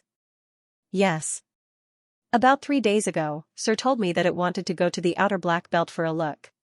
The Outer Black Belt was a place in the Nightmare Realm. Woof Woof did not know where it was, but it did see the image sent to Angor by the Dalmatian when it helped Angor. In the image, an ethereal female voice said, "A time offering has appeared in the Outer Black Belt." Yes. Another high-pitched female voice said, "Keep an eye on it. Make sure it doesn't get involved." Yes. The it here was referring to the Dalmatian. Woof Woof Woof's words turned out to be a prophecy. Perhaps the Dalmatian was born to be rebellious, or it just liked to join in the fun. Now that it had snuck into the Outer Black Belt, it was probably after the time offering as well. As Angor's subordinate, Woof Woof did not dare to overstep or comment on the Dalmatian's action. However, Woof Woof used this as an excuse to ask about time offerings. Woof Woof was not only asking for Angor's sake. It also had its own plans. The golden blood was also a time offering. Even though it did not belong to Woof Woof, Woof Woof still hoped to gain more benefits while it was still in the sky. To gain more benefits, Angor needed to know what a time offering was first. Angor's goal was exactly the same as Angor's. However, the Dalmatian did not tell Woof Woof what a time offering was, nor did it tell Woof about the time offering. He simply said, "Any time magic material that can be used by Minister Dim for smelting is a time sacrifice." Woof Woof Woof knew that Minister Dim was the Dalmatian's master. But apart from that, Woof Woof did not know anything else. The Dalmatian used Minister Dim's smelting standard as an example, which Woof Woof Woof could not understand. Because he could not understand, Wong Wong immediately asked, "Sir, what you mean is that the so-called time sacrifice refers to a time magic material?" In the face of Woof's questioning, the spotted dog maintained its role as the old riddle dog and did not give a direct answer. It only said ambiguously, "Not all magical materials are qualified to be smelted by Minister Dim, and those that can be smelted must be sacrificial items." No matter how Woof Woof asked, the Dalmatian did not answer anything about time offering. That's Sir's explanation about time offerings. Woof Woof Woof, I've asked Sir, and Sir agreed to let me tell you. Woof Woof did not continue the message. Instead, it gave Angor some time to think. Angor was trying to figure out what the Dalmatian's answer was. Smelted by Minister Dim. Angor frowned and muttered to himself. As far as he knew, Minister Dim was the so-called Minister of Weapons. He was an expert in smelting and forging. He could be regarded as a powerful alchemist. From the Dalmatian's words, Angor could confirm two characteristics of time offerings. First, they could be smelted. In other words, time offerings could be used as an alchemy consumable. Second, they had to be liked by Minister Dim. In other words, they had to be liked by Minister Dim. Angor did not know how good Minister Dim was at alchemy. However, the man could make Dalmatian, give birth to the black-white maid, and cultivate boiling gentlemen. As a researcher, Angor could tell that Minister Dim was at a place far away from Angor's sight. At the very least, he had to be a mystery alchemist. An alchemy consumable that caught Minister Dim's attention could only be of a high level. According to this understanding, a time sacrifice could be defined as an extremely high-grade time magic material that can be used to refine a mystery item. Yes. If Angor's guess was correct, then the image sent by the Dalmatian had nothing to do with Angor. The two female voices in the image said, "The time offering contains Her Majesty's aura, and Master believes that Her Majesty made this offering." At first, he thought His Majesty was referring to himself. But now, it seemed that Her Majesty was most likely the real Shava, not Angor, a substitute. Angor had never made any offerings before. Moreover, based on the definition of time sacrifice, it was clear that time sacrifice was an extremely high-grade magical material. Time-type materials were extremely rare. He wouldn't even consider using the lowest tier materials for a sacrifice, let alone one that had reached the level of a sacrifice. Therefore, Her Majesty was definitely not referring to him. But now he had another question. What if Her Majesty was not referring to him but the real Shava? Then why did the Dalmatian send him this image? Angor believed that the Dalmatian could tell him apart from Shava. Every time the Dalmatian showed up, Angor was always in a bad situation. In a way, the Dalmatian was here to help him out. Back in Sleepless City, the Dalmatian took him out of there when he was trapped inside the dome. In the land of sinners, Angor couldn't even resist their auras, let alone look them in the eye. It was the puppy's presence that eased the pressure and allowed Angor to keep up his act. And Devil see, anyway, the Dalmatian must know that he was weak. Since it knew that, it should be able to tell him apart from Shava. After all, Shava was strong enough to kill the dream behemoth with ease. There was no way she would be trapped in Sleepless City or the land of sinners. If the Dalmatian could tell him apart from Shava, did it mean that the Dalmatian sent this image to him for some other reason? Was the Dalmatian trying to tell him where Shava was? If that was the case, then what was the point of it reminding Shava of her location? Did the Dalmatian want him to meet Shava? Or did it not want him to meet Shava? Or did it want to meet Shava? After all, the Dalmatian already went to the black belt. But what was the point of meeting Shava? Many questions popped up in Angor's mind, but he didn't have any answers yet. Unless he could talk to the Dalmatian openly. But that would be difficult. The Dalmatian had been pretending to be an innocent puppy in front of Angor all this time. It was impossible to open up its mind to Angor. Still, Angor asked Wolf to ask the Dalmatian. Wolf hadn't contacted the Dalmatian since 3 days ago. It wanted to talk to Shava, but it didn't dare to do so.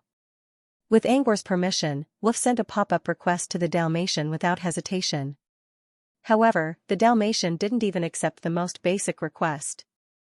Maybe the Dalmatian was still sneaking away and didn't want to talk. Or maybe it saw through Angor's mind and didn't want to talk to him. Either way, there was no way for him to get an answer now. Or maybe I'm wrong. Maybe the Dalmatian's image isn't about Shava's location. It's about the time sacrifice. Okay. Angor shook his head and threw the thought away. He could not think of anything right now. Since he couldn't figure it out, he decided not to think about it. Next, Angor chatted with Wolf about other trivial matters. While chatting, he also waited for the other Void Traveler's feedback. Time went by slowly, but Wolf still didn't get anything useful. Angor even thought that he was done for. However, before Angor could say goodbye, Wolf suddenly received a piece of information that might be useful. There is still no information on Klaus at the moment.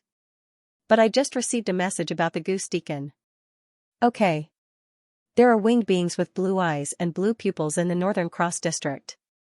They look very similar to the Goose Deacon you sent me. Only the feathers on its feet are slightly different. Okay.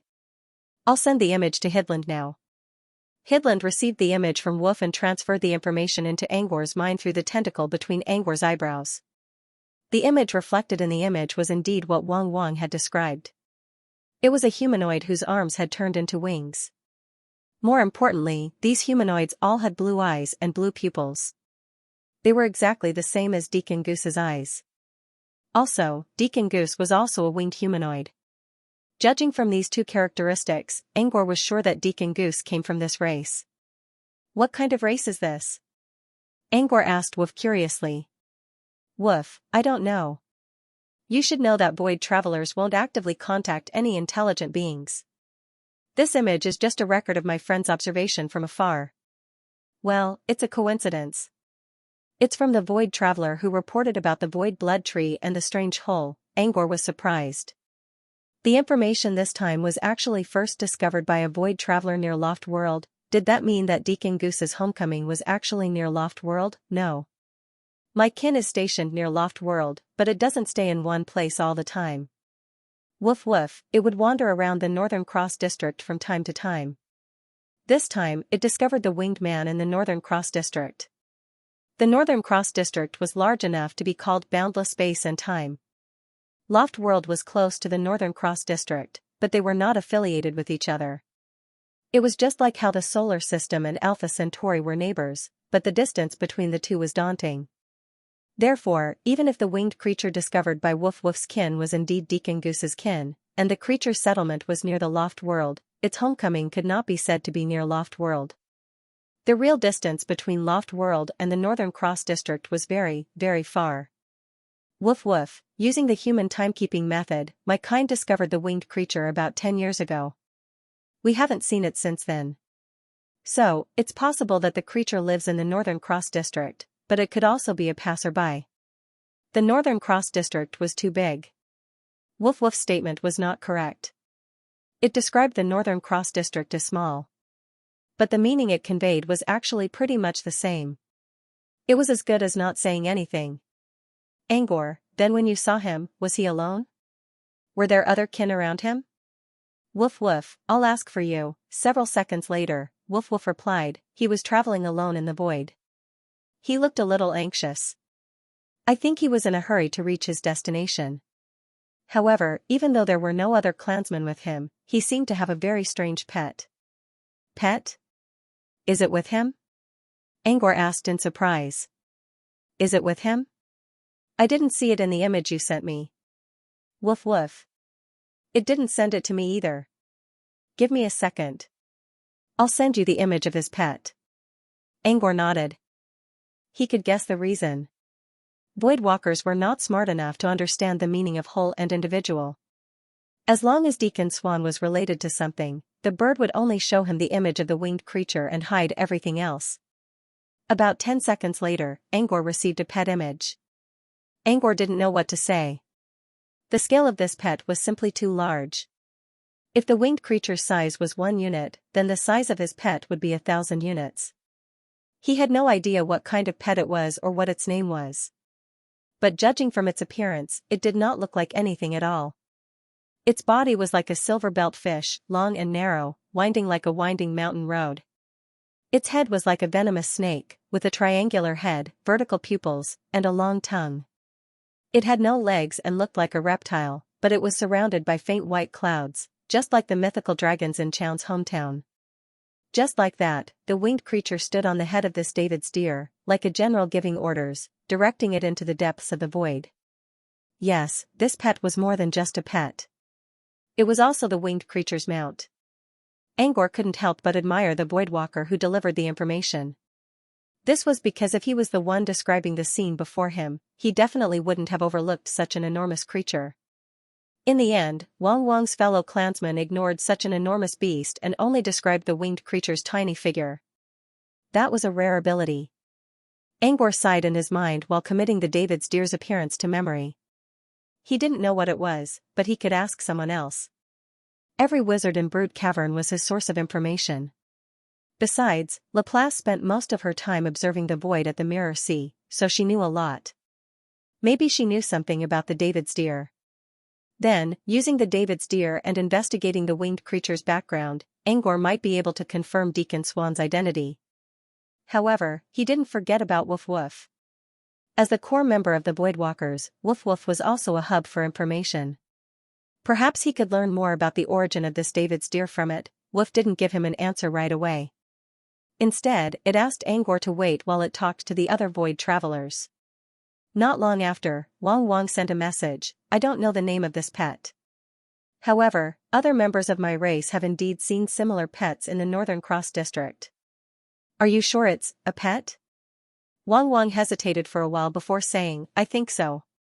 Although my fellow clansmen have only seen a similar creature 3 times, each time it did not appear alone.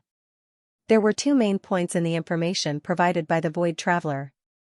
Firstly, the 3 locations where the Void Traveler had been observed were all in the Northern Cross District. There were no similar creatures in other places, but they appeared frequently in the Northern Cross District. This meant that the 3 odd beasts were creatures that lived in the Northern Cross District. Secondly, every time it appeared, it would not appear alone. There would always be a king standing on top of its head, and every time the king appeared, it would be different. Therefore, from Wang Wang's point of view, it was very likely to be a pet that could be domesticated. 3 times. Angor considered for a moment. Can you send me the images of the other 2 owners? Yes.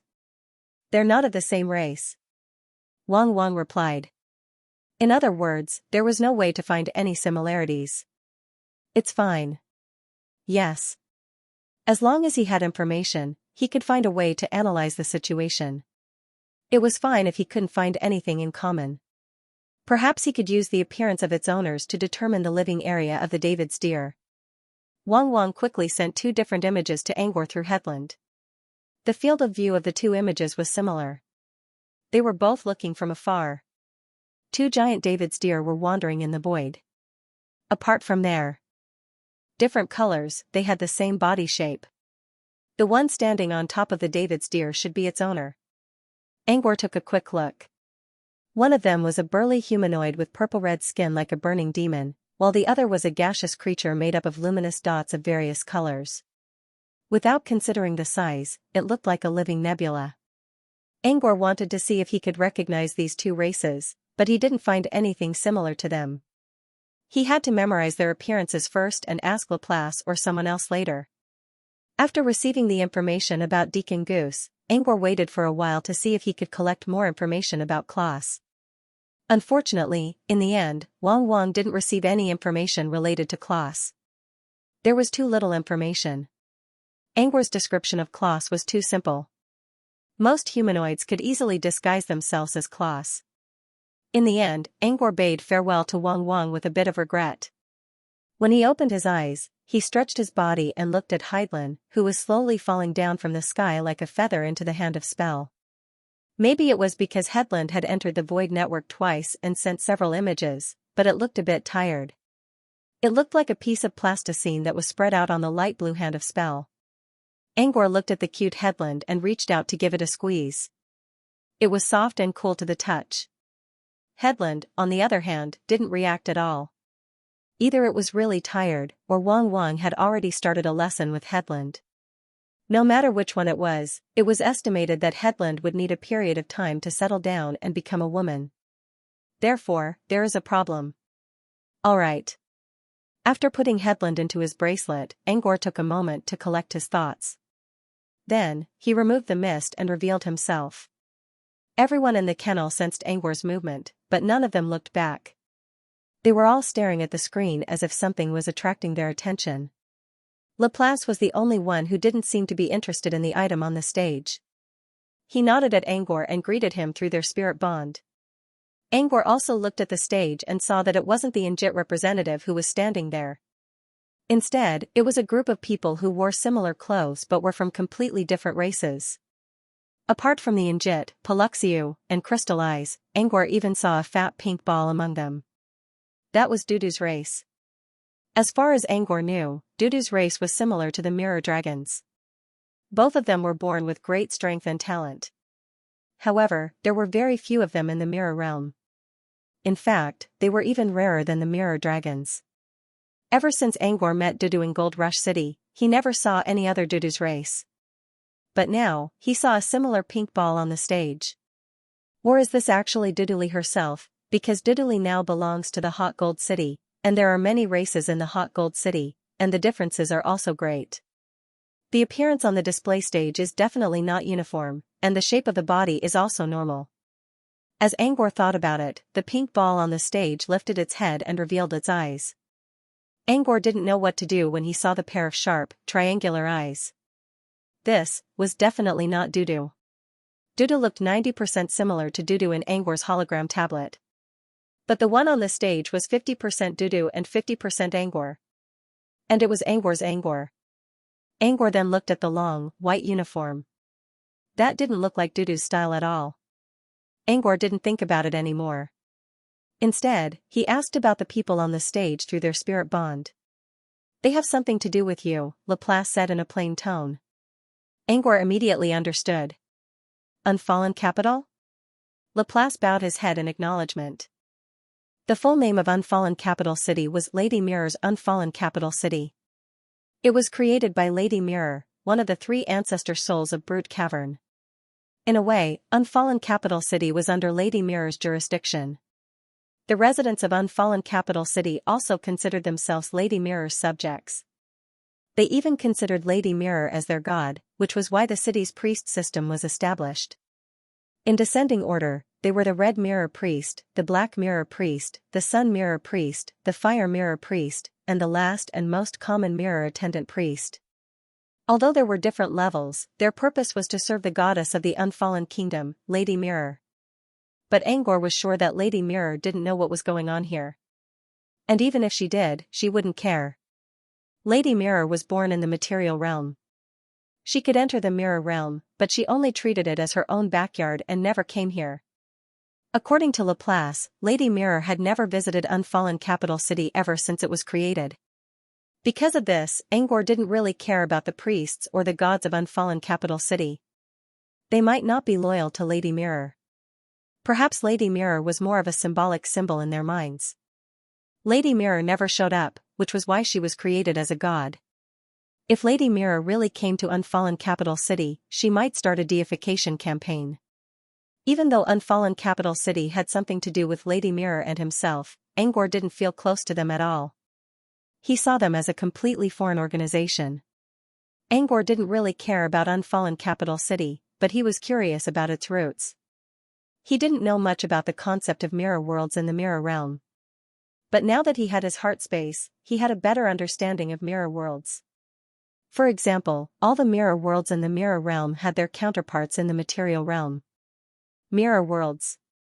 For example, Angor's heart space corresponded to the unbreakable heart mirror in the real world. Which mirror world did Unfallen Capital City correspond to in the real world?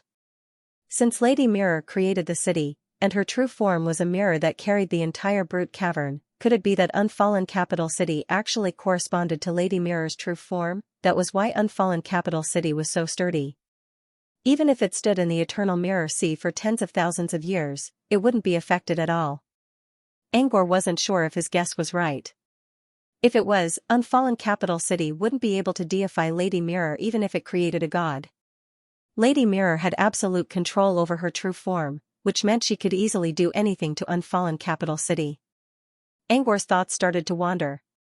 Fortunately, Laplace's voice pulled him back from his wild thoughts. The rules set by Buluo Royal City this time are robbing people. What are the rules? Angor looked at Laplace with a puzzled look. Laplace considered and said, "You can think of them as the laws of a city. Those who lived in Buluo Royal City had to abide by these laws." Yes. While Laplace was answering, the speaker on the stage mentioned one of the rules. The 10th rule is to activate the new version of the city planning law. In the next 10 years, all city districts will undergo a new round of planning. Anyone who opposes, obstructs, or interferes with the plan will be punished by the highest court of justice. The speaker's speech was complicated, but Angor only needed to listen to the first sentence. Activate the city planning law. The rest of the speech was simply illustrative examples.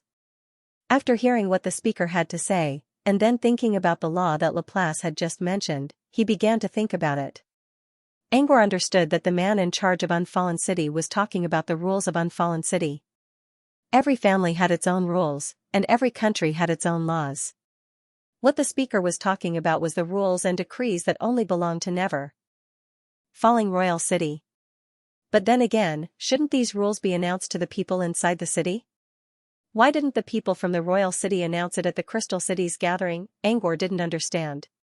Was the city trying to announce the rules to the people inside the city? Laplace nodded. That's true. That's part of the reason why Neon City announced the rules to the outside world. Just like the 8th and 9th edicts from before, they were all for the sake of spreading the news and trying to snatch people from the various races. Laplace also briefly explained the contents of the 8th and 9th rules. The 8th rule is to start a new round of talent recruitment. Anyone who meets any of the following conditions can be accepted into the recruitment program and become a new resident of the city. Laplace didn't finish the rest of the list. Instead, he chose one or two of them. For example, a scholar who focused on wisdom or a superhuman who focused on fighting could be brought in as a new resident as long as the interviewers felt that their words were meaningful and that their fighting skills were tangible. Also, if you have a special skill, you could also be recruited as a special immigrant. This kind of skill included all walks of life, from the practical alchemy, powder technology, mirror repair technology, to the spiritual entertainment of musical instruments, painting, acting. Basically, they all had different styles. It could be said that the so-called introduction of talents in the Eighth Order was comprehensive, and the threshold was not high. To sum it up, I'm going to recruit people. As for the Ninth Order, it pushed the snatching drama to its climax. Ninth Order, the energy barriers in all the districts of Buluo Royal City will be opened. Yes. There were 36 districts in the city. 6 inner districts, 12 outer districts, and 18 outer districts. In the past, there were energy barriers between the 36 districts. To put it simply, the inner districts had the highest concentration of polymeric energy, the outer districts had lower concentrations, and the outer districts had even lower concentrations. Because of this, the people living in Buluo Royal City all wanted to live in the inner city. Now, all energy barriers in the city was going to be opened. Apart from the outer districts, the inner districts and the outer districts would all have the same concentration of polymeric energy. The inner districts still had better infrastructure and cultivation conditions compared to the outer districts. However, they were no longer as attractive as before, where people from other districts would do everything they could to get into the inner districts. Not only did this ease the internal conflicts in the city, but it also tempted other outsiders. Even if they didn't want to join the city, they could still enjoy the high concentration of polymeric energy in the city for a short period of time. Once people with such thoughts went to Buluo Royal City and enjoyed a better gathering ability, they might want to become a citizen of Buluo Royal City. Therefore, the ninth rule was actually a form of recruitment in disguise. After listening to Laplace's explanation, Angor finally understood why Laplace thought that the city was trying to snatch people away from him. It was no wonder that the city's leader would talk about the rules of the city in front of all the major races. This was a form of propaganda. Laplace suddenly added, but the rules of Neon City aren't just for show. They're also meant as a warning. Warning? A warning? Angor was surprised. What did that mean? Could it be that there were military laws and war laws in the decrees issued before? Laplace shook his head. You're overthinking. The city is too special in the White Sun Mirror region. No one would dare to fight them head-on. Warning? The mirror space where the city was located was too sturdy, and the laws inside were as complete as a real world. Such a mirror space was an impenetrable fortress in the White Sun Mirror region. Even if multiple races worked together, they wouldn't be able to do much damage to the city. The only solution was to destroy the city from the inside. However, there were also many problems with internal disintegration. Buluo Royal City was ruled by divine authority. Those who worshipped gods had their own gods in their hearts. As long as the gods did not move, perish, or collapse, it was very difficult to disintegrate their hearts. It was almost impossible. Even the Evermores couldn't do anything to change the god in their minds. Because of this, no matter if it was a direct confrontation or a secret scheme, it was useless against Buluo Royal City. Unless the god woke up. In the past, when he came to see Xianxia, it was still a long way off. He had not seen it a few days ago, but the place where he planted the carvings was suitable for the Yuan dynasty. Laplace continued, the warning I'm talking about has nothing to do with war. It's about the 3 oracles and the rules. The 3 oracles? What's that? Angor was about to ask Laplace about it when Laplace stopped him.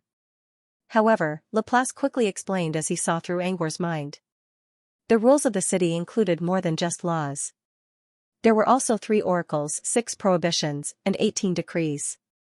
The 18 decrees were the ones being announced by the city's leader.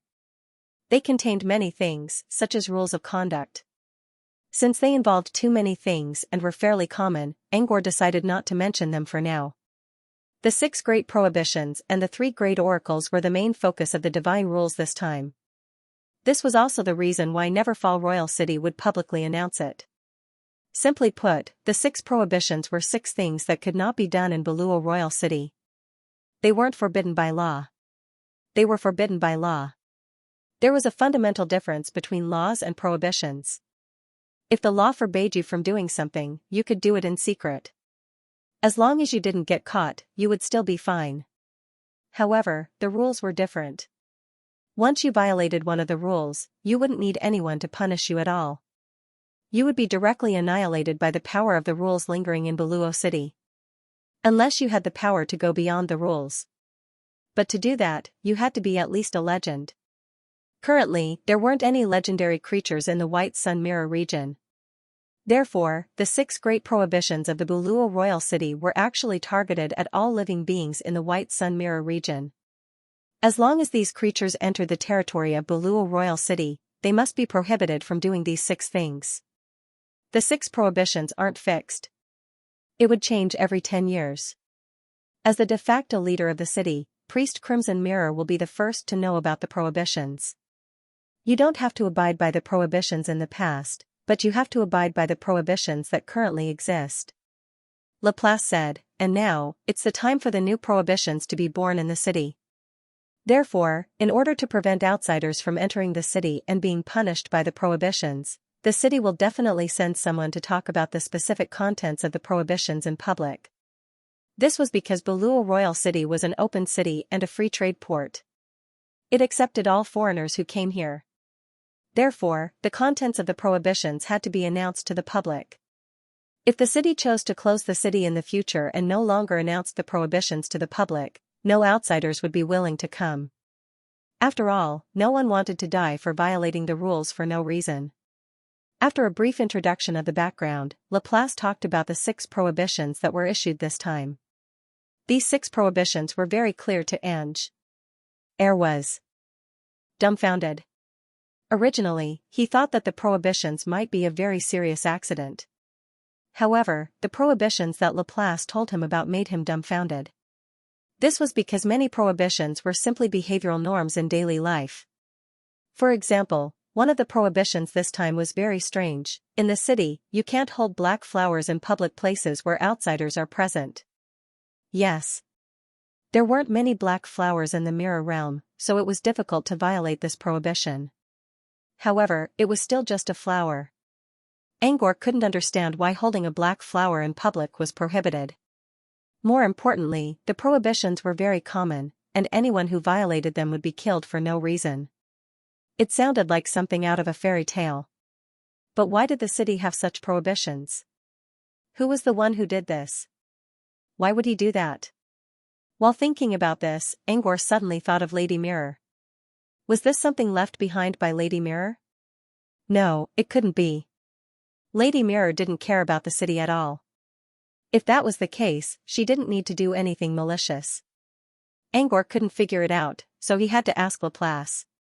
The prohibitions have nothing to do with Lady Mirror, Laplace said. I can't explain them to you because I don't know how they came about. Yes. I only know that the prohibitions are a phenomenon, or a weapon. Yes. Laplace didn't know much about the prohibitions either. However, she knew that the prohibitions came from the mirror realm, which was also known as the ghost realm. Ghosts had many mysterious phenomena that couldn't be explained. Once someone touched one of them, he or she would die for no reason. Angor had heard some lame jokes before, such as you'll end up like this if you step into the door with your left foot first, you'll end up like this if you raise your right hand first, and you'll end up like this if you smack your lips while eating. These lame jokes might actually happen in the mirror realm. And they might end up dead. You'll die if you step into the door with your left foot first. You'll die if you raise your right hand. You'll die if you stay where you are for too long. These were all mysterious phenomena that could lead to ghost mosquitoes, which was why ghosts were so dangerous. Because everything was too unknown, you had no idea what was waiting for you in the future. If these phenomena were brought into the sun mirror realm, they would become something similar to the prohibitions in the city. So you're saying that there are ghost mosquitoes in the city? Yes. Laplace nodded. That's right.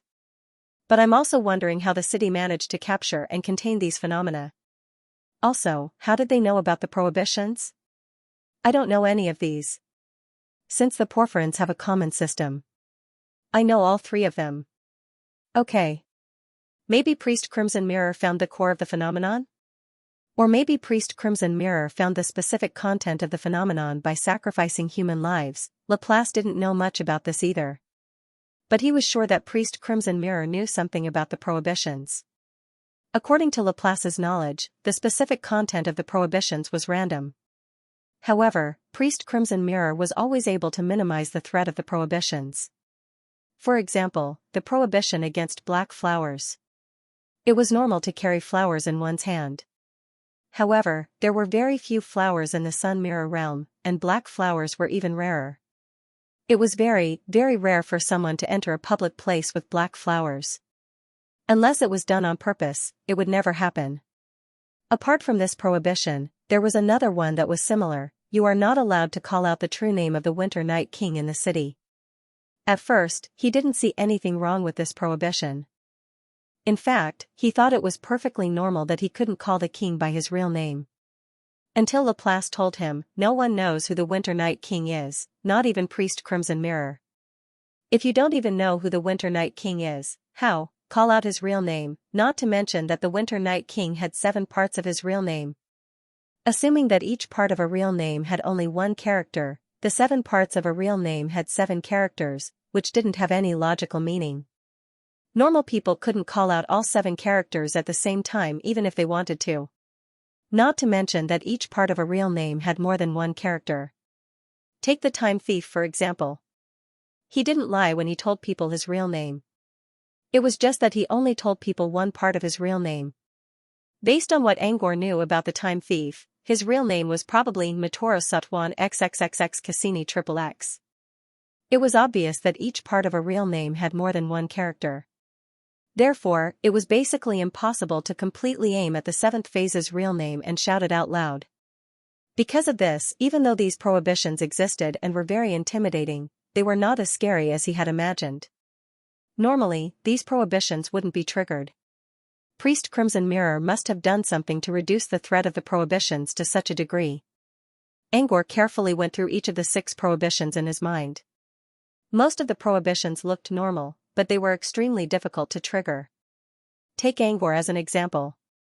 If he went to Neon City without knowing about the prohibitions, he would not fall for them either. Although the prohibitions looked close, they were actually far away from the general public. However, even if they were very far away, those who lived in Bulua Royal City or planned to go there in the future had to remember these prohibitions. Look at Luigi for example. The reason why he listened to the rules of the gods without any distractions was because he had been in Bulua City for a long time. If he did not understand all the prohibitions and violated them, even Laplace would not be able to save him. After all, even the slightest chance of something happening was not impossible. What if he really ran into one? Therefore, he had to listen carefully. Apart from the 6 great prohibitions, what are the 3 great oracles? After learning about the prohibitions, Angor finally asked the question he was most curious about. In another dimension, Angor could understand the literal meaning of the word oracle. It was an order issued by a god himself. But in Neon City, Angor did not understand it. The god of Neon City was Lady Mirror. But Lady Mirror was in hibernation right now. How could she issue such an order? Besides, even if Lady Mirror was not in hibernation, she would not issue such an order to the people of Neon City, right? Even if Lady Mirror didn't know about the existence of Bulua City, it was still a question. So how did the oracle come about? Who was the one who sent it? This has nothing to do with Lady Mirror, Laplace said as soon as he saw through Angor's plan. Yes. Priest Red Mirror tried to link the oracle to Lady Mirror, but that would only fool the general public. Those who know the inside story know that Lady Mirror never returned to the mirror domain after she left. This can't be an order from Lady Mirror. Yes. Angor frowned. In other words, Priest Red Mirror is using Lady Mirror's name to issue false orders? Yes. Laplace shook his head. Priest Red Mirror did issue such orders in Lady Mirror's name, but they are not false. Yes. Why do you say that? Laplace, that begins with the oracle itself. If the rules of the Unfallen Kingdom were arranged in order of importance, then the lowest level would be the 18 decrees, the middle level would be the 6 prohibitions, and at the top of the pyramid would be the 3 great oracles. From this, it could be seen that the oracle was actually more important than the prohibition. The reason was actually very simple. Prohibition refers to the things you can't do. It's a rule that regulates your daily behavior. Even though this rule wasn't particularly severe, it was still a shackle that had been imposed on them to a certain extent. If it was a shackle, then it was not a good thing. However, the oracle was different. It was a different type of buff. It was like sweet nectar, attracting countless swarms of bees to absorb it. Oracles and prohibitions are actually very similar. Prohibitions mean that you can't do something, while oracles hope that you can do something, so that you can receive a gift from the gods. Take, for example, the 3 oracles this time. The first oracle, every evening, in the inner city square of Buluo Royal City, according to the host's instructions, recite the prayers of the gods, and you will be able to obtain the effect of 24 hours of spiritual thoughts. The second oracle, every morning, noon, and midnight, no matter where you are in Buluo Royal City, as long as you sincerely bow in the direction of the Shrine of Mirrors for 3 minutes, you will be able to obtain the effect of 8 hours of spiritual thoughts. The third oracle, every week, go to the Shrine of Mirrors to repent and purify your body. The 3 oracles had 3 completely different effects. Spiritual thoughts could be understood as enlightenment. As long as you could obtain the effect of spiritual thoughts, your power of understanding would increase, and you would have a greater chance of receiving inspiration for any tasks that relied on your power of understanding. Spiritual thoughts meant peace of mind. It meant that you could focus more on your training without being disturbed by external factors. Purification meant that you could purify your polymerization energy. It would expel all the impurities that accumulated in your body. None of the 3 effects were particularly powerful. However, as long as you followed the rules every day and every week, you could obtain all 3 effects in a very short time. It was actually quite worth it. Although the effects were small, they would last for a long time. A person who lived in Buluo Royal City and enjoyed the blessing of the oracle compared to a person who didn't live in Buluo Royal City. The difference might not be obvious in a month or 2, but after a year or 2, the difference would gradually become obvious. Small benefits like these could never be underestimated. Many grains of sand could make a tower, and many people could make a hairy coat. That was how the gap between people would slowly widen. From the sound of it, it sounds pretty good? Angor muttered to himself. Laplace continued, from what I can see, the 3 oracles are not bad. However, praying to God every day and every week was like a deepening thought stamp. It would slowly make you more dependent on Buluo Royal City and more devout to the divine court. You won't notice it right away, but as time goes by, the changes will be visible to the naked eye. As Laplace spoke, he pointed to the group of clergymen dressed in robes on the display stage. Just look at them.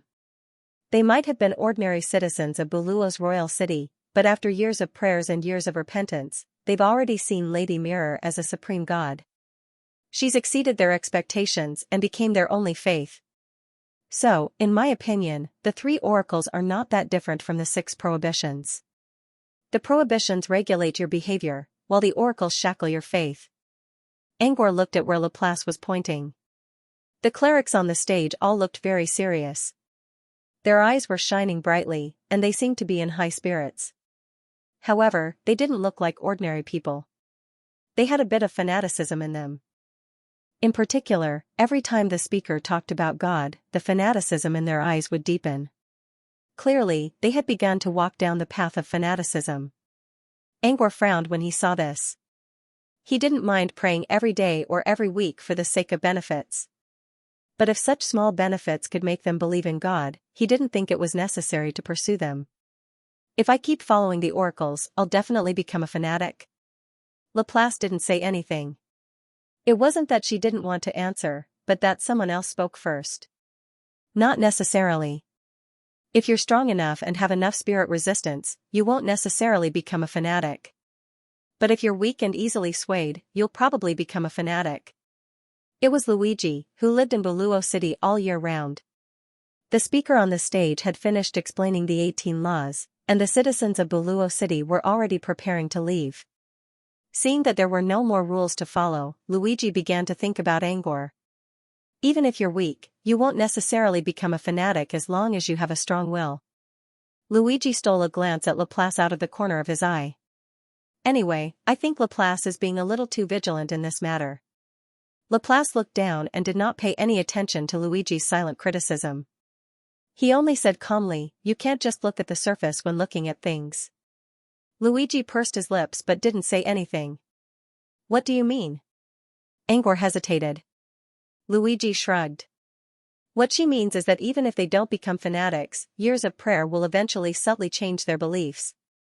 Even if you don't become a fanatic, becoming a regular fanatic is still a change.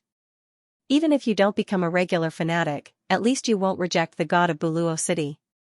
Isn't that a change? In short, Laplace believed that changing one's beliefs, even if it was only a slight change, was still a change. But Luigi had a different opinion. I admit that many people who participated in the oracles no longer feel like the God of Buluo City.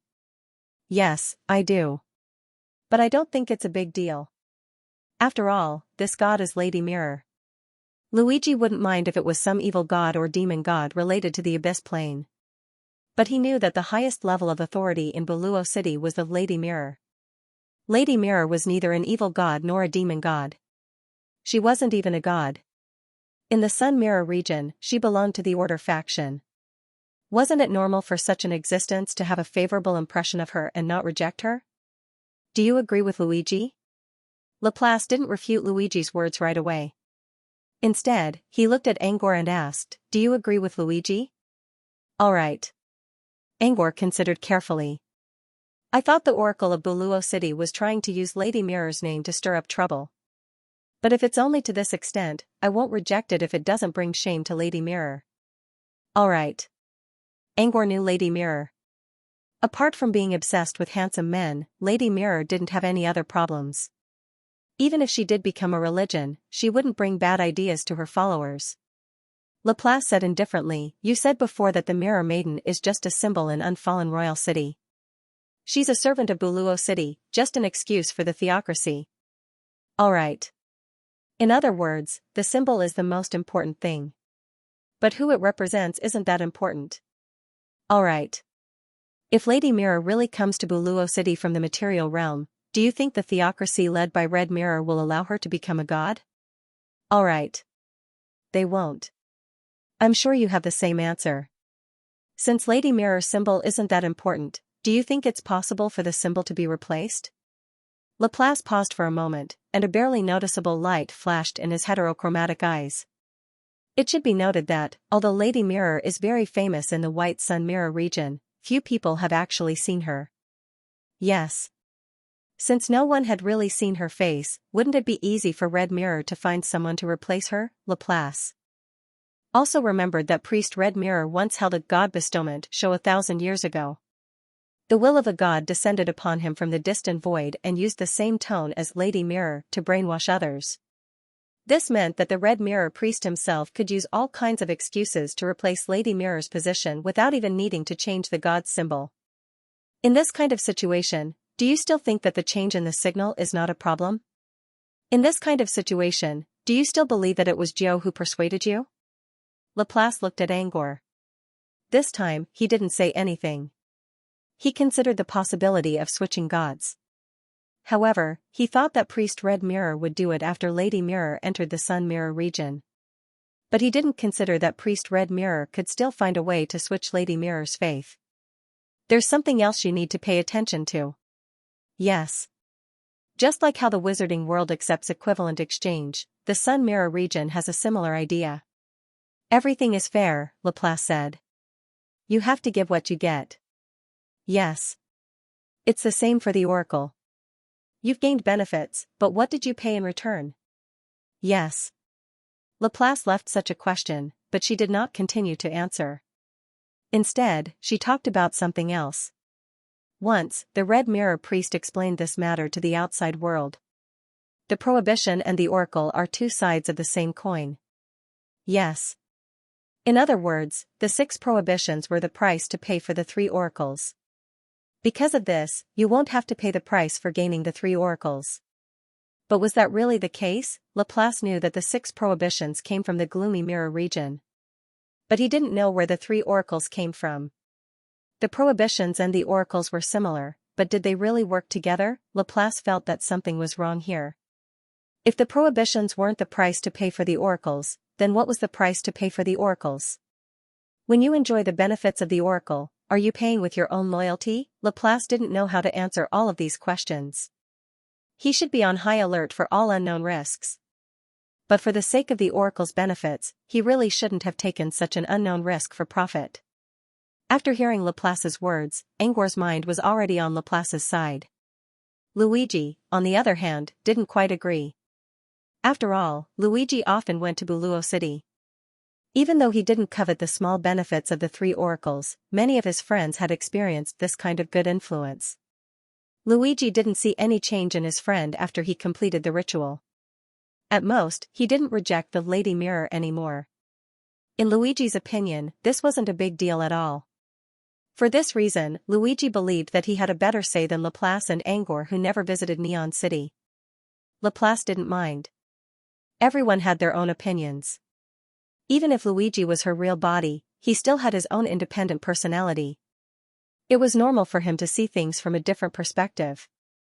As long as Luigi didn't get involved with the oracles, it didn't matter. After Buluo Royal City's representative left the stage, it was time for 100 Dragon Divine Nation to take the stage. In terms of flow, the 100 Dragon Divine Nation was the absolute finale of this time's main display platform.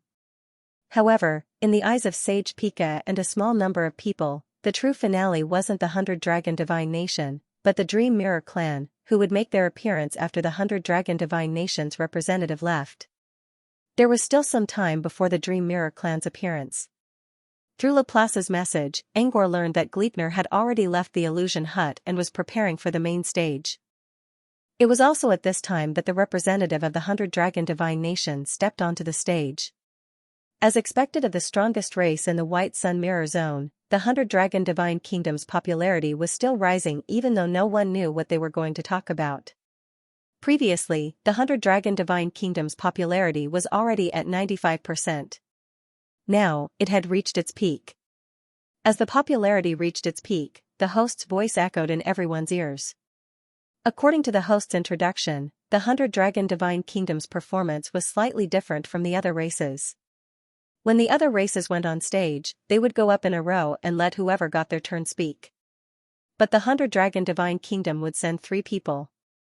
Every time he went up on stage, there would be a different speaker on stage to introduce different content. In a way, it was also a matter of who got their turn to speak. The only difference was that they wouldn't go up in a group. The first to go up was a woman about 3 meters tall with long curly hair and 6 pairs of black crow wings on her back. She wore a very simple black and white dress. The color was very plain, but coupled with her dignified temperament, it made her appear very arrogant and noble. She didn't introduce herself at all. Instead, she told everyone that she was going to talk about the secrets of convergent energy training. This also made the various large clans outside extremely excited. Angor, on the other hand, was a little disappointed. He was looking forward to seeing what kind of secrets the Dragon Kingdom was going to share on the stage, but it was something he was least interested in. Angor might be interested if he could understand all the colloquial terms and technical terms of the marriage energy system. However, he knew almost nothing about the convergence energy system, so he had no interest in the cultivation secrets shared by the 100 Dragon Divine Kingdom. At most, he planned to memorize it and pick it up when he started researching the polymerized energy system. Angor sighed and looked around at the people in Canine House. Other than Shipilov, who had his head lowered, no one knew what he was thinking. Everyone else, including the dog Deacon, showed an expectant expression when they heard that there was a secret to be shared. However, when the 6-winged woman on the stage shared the topic, everyone was stunned for a moment. Immediately afterward, their interest waned at a speed visible to the naked eye. That was because the cultivation experience she shared was too obscure, the Scaled Clan's secret method of tempering. The so-called Scaled Clan did not refer to a specific race.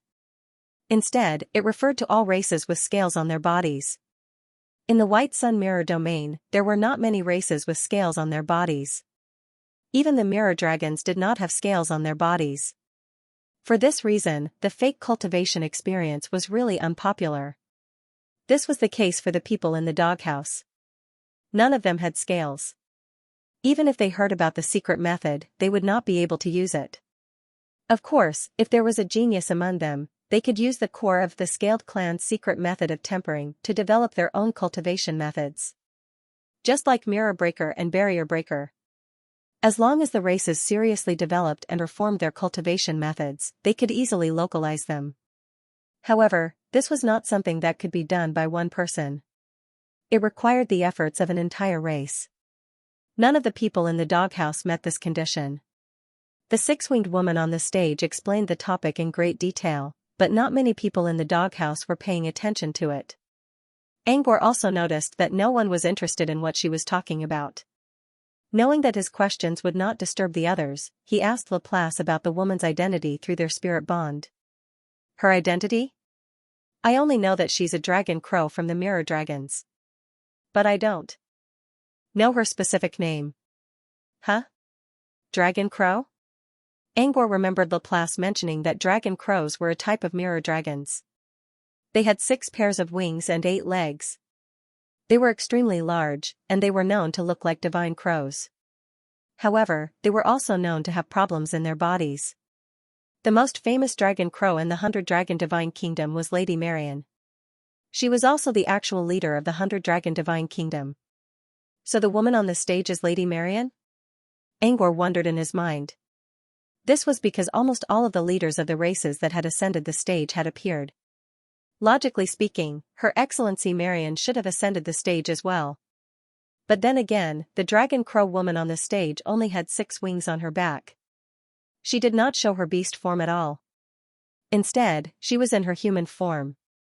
Did she use some kind of ability to change her appearance? While Angor was wondering, Luigi's voice came from their spirit bond. Yes. She does have a shape-shifting ability. Yes. Because Her Excellency Marian likes to walk in the Divine Kingdom's pure land in her human form all year round, and as the strongest of the dragon crows, her every move affects the preferences of the other dragon crows. Yes. As a result, many dragon crows followed Marian's example and no longer showed their dragon form to the outside world. Instead, they existed in human form. Luigi continued, the dragon crow on the stage is called Ulfri, Marian's assistant. Yes. As Marian's assistant, Ulfri would cater to her boss's preferences. Ulfri? Angor looked at Luigi curiously. You know her? Yes. Luigi nodded. Yes. I heard Barbalagon talking about her. Barbalagon talked about her? Angor was a little surprised. As far as he knew, Barbalagon rarely talked about the 100-dragon divine kingdom.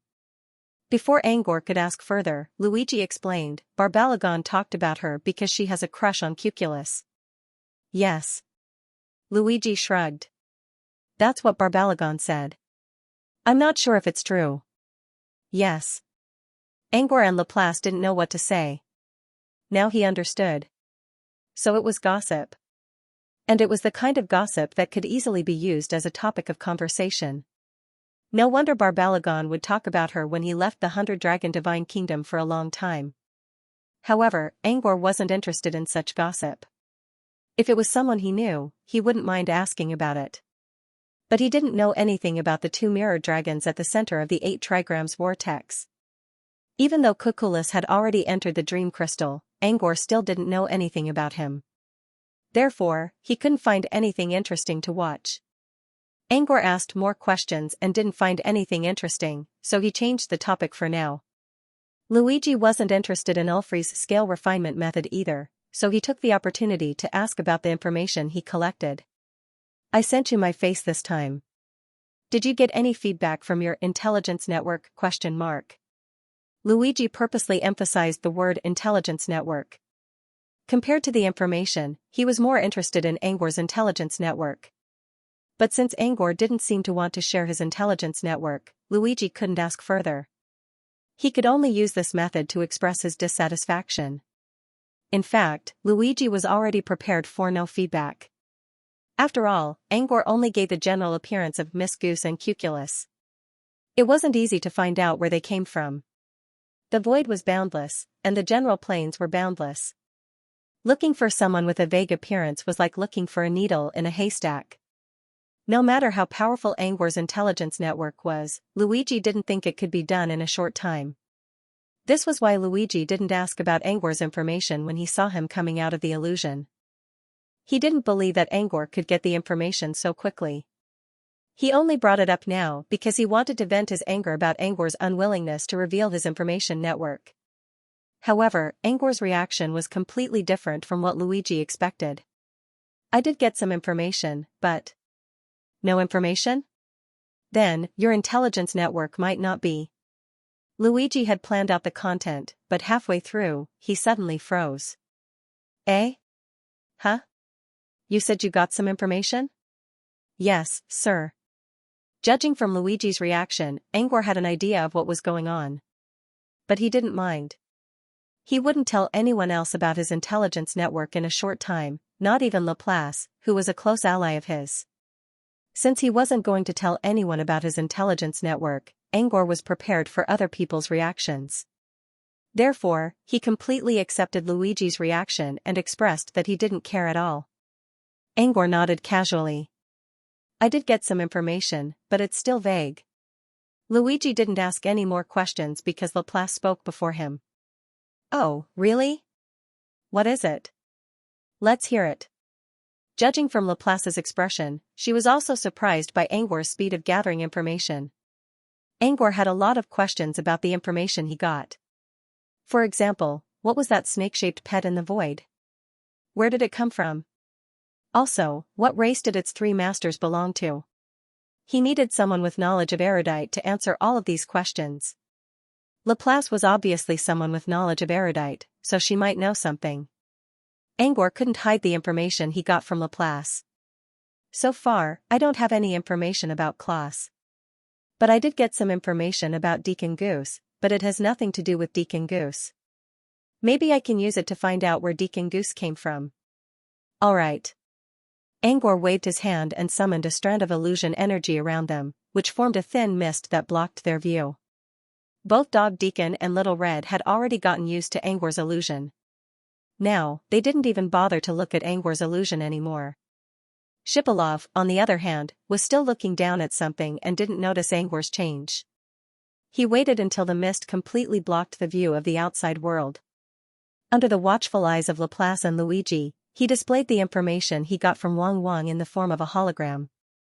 He displayed the images of the suspected clansmen of Deacon Goose, as well as the images of the unknown Void 3 Odd Beasts, and the images of the other two masters of the Void 3 Odd Beasts.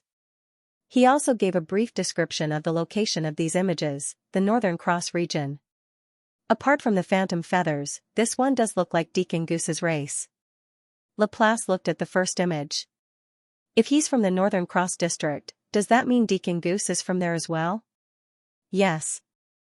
Angor nodded. That's if he's Deacon Goose's race. Alright. Laplace nodded and did not say anything else. Instead, he focused his attention on the three illusionary pictures, trying to find more clues to get the water. Luigi had finished watching the images as well. He was sure that he couldn't figure out anything from them, so he didn't think too much about it. Besides, he was more curious about how Angor managed to get such detailed images in such a short time. However, Luigi couldn't ask about it right now. He could only try to figure it out by looking at the images. It looked like someone was peeking at them from afar. But Luigi was sure that the background of all the images was in the void.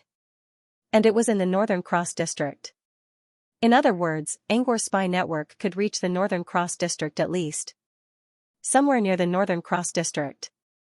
Also, it wasn't easy for someone to peek from afar without being noticed. It meant that Angor's spy had mastered a powerful concealment spell. Assuming that Angor's spy was in the Northern Cross district, the fact that Angor could receive information from the spy in his mirror domain meant that Angor's spy network had the ability to communicate across time and space. These 3 points were each more difficult than the last, especially the ability to communicate across time and space. Luigi couldn't figure out what kind of technology was used to achieve this. Was it something like the Dream Crystal? Using the Dream Realm as a medium for long-distance communication, that was the only thing Luigi could think of. Angor had a lot of secrets, but the Dream Crystal was the only one that could reveal them to the outside world. If Angor could use the Dream Realm to create a Dream Crystal, maybe he could also create a communication channel in the Dream Realm, but even with such a channel, Angor still needed spies to communicate with each other. What kind of spies would Angor use? Was it a void merchant or some special void creature? Of course, Luigi didn't think of any of the void creatures here as void travelers. This was because they were known to have low intelligence. They couldn't even distinguish basic information, let alone transmit information, which required precise analysis. Since Luigi couldn't think of anything, he decided to give up for now. If Angor knew what Luigi was thinking, he would be impressed by the man's creativity. Luigi's imagination seemed to be self-consistent, but it went astray from the very beginning. On the other side, Laplace finally raised his head after studying for a few minutes. "Did you find anything?" Angor quickly asked. Laplace hesitated for a moment, then shook his head and said, "Nothing too big." "Nothing." "Nothing?" Angor was a little disappointed. He pointed at the giant pet. "You didn't see it either?" "Nothing." Laplace shook his head again. "No. It should be a creature from the void. Judging from these images, it's one of those creatures that can be tamed." "Nothing. But you should know that most of the images I see in the mirror sea are images from inside the world. It's difficult for the mirror sea to receive images from the void outside the world." "Nothing. The empty mirror sea received the images of the universe on the premise that there was a mirror surface. Whether it was the reflection on the surface of a pond, or the surface of a drop of water, or an ancient mirror that had witnessed history, the images that the empty mirror sea could receive were all images reflected by these mirrors. The void, on the other hand, was filled with endless darkness. There was almost no mirror surface in the mirror sea, which was why there were very few images in the mirror sea. Even if there was an occasional encounter, there was a high probability that it was the reflection of some void creature's skin and scales, forming a mirror-like glimpse of a feather. It was extremely rare. Under such circumstances, Laplace did not know much about the void creatures. She couldn't tell what the strange creature was. Angor was disappointed, but he knew the limitations of the mirror sea.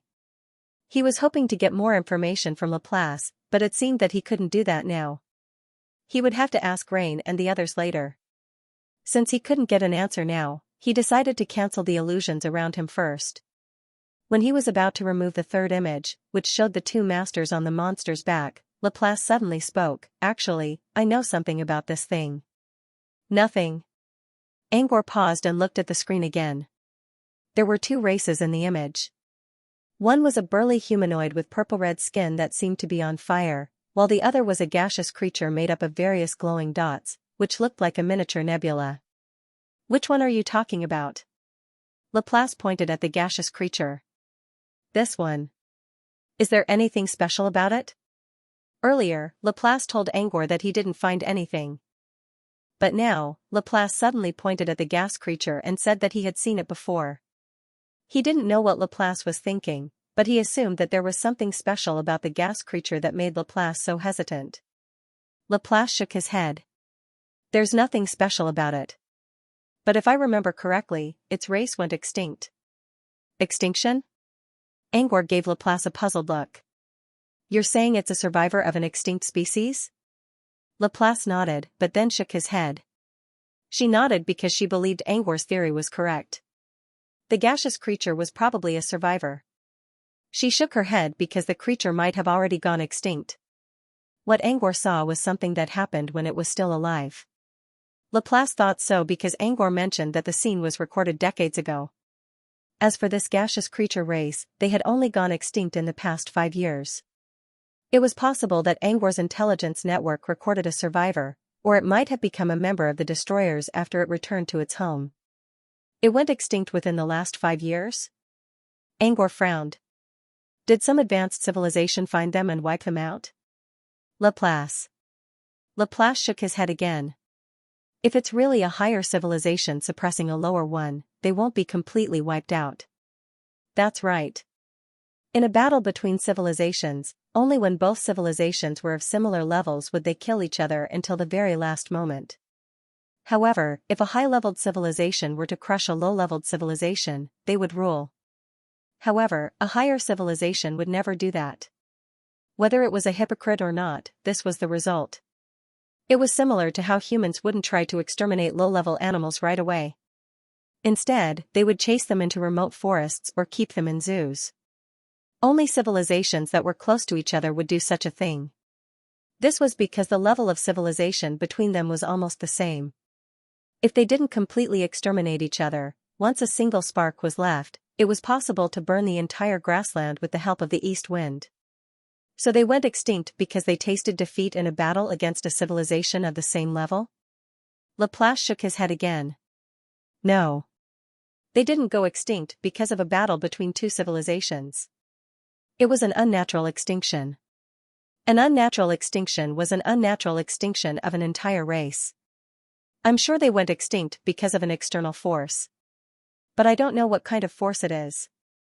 5 years ago, Laplace received an image of such a race. Laplace didn't know what the race was called. However, she knew that they lived in a world filled with a special gas. There were no continents or oceans in this world. There were only various kinds of gas, clear or turbid. The closer they were to the outside of the world, the more turbid the gas was. The closer they were to the core of the world, the clearer the gas was. The core of the world was like a sun-like star, while the outer layer was surrounded by endless dark, turbid gas. And this race lived in the turbid gas. The sun formed by the clear gas was a place they couldn't sneak into. For example, the clear gas was like the ground of human civilization. Ordinary people could dig into the ground occasionally, but they couldn't live underground all the time. This race lived in the dark, turbid gas all year round. Also, their bodies were made up of all kinds of bright spots, which made them look like a ring-shaped galaxy from afar. When the light of the galaxy shone on the turbid gas, it formed a reflective surface, which was why Laplace could see the image of this race in the empty mirror sea. On the day they went extinct, I saw the falling of the galaxy and the collapse of the nebula. It all happened in an instant. In just a few hours, the world returned to its original state. There were no more stars. There was only clear gas like the sun, and turbid gas like the black fog. There were no more gaseous creatures. There was only a gaseous world. And from the beginning to the end, I didn't see the reason for their extinction. Laplace sounded a little emotional as she spoke, as if she was lamenting the impermanence of the world. Angor couldn't imagine it because he didn't see it with his own eyes. Still, he couldn't help but feel a little sad when he imagined the destruction of the galaxy. But after that, he had more questions. If you didn't see the reason, how can you be sure that it was caused by an external force? Laplace remained silent for a long time. When Angor thought Laplace wouldn't answer, she slowly said, because this gaseous race wasn't the only one that went extinct. Question mark. Laplace sighed softly and recounted what he had seen and heard. Angor was also surprised by Laplace's story. In short, there was only one word to describe it: strange. In just 10 years, Laplace had witnessed the extinction of at least 6 races. Moreover, they had all disappeared silently just like this gaseous race. More importantly, all of them were in the Northern Cross Zone, and their coordinates were all in the same quadrant.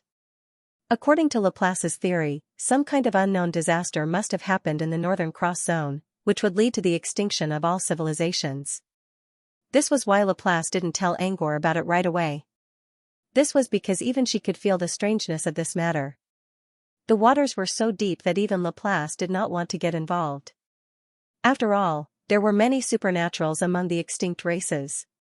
For example, the gaseous creatures that looked like a nebula could survive in the void, travel across space, and tame the oddballs, which meant that they had a complete supernatural system. If such a powerful supernatural-like race went extinct for no apparent reason, Laplace would be cautious. In the short span of 10 years, many civilizations and races have suffered the calamity of extinction? Angor muttered to himself. He didn't expect the answer to be so shocking. Also, from Laplace's description, it could be seen that the disaster of civilization was not over yet. While Angor and Laplace were talking, one of the civilizations in the Northern Cross Zone might be facing an unnatural extinction. Angor couldn't help but feel sad. As Angor sighed, Luigi suddenly spoke up, "We can't find the origin of the oddballs, and it has nothing to do with Deacon Goose, but I did notice something." In the image Angor sent, the man who seems to be Deacon Goose's kin looked very anxious, as if he was in a hurry to get to his destination. What could make him so anxious? Could it have something to do with the extinction you mentioned? Angor and Laplace didn't know what to say. "You can't put 2 and 2 together, can you?" Angor asked. His anxious expression only meant that he had something on his mind. Luigi also knew that he was forcing the issue. He shrugged and said, "Anyway, I'm just guessing." Angor looked at Luigi's nonchalant expression and thought of Dorcas the Red Sword. Dorcas had the same nonchalant expression when he said guesses. But almost every one of his guesses was accurate. Dorcas had extraordinary senses, which could even be called an ability. Angor saw something similar to Dorcas in Luigi, and a ridiculous idea popped up in his mind. Was Luigi's guess right? The thought only appeared in his mind for a split second before it disappeared like a bubble. The truth was, the two were not related at all. Whether Deacon Goose's race was from the Northern Cross Zone or not was still unknown. To speculate that their race might have been wiped out was simply out of the question. Angor shook his head to get rid of the ridiculous thought. Luigi asked, "Speaking of which, are the surrounding civilizations completely ignoring the extinction disaster in the Northern Cross Zone? Aren't they worried that they'll be affected?" "Yes." Angor looked at Laplace, hoping to get an answer. Laplace thought for a moment and said, "Many of the scenes that I saw were not chosen by me. At least, from what I saw, the civilizations around the Northern Cross Zone didn't react much to the disaster." In Laplace's opinion, there were only two possibilities. First, the civilizations around the Northern Cross Zone didn't know what to do. After all, most of the people in a civilization weren't supernaturals. Most of them were mortals, and they couldn't do anything about the disaster. It could even be said that even extraordinary beings would not be able to react in time when faced with such a formless and ignorant calamity. At most, they could only think of escaping. How many transcendents could step into the void? How many of them could survive in the void for a long time and travel across time to reach the extraterritorial realms? Perhaps the higher-ups already knew about the disaster, but they didn't dare to announce it to the public. Since it wouldn't do them any good, they might as well keep it a secret. Second, there was another reason why the civilizations around the Northern Cross Zone didn't react. A higher-level civilization must have intervened. The Northern Cross Zone was huge, and there were civilizations that were as powerful as the world of wizardry. In other words, there might be creatures above the legendary level in the Northern Cross Zone. If such beings came to protect the Northern Cross Zone, the disaster might be averted. Clank, of course, this was only Laplace's guess. She didn't know if there were any higher-level civilizations involved in the disaster. Angor also didn't know if Laplace was telling the truth. However, Laplace's second point reminded him of something else. He remembered the guest of the Sentinel, the theory of everything scholar from the Nick Academy, Cameron. He came from the Origin World, and his destination was the Northern Cross Zone. Was it possible that Cameron had gone there because of this strange disaster? After all, the wizards of the Origin World had eyes and ears everywhere in the Northern Cross Zone. Considering the intelligence network of the Origin World, they must already know about the strange disaster. It was very likely that they sent wizards to investigate. Still, it was only a guess. He would have to ask the Watchers when he got back to see if it was true. The exchange of information wasn't perfect, but there was nothing else to talk about, so they had to take a break. It was a bit of a pity for Angor. But for Laplace and Luigi, it wasn't a big deal. After all, they only investigated Deacon Goose and Klaus out of curiosity. There was no conflict of interest between them. However, they were more interested in Angor's powerful intelligence network rather than specific clues. Laplace and Luigi didn't ask about it though. They just kept it in mind. The illusion disappeared. Angor looked back at the main stage. To his surprise, Ulfri still didn't come down from the stage even though he had been talking with Laplace and Luigi for a long time. From her words, it could be seen that she was still talking about the Scaled tribe's secret method of tempering scales. Angor forced himself to listen to a few sentences, but he still couldn't understand anything. He sighed and decided to give up on listening to the book. Instead, he decided to find something to talk about to pass the time. At first, he wanted to talk to Laplace about Gleipnir's appearance, and he did. However, Laplace didn't give him an accurate answer. This was because Gleipnir had temporarily stopped the mind sharing in order to prepare for the stage. Laplace didn't know how Gleipnir's preparations were going. However, Laplace still assured Angor, "Don't worry. It'll be fine. Gleipnir knows what she's doing. She'll be fine." Sometimes, he did not like Gleipnir's attitude, but he knew that Gleipnir was a capable woman. Plus, she had accumulated a lot of connections and prestige over the years. She should be able to go on stage and talk about the logger without a problem. Even if something did happen, Angor wouldn't care too much. Logger was a real strategic item.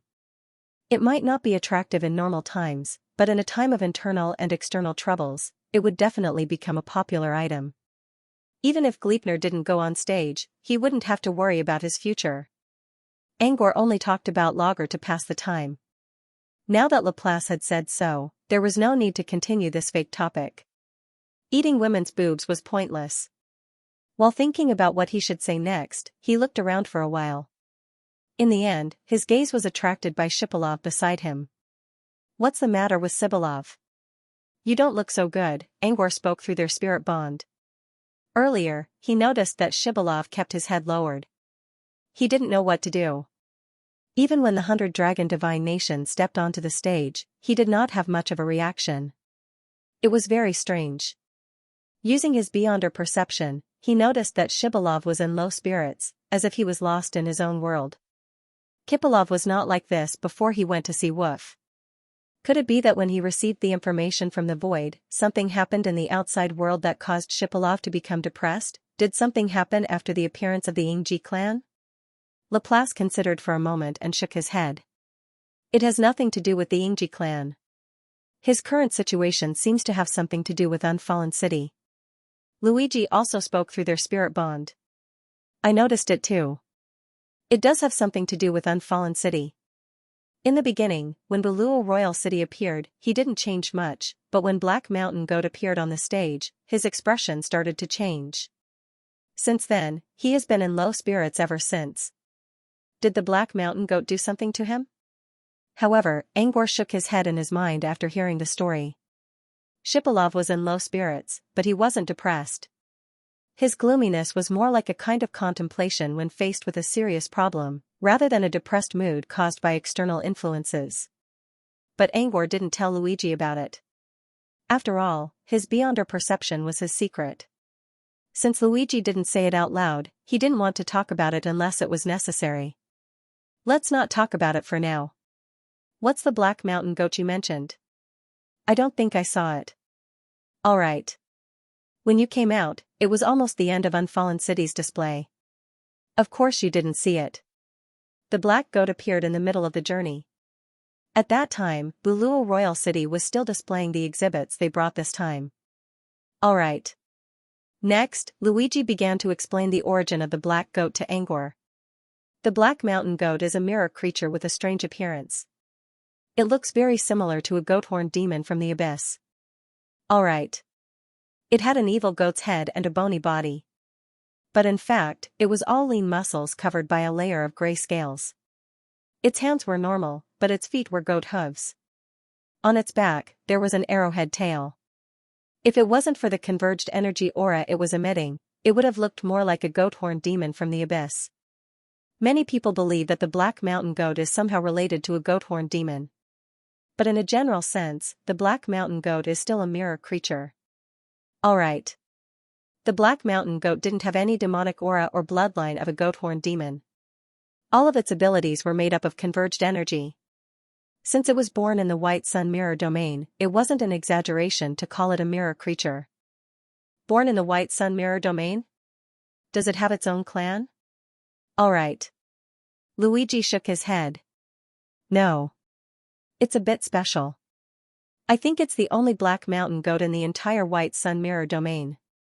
It was also because it didn't have any kin that it chose to join Buluo Royal City. Alright. Angor nodded and stopped asking. Luigi continued, there's only one Black Mountain Goat, but it has a special ability related to a mysterious mirror. Alright. Mysterious mirror? What's that? Angor was a little confused. It's a special mirror space. You can think of it as the special space where sweet dreams are hidden.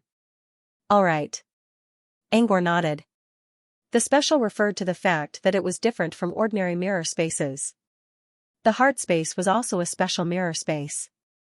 Luigi said, that special mirror is called the Black Goat Mirror. According to legend, it's where the Black Mountain Goat was born.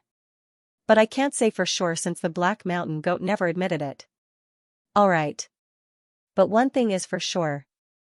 The Black Mountain Goat is treated differently by the mirror. Apart from the Black Mountain Goat, no other race can enter. Alright. Unless you obtain the Black Mountain Goat's permission, then you can enter the secret mirror to investigate. Alright. This is the ability of the Black Mountain Goat. It can open the entrance ticket to the secret realm. Alright. Angor nodded. Just like how the others needed his permission to enter his heart space, they also needed his permission to do so. However, if the Black Mountain Goat mirror was called a special mirror space, it must have something special about it. What was the uniqueness of it? Angor looked at Luigi and waited for him to explain. Luigi didn't disappoint. There are 3 treasures inside the Black Goat mirror. They are the omniscient, the omnipotent altar, and the legendary Wailing Wall, which only exists in legends. Alright. From the literal meaning, one could roughly understand the effects of these 3 treasures. The omniscient treant refers to a verdant ancient tree that seems to have some understanding of all things in the heavens. As long as he could find it and ask it, it would be able to give him the correct guidance. The only thing to note was that the ant only gave a yes or no answer. It didn't explain anything in detail. The answer was simple, but so far, everyone who received the ant's answer had received the correct answer. This was why the ant was given the title Omniscient Ant. However, the Black Mountain Goat mirror was huge. The ant could move and camouflage itself, and it liked to hide in extremely dangerous areas. It was not easy to find it. Angor might even lose his or her life. The phrase all-encompassing altar pointed to a mysterious altar. Angor only needed to kill the blood monsters inside the Black Mountain Goat mirror and collect enough blood essence to make a request to the altar. The altar would give him or her all kinds of miraculous items or solutions, which would help him or her fulfill the request. It was worth mentioning that the bigger the request, the more blood essence one would need to fulfill it. If you made a request but didn't pay enough blood chi, then you would become the sacrificial altar's target. As for the last treasure, omnipotent Wailing Wall, it was quite literal. As long as one could find the Wailing Wall and ask for anything, the Wailing Wall would provide a solution. However, the Wailing Wall only existed in the Black Mountain Goat's description. No one had seen it in person. Even the Black Goat itself only knew of its existence, but had never seen it before. If the Black Mountain Goat didn't pass the lie test, no one would believe the Wailing Wall. Angor was also surprised by Luigi's explanation. He didn't expect the Black Mountain Goat mirror to have such a treasure. But could the Black Mountain Goat really protect such a treasure? Wasn't it afraid of being taken away? You can't take it away. There's a rule in the Black Mountain Goat mirror: you can take away what's given to you, but you can't take away what's not given to you.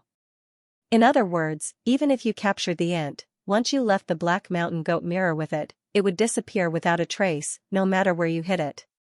Even if you hid it in your space bag. Besides, you might not be able to catch the ant. The Black Mountain Goat mirror wasn't a safe space. There were countless monsters inside. Like the Everhustle clan, they could affect people's emotions and cause them to make irrational decisions without realizing it. Luigi said, many people who obtained tickets to enter the Black Goat secret mirror died because of these unknown dangers. So, when you enter the Black Mountain Goat mirror, remember not to be greedy. Apart from that, there's another reason why the Black Mountain Goat can protect the mirror. No one knows where the mirror is. Many people had entered the Black Mountain Goat mirror before, but they were all portals opened by the Black Mountain Goat. Those who were qualified to enter the mirror were directly sent into it. Similarly, when these people left the mirror, they would be teleported to different locations in the White Sun Mirror domain. These portals were irregular. No energy traces could be found, and no one could trace them. For this reason, no one could find the mirror's location. However, according to the Black Mountain Goat, the mirror was mobile like the forest of 10,000 roaming. However, it didn't move according to the same coordinate system. Instead, it could travel between space layers. Even the Black Mountain Goat couldn't pinpoint the exact location of the mirror. The Black Mountain Goat wasn't lying about this. It had been tested by the Truth Finder.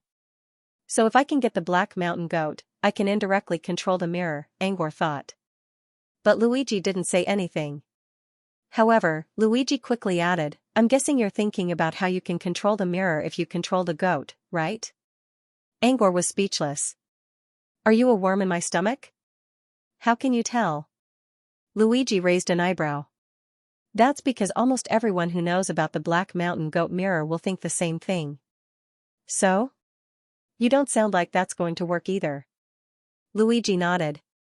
Yes, that's not going to work either. No one knows where the Black Mountain Goat's real body is, just like no one knows where the Black Mountain Goat mirror is. As Luigi continued to explain, Angor slowly understood the reason behind this. The Black Mountain Goat had a unique cloning technique that allowed it to split itself into tens of thousands of clones. It could even create an army all by itself. Moreover, the Black Mountain Goat's consciousness could enter any of its clones at will. In other words, even if someone found the real body, the Black Mountain Goat could still transfer its consciousness away and turn the other clones into its real body. In this case, even if someone caught the Black Mountain Goat, they wouldn't be able to determine its real body. They wouldn't be able to tell if it was the real body. More importantly, the Black Mountain Goat's clones weren't weak at all. The real body of the Black Mountain Goat was strong enough to fight a level 3 wizard head-on. Therefore, even the leaders of the various clans wouldn't be able to catch the Black Mountain Goat. Unless they worked together to capture the Black Mountain Goat, and they had to bring the Dog Deacon with them. Through the Dog Deacon's mind-reading ability, they could capture the real body of the Black Mountain Goat. However, compared to capturing the real body of the Black Mountain Goat, the leaders of the various clans were more afraid of the Dog Deacon's mind-reading ability. Luigi said, Now, the Black Goat has joined the Bulua Royal City, but it doesn't mean that the Black Goat's secret mirror belongs to the Bulua Royal City. It's still monopolized by the Black Mountain Goat. After all, the upper echelons of Bulua Royal City can't confirm whether the Black Mountain Goat in Bulua Royal City is the main body or a clone. Angor had a better understanding of the Black Mountain Goat's ability and the uniqueness of the Black Mountain Goat mirror. So what's the Black Mountain Goat doing by following the people of Noble City? Does it have something to do with the Black Mountain Goat mirror? Luigi nodded. Sort of. The Black Mountain Goat wants to sell the entrance tickets to the secret mirror and add them to the city's display page. Sell the entrance tickets? Angor wasn't surprised. Since the Black Mountain Goat controlled the secret mirror, it wasn't surprising that it wanted to sell the entrance tickets. But he was curious about something else. Can the Black Mountain Goat give out unlimited entrance tickets? Nope. No. Luigi shook his head. Every 5 years, the Black Mountain Goat can only produce one entrance ticket. Also, the secret mirror has a limit on the number of people who can enter. Once more than 100 people enter, the mirror will close, and the door will only reopen when less than 100 people die inside. Nope. Because of this, the entrance tickets of the Black Mountain Goat were very popular. Luigi spent most of his time in Noble City, but he never got a single entrance ticket. He didn't even have the right to buy one. Now, the entrance tickets of the Black Mountain Goat were added to the list of items in the secret mirror. When Luigi heard about this, he was a little tempted. He really wanted to enter the Black Goat's secret mirror and try out the legendary all-encompassing altar. He didn't ask for too much. He just wanted a handy harp. However, the Noble City didn't announce the price of the entrance tickets yet. If Luigi used condensed crystals to buy one, he would buy one. But if he didn't use condensed crystals, it would be much harder for him to get an entrance ticket. Angor didn't know what Luigi was thinking. He was still thinking about something else. No matter what the restriction of the Black Mountain Goat mirror is, it should be a good thing. Huh? But why did Shipolov look so down when he heard about it? Huh? Luigi shook his head. What's wrong with Shipolov? I don't know. Should I ask him? All right. Luigi walked up to Shipolov and patted his shoulder. What's wrong with you? Luigi asked Shipolov with a smile, while Shipolov looked at him with a puzzled expression. Hey, you're acting weird. All right. Shipolov pointed at himself and asked in a daze, I'm weird? All right. Luigi nodded. That's right. You've been staring at the main stage. No matter what race they are on stage, no matter what they're displaying, you've been staring at them with those clear and foolish eyes of yours. Before Luigi could finish, Shipolov raised his hand in fear. I'm wearing a blindfold. All right. How did Luigi see his stupid, clear eyes when he was wearing a blindfold? Besides, Im just didn't have eyes. Even if Luigi removed the blindfold, Luigi wouldn't be able to see anything. Luigi didn't deny it. I know. I'm just trying to make it look better. I can't see your eyes, but I can see your open mouth when you're in a daze. Your front teeth are slightly exposed, and your nostrils are slightly dilated. All of these are telling me that you're not stupid. All right. Shipolov wanted to argue, but Luigi waved his hand. Don't bother with these details. They're not important. The important thing is, why did you suddenly change your expression after you showed up in Bulow City? All right. Shipolov opened his mouth, wanting to say something, but he couldn't say anything for a long time. Luigi continued, don't deny it. I've been watching you all this time. I am very sure that you suddenly became gloomy after Black Goat went up on stage. Is it because of the Black Goat? All right. Shipolov stared at Luigi for a long time without saying anything. Or rather, he didn't know what to say. If Luigi didn't mention the Black Goat, Shipolov might still try to convince him. But since Luigi pointed out the Black Goat's identity, it meant that Luigi had been watching him all this time. Shipolov didn't have any other excuse to change his mind. Since there was no way to refute, there were only two options left. Either keep silent and use this method to represent rejection, or tell the truth. Shipolov's eyes drooped, as if he was thinking about what to do. After a while, he muttered, it is indeed related to the Black Goat, but not too much. Luigi? Are you contradicting yourself? Shipolov didn't continue.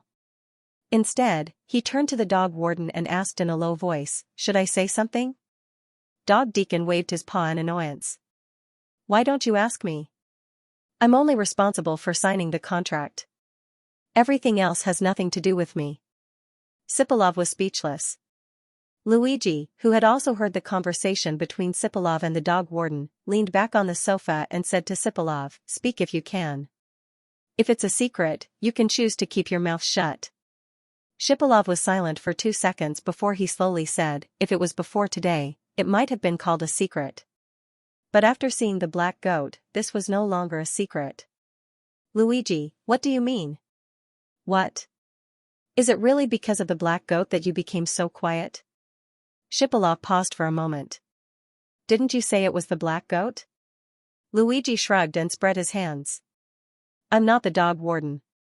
I can't see what you're thinking. I was just trying to trick you, and you took it for granted. Shipolov, talking to Luigi took a lot of effort. He really didn't want to talk to Luigi, but Luigi's identity was very special. Besides, Luigi just made a big move. Go on, then. I'm not the only one who wants to know. If you don't believe me, just look at Angwar's face. I can feel the fire of gossip from across the sofa. Luigi used Angwar's name again. Come on. Angwar felt tired as well. He was curious, but he didn't even bother to look at Shipolov.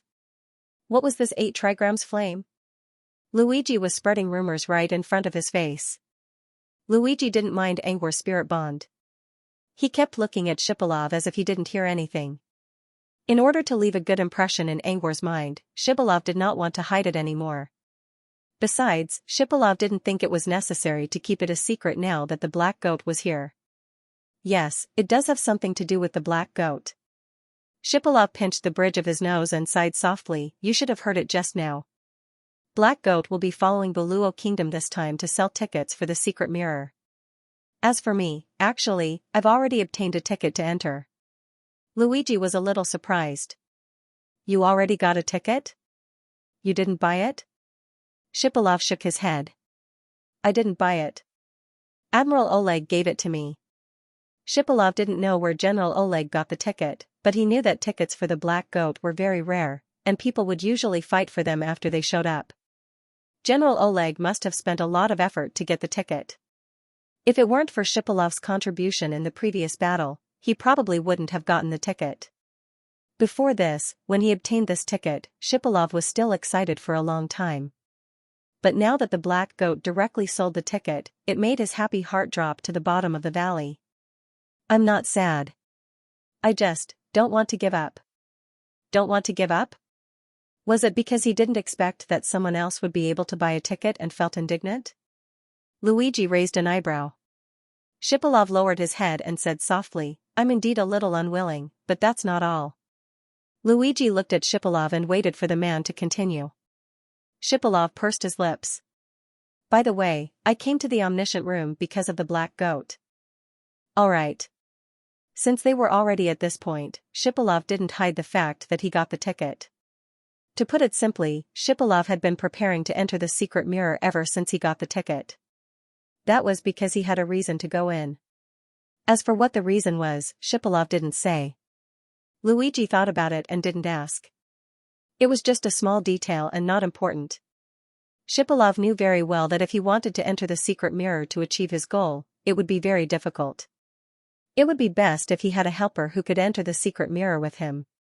However, each ticket only corresponded to one person, which put Shipalov in a difficult position. Later, Shipalov went to the Black Goat's secret room. The Black Goat's secret room was a special area in the Black Goat's shop. The Black Goat would activate the teleportation array here and send people into the secret mirror. At the same time, it was also the place where all the people who got the ticket gathered. Here, they could exchange more information about the secret mirror. If someone wanted to find a teammate, they could go to the secret room to form a team in advance. Shipalov went to the Black Goat's secret room to look for a teammate who had the ticket. In the end, he found a nearly perfect teammate in the secret room. Why was it perfect? It was because this teammate had powerful combat strength and detection abilities. These two abilities were very important in the Black Goat's secret mirror. However, the most important thing was that this teammate was an investigator from the House of Everything. Shipalov knew very well that the House of Everything treated commissions very seriously and would never allow their investigators to betray them. Plus, the investigators had been living in the House of Everything since they had self-awareness, so it was impossible for them to betray them. Therefore, Shipalov thought of using the House of Everything's commission to bind this investigator who had the ticket. Using the House of Everything's commission contract as a medium to make the investigator his teammate, Shipalov would have a teammate who would never betray him in the secret mirror. Shipalov did as he thought. He went to the House of Everything, signed the commission with the Ghost Deacon, and went to the Dog Deacon to sign the contract. All the procedures were completed. Shipalov could almost see a beautiful tomorrow waiting for him. But who knew that at this moment, the sky was hazy and it was drizzling. The Black Goat actually went up the stage with the royal city. This made Shipalov feel helpless and unwilling. After all, he had already completed all the commission procedures in the House of Everything and paid the crystals. He was just waiting to see his good teammate. But now, the admission tickets were on sale. If he knew that there would be tickets for sale, why would he come to the House of Everything to find his teammate? Wouldn't it be better to just buy a ticket and let his grandfather arrange his teammates? After all, no matter how good the investigator was, he was still loyal to the House of Everything. And the teammate arranged by his grandfather would definitely be the most suitable one. Plus, they were from the Ingji race, so there would be no problem with loyalty. Shipalov was very regretful now. If he came a few hours later, he would probably have to wait for the Black Goat to go up the stage. At that time, he wouldn't have to come to the House of Everything to draft the commission. But there was no medicine for regret in this world. Shipalov could only lower his head helplessly, feeling sad. But at this time, Shipalov was thinking in a better direction. He forgot that coming to the House of Everything was an inevitable choice. It was because Xianxia was here. Shipalov didn't plan to come to the House of Everything so soon. However, in order to avoid the arrogant young lady, he had to plan ahead. As long as Xianxia showed up, Shipalov would have no other choice. He had to come to the House of Everything. Luigi listened to Shipalov's explanation and had a lot of thoughts in his mind. However, his first thought had nothing to do with the Black Goat or the secret mirror. It was good Alace. Good Alace always followed the iron rule of guesses are always wrong. This time, Good Alace noticed that Shipalov came to the House of Everything. His commission must be something serious if it even attracted the attention of the deacons. Besides, the Iceland kingdom was currently in the middle of war, so Good-Alace assumed that Shipolov came to the house of everything to do with the Iceland kingdom's war. Earlier, Angor, Luigi, and Glepner almost believed that Shipolov's request was related to the war. They even believed that Good-Alace was going to fail this time. However, Shipolov's commission had nothing to do with the Iceland kingdom's war. Good-Alace's iron rule of guesses are always wrong was still unshakable. Angor also finished listening to Shipolov's unfortunate story. Apart from feeling sorry for him, Angor was also curious about it. Ever since he heard about the secret mirror Black Goat, Angor had always been curious about it.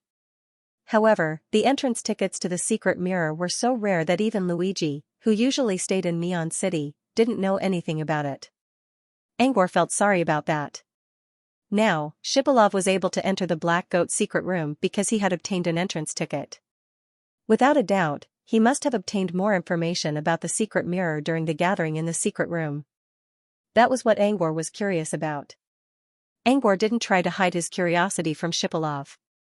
Shipolov hesitated. "Are you going to the secret mirror of Black Goat too, mister?"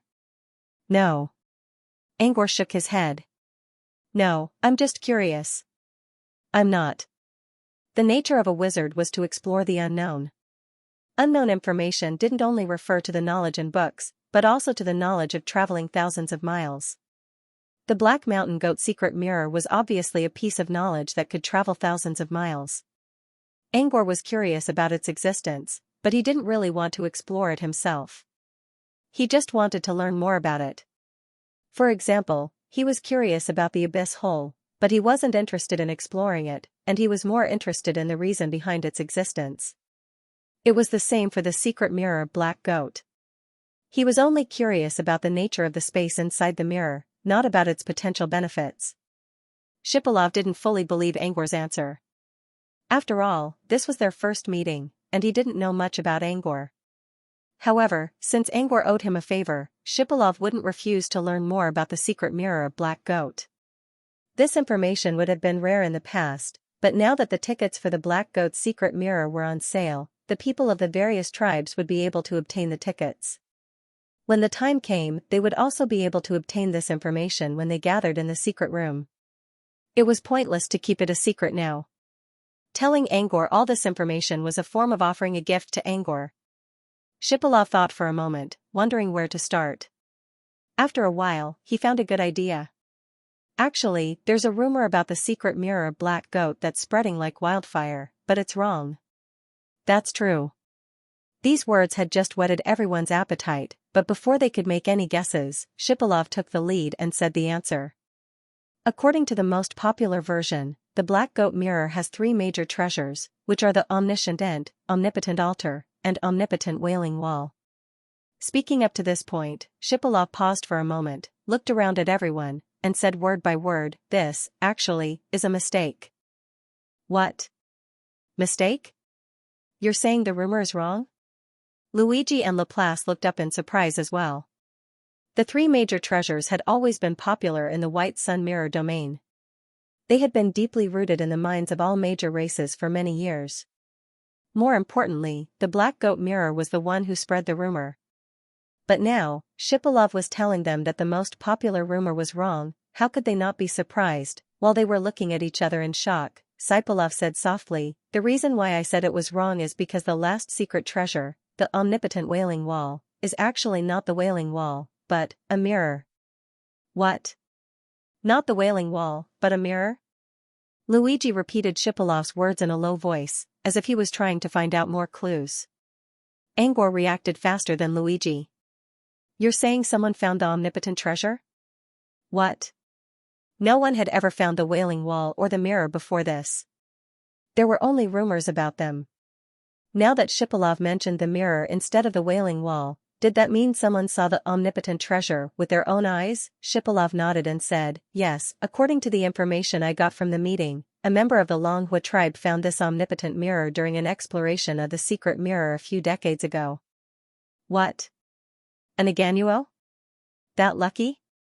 Luigi muttered. "I don't know which of the Ngorgos found it, or what they asked the omnipotent mirror for," Shipolov said. "The only thing I'm sure of is that the mirror is the wailing wall." Shipolov's tone was powerful, and coupled with his expression, everyone had no choice but to believe him. However, at this moment, the dog Deacon, who was lying on the dog's paw pillow, seemed to have heard Shipolov's words. He raised his slightly tipsy dog head and said, "Actually, the rumors about the 3 great secret treasures aren't wrong." The dog Deacon yawned and continued weakly, "When the black goat was first born, it used the vision of the secret mirror to scan the entire secret mirror. Because the time was too short, it could only see the general shape of the 3 secret treasures. Then, it hurriedly spread the rumor." Angor thought Canine Deacon was reading Sibilov's mind to get the information. But as he listened, Angor realized that the bird actually knew the reason better than by Sibilov. He even mentioned how the black goat was born and how it saw the 3 secret treasures. This was definitely not information that Sibilov could know. Canine Deacon was the only one who knew the source of the information, and only one person knew about it. "Where did you get this information?" Luigi asked. "Where did you get this information? Is it from the omniscient house?" Canine Deacon sighed and glanced at Luigi. "I'm not done yet." "Why don't you wait until I'm done?" Luigi smiled awkwardly and scratched his head in embarrassment. "Fine.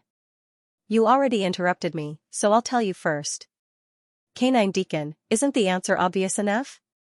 I even told you about the birth of the black goat. Who else do you think knows about it?" "Luigi." "Black goat. All right." Canine Deacon gave Luigi a satisfied look. "That's right. The goat is the only one who knows about it, so it's the only one who can tell me." Luigi hesitated for 2 seconds. "Are you sure it's the goat who told you? You didn't read its mind?" "All right. Isn't it the same? Canine Deacon, since the goat came to me with the contract, it's only natural that I read its mind." Suddenly, the dog Deacon revealed another big piece of information. Luigi immediately went along with it and asked, "Contract? Black goat came to Omniscient House to sign a contract?" Canine Deacon, dog Deacon nodded and said, "Yes, when Black Goat joined Buluo Royal City, both sides were suspicious of each other. In order to dispel each other's worries, the best way was to find me and let me read their minds and sign the contract. Canine Deacon, for example, the Longhua tribe had sent Nawat the Phantom Leopard to sign a contract with the dog Deacon in order to prove that mirror break and barrier break was real in front of the other tribes. Since Black Goat and Buluo City didn't trust each other, they asked Canine Deacon, the most reliable third party, to be the witness of the contract." Luigi nodded in understanding. When Black Goat joined Buluo City, Black Goat integrated into Buluo City very quickly. Luigi was puzzled. How could Black Goat trust Priest Red Mirror so much? Looking at it now, everything made sense. Canine Deacon was the reason why Buluo City and Black Goat accepted each other so quickly. "Okay, don't ask any more. Wait until I'm done talking." Deacon Quan coughed and continued, "When the black goat was born, it only took one look at the initial appearance of the 3 great secret treasures before announcing the situation. That's why the 3 treasures were called. But in fact, Black Goat only saw half of the 3rd treasure, which was the omnipotent Wailing Wall. It was indeed a mirror. But Black Goat only saw the back of the mirror. Its back looked like a wall with a devil's crying face painted on it. That's why it was called the Wailing Wall. If Black Goat saw the other side of the Wailing Wall, it would realize that it was really a mirror. Canine Deacon, because Black Goat didn't see the whole thing, the information he sent out was obviously different. All the major clans believed that the 3rd secret treasure was the omnipotent Wailing Wall. This was also why when the lucky person from the Longhua clan encountered the mirror, he did not treat it as a secret treasure. He only made a very simple request to the mirror.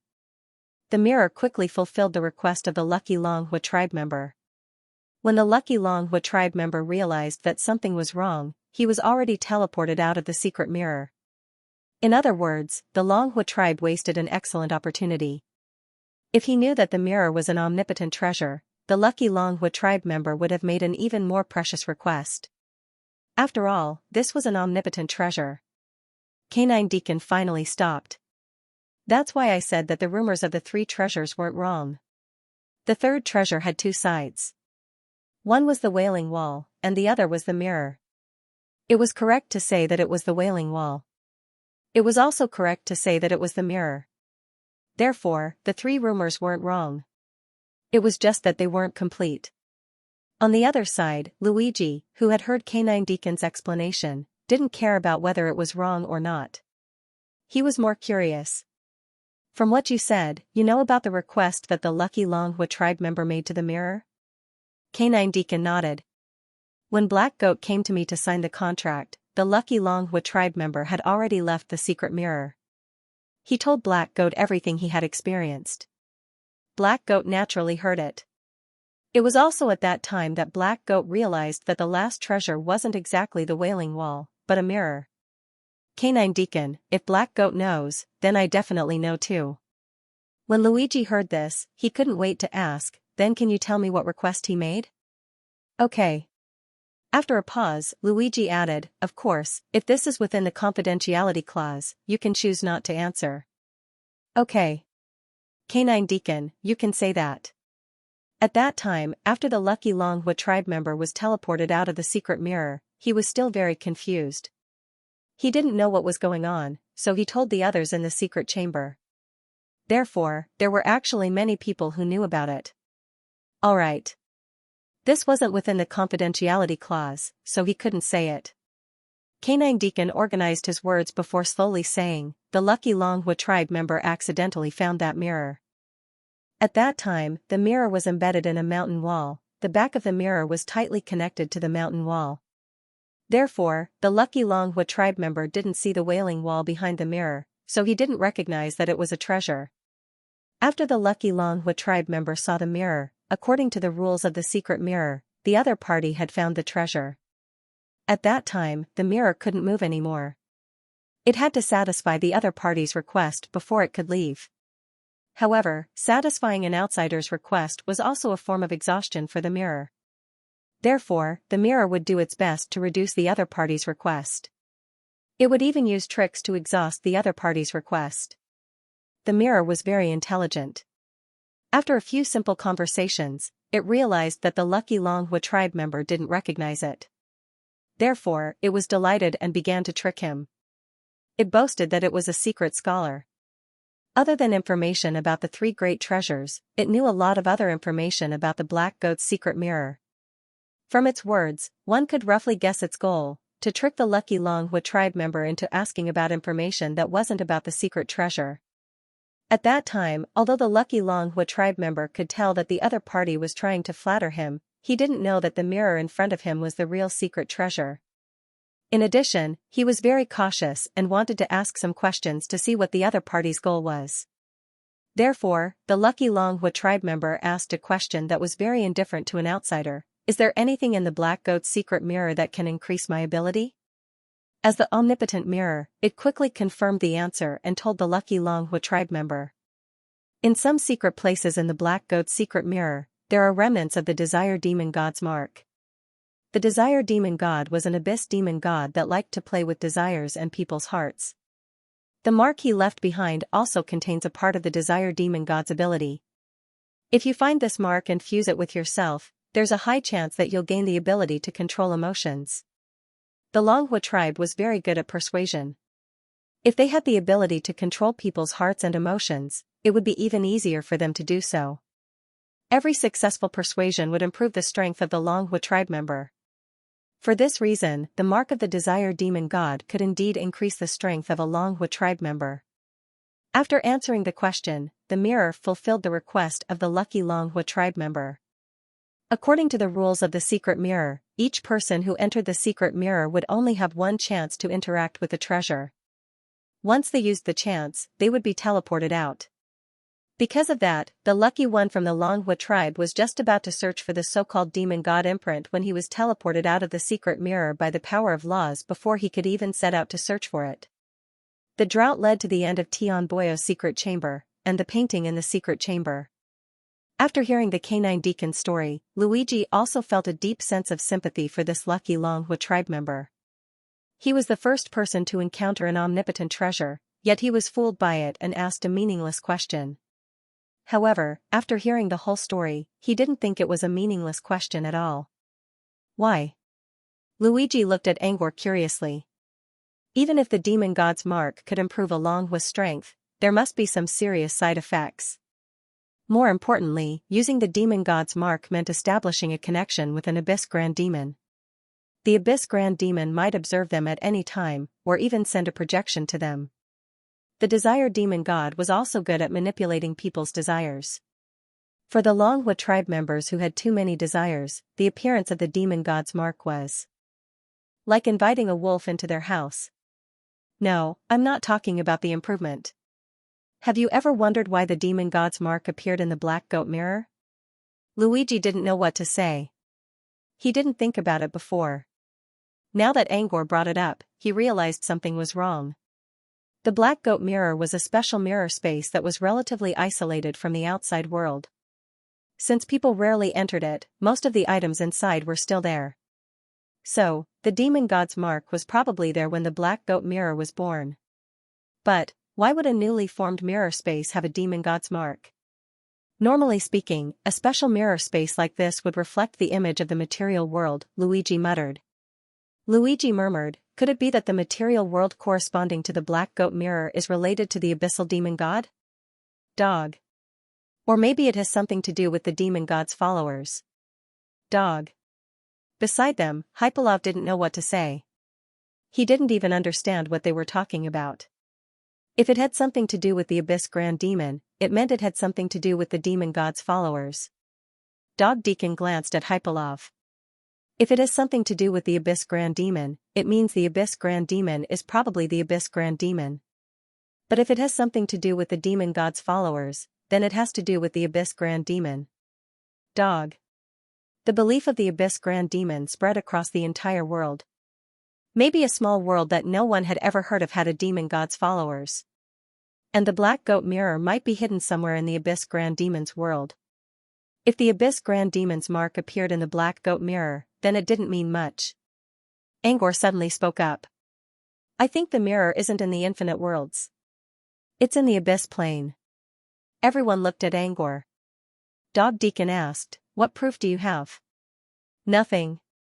Angor shrugged. Nothing. It's just a hunch.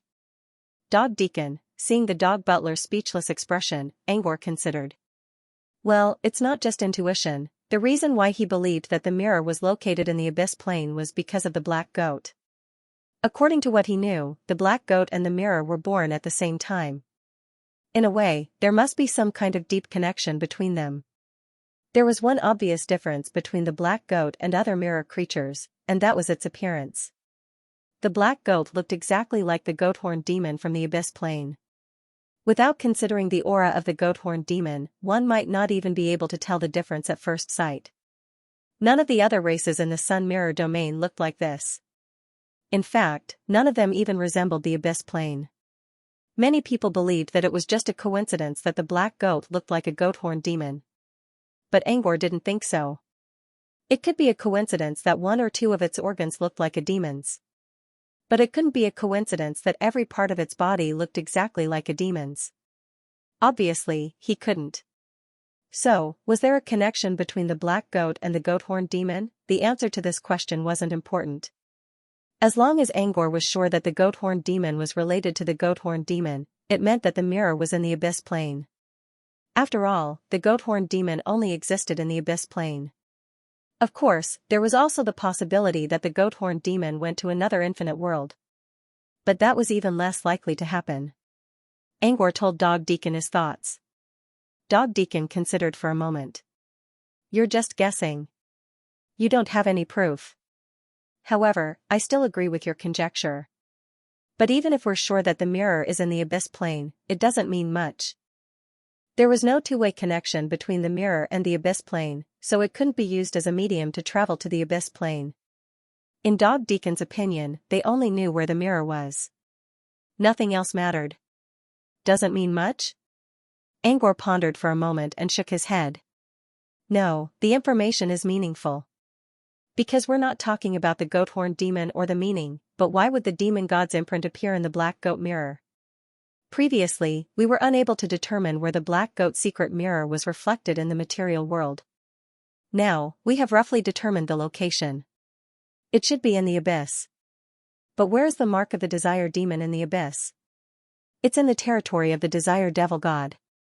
Luigi said, so you suspect that the black goat mystic mirror's physical body is actually in the desire demon god's territory? Angor nodded. That's not all. I have another theory, but I think it's probably wrong. What guess? Everyone looked at Angor.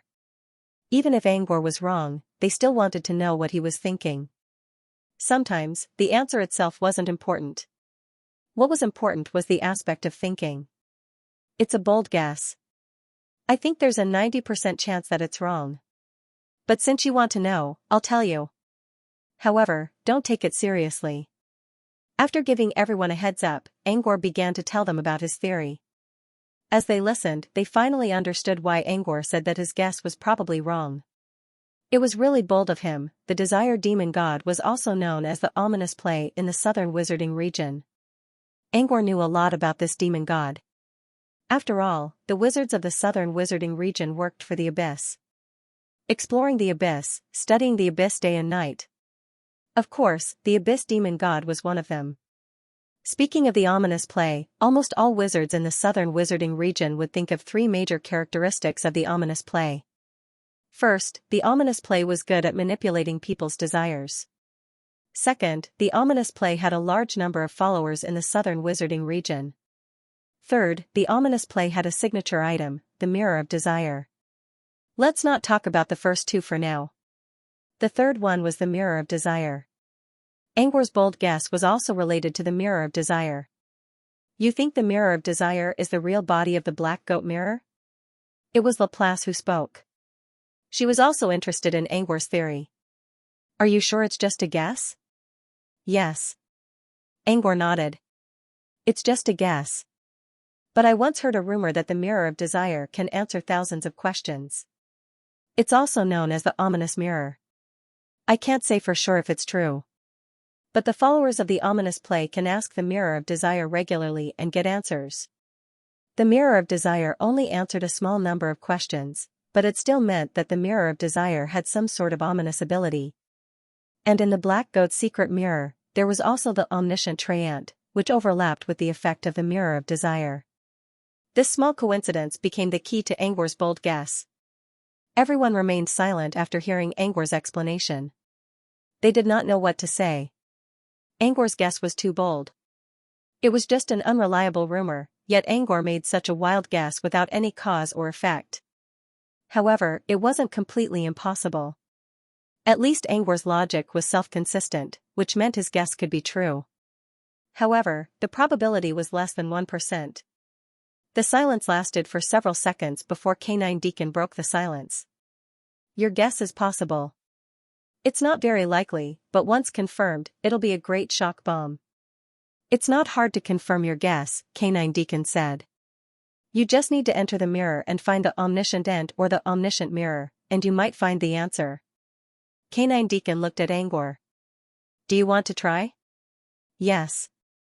Angor shook his head without hesitation. Nah. I'm not interested. He was curious about the black goat mirror, but it wasn't enough to force him to go inside. Besides, he already guessed that the Mirror of Desire had something to do with the black goat mirror. Would he really go inside? The Mirror of Desire was the signature of the ominous play. Angor wouldn't be able to handle it if he attracted the attention of the ominous play. Seeing Angor's refusal, Canine Deacon yawned in boredom. If you don't want to go, I'll see if the omniscient house can send an investigator. All right. You're going to send an investigator to ask? Canine Deacon nodded. Yes.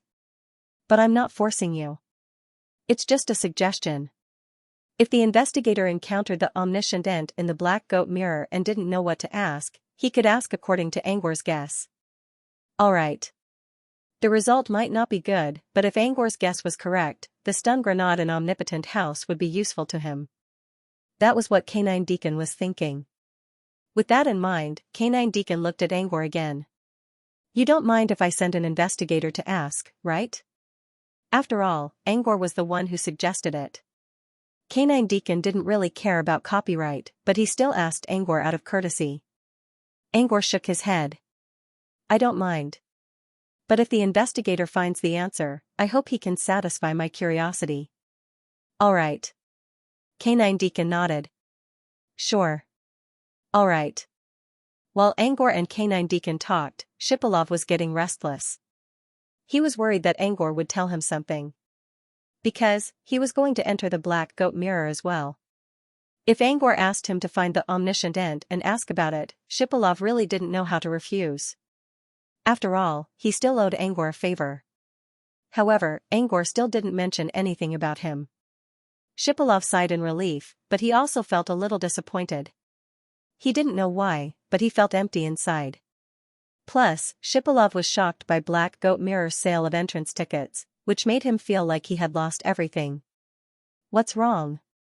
Angor noticed the change in Shipilov's expression. What's wrong? All right. Shipilov remained silent for a moment. Actually, I'm going to enter the Black Goat Mirror as well. How about I do it? Shipilov's voice became lower as he said the last sentence. Angor didn't need to use his beyonder senses to notice Shipilov's reluctance. But Angor didn't mind. He knew that Shipilov had his own business in the mirror. The 3 treasures inside the mirror would teleport him out after activating them once, which was a rare opportunity. There was not much meaning in letting Shibilov waste his opportunity on this issue. Angor cut him off. No need. My guess isn't reliable, and the chances of success aren't high. There's no need to try. Even if you succeed, it's not necessary for you. Knowing more isn't always a good thing. The Omniscient House is a neutral party, and it has a powerful intelligence system. It can handle the stun bombs. But you and your Injit clan might not be able to handle the consequences. Alright.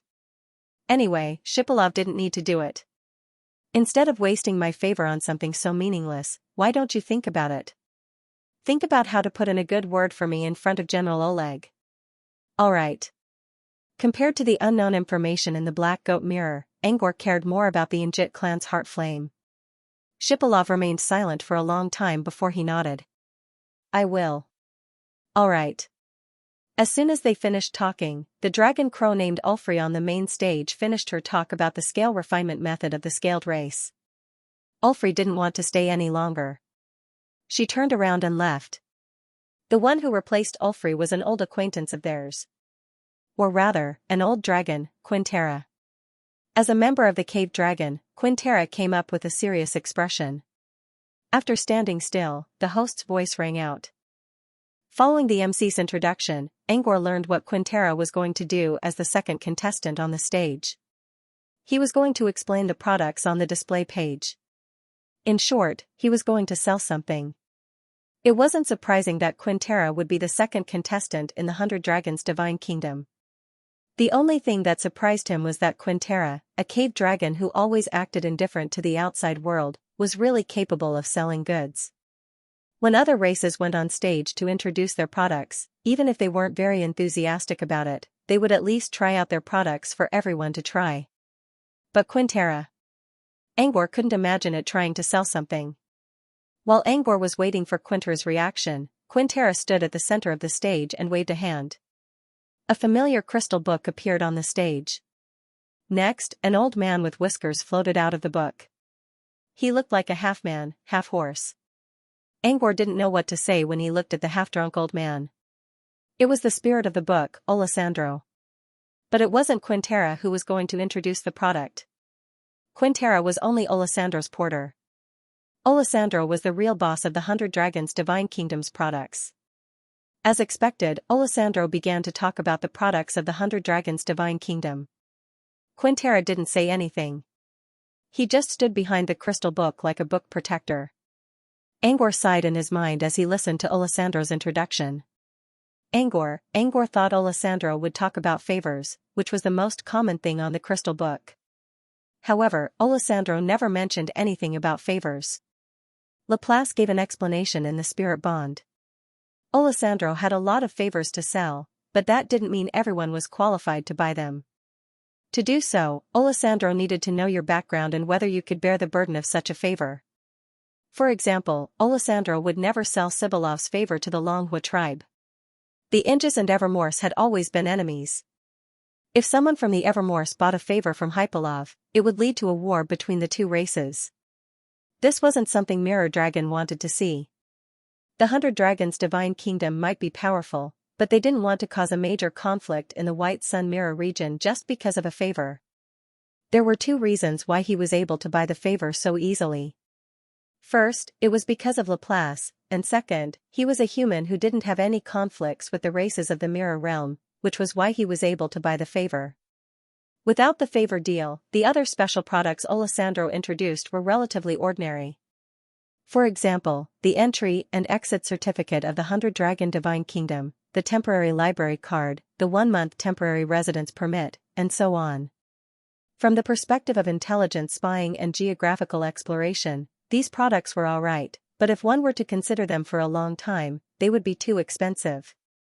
The 100 Dragon Divine Kingdom had the highest concentration of polymeric energy, which could speed up one's training.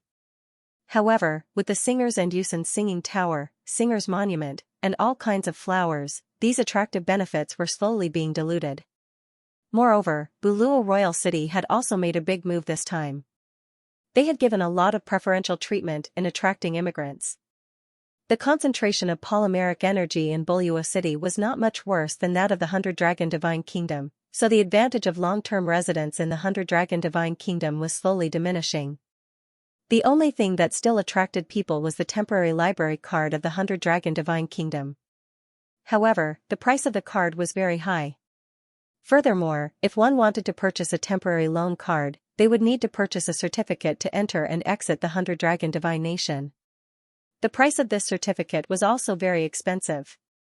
Adding the two together, there were many people who were dissuaded.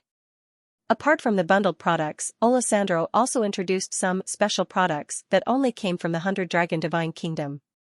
For example, the unnecessary parts of the Mirror Dragon. Fallen Dragon Scales, Mirror Dragon Nails, Diluted Dragon Blood. Using a special item to remove the relevant information, these garbage parts of the Mirror Dragon became special products in the blink of an eye. From what Angor could see, these materials were not very valuable. However, for the other races in the White Sun Mirror region, these unnecessary parts were very valuable. This was probably due to the difference in energy systems, resulting in a deviation in understanding. Alessandro's introduction was neither good nor bad. Apart from the favor deal, Angor already saw all the other things in the 100 Dragon Divine Kingdom's outpost, so he did not pay much attention to them. After the introduction of the special products, Alessandro and Quintera prepared to leave the stage together. However, before they left, there was a small interlude. Alessandro coughed twice to attract the attention of the major races below the stage. Then, he said, after the 100 Dragon Divine Kingdom, before the break ends, there will be a new speaker on the main stage. She will introduce the specialty products of the Dream Mirror clan. What Alessandro was trying to say was that he hoped that the various races would not leave so quickly after the main display was over. He hoped that they could continue watching the Dream Mirror clan's display. When the other races heard the news, they were all stunned.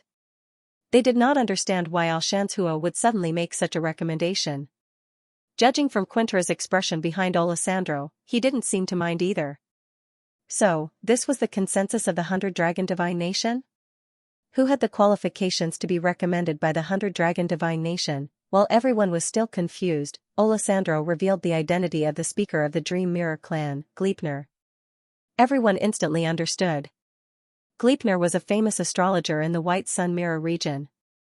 She had a close relationship with the 100 Dragon Divine Kingdom, so it was normal that the 100 Dragon Divine Kingdom was willing to give her face and promote her. After what everyone thought was a realization, they also became very interested in Gleipnir's appearance. They had never heard of Gleipnir being of the same race before. Why would a race appear on stage this time, and the Dream Mirror clan at that? As a master astrologer, what was the special product that Gleipnir wanted to display? Could it be that she was helping people read the stars, if she really was helping people read the stars? That seemed pretty good too. Because of Alessandro's words, many races began to look forward to Gleipnir's appearance. This was also the result that Alessandro wanted to achieve with his words. However, when he thought of Gleipnir, Alessandro felt a chill run down his spine. Before he went on stage, he had seen Gleipnir. This evil old lady had threatened him with good wine. If he didn't tell her, he would never see the good wine stored in his master, Harland Woga. Alessandro knew very well. Gleipnir was really capable of such a thing. For the sake of his beloved wine, Alessandro had no choice but to speak. From the reactions of the various races, the effect was not bad. Many races were also looking forward to Gleipnir's appearance, but there were also a large number of races who were doubtful. If Gleipnir also appeared, wouldn't it be the finale in disguise? Even though it was a break, it was undoubtedly the finale in terms of order. Did the Dream Mirror clan that Gleipnir represented have the ability to be the finale? There were expectations. There were doubts. Backstage, Gleipnir also felt the noisy atmosphere around the stage. Gleipnir did not care about the doubts of outsiders at all. She even felt that this was not bad. It was because of the controversy and rhythm that those who liked and disliked her would wait for her final appearance. After Alessandro made a wedding dress declaration, he left with Quintera. From this, it could be seen that the 100-dragon divine kingdom was really just going through the motions at this gathering. It was impossible for any other race to issue such a slogan of making a wedding dress for others at the stage of their own demonstration. Only the 100-dragon divine kingdom, who did not care about this gathering, was willing to cooperate with Gleipnir. About 2 minutes later, the final representative of the 100-dragon divine kingdom arrived. Angor was surprised when he saw the figure on the stage. Judging from her appearance, dress, and the aura she gave off when she walked, she looked like a well-educated noble lady.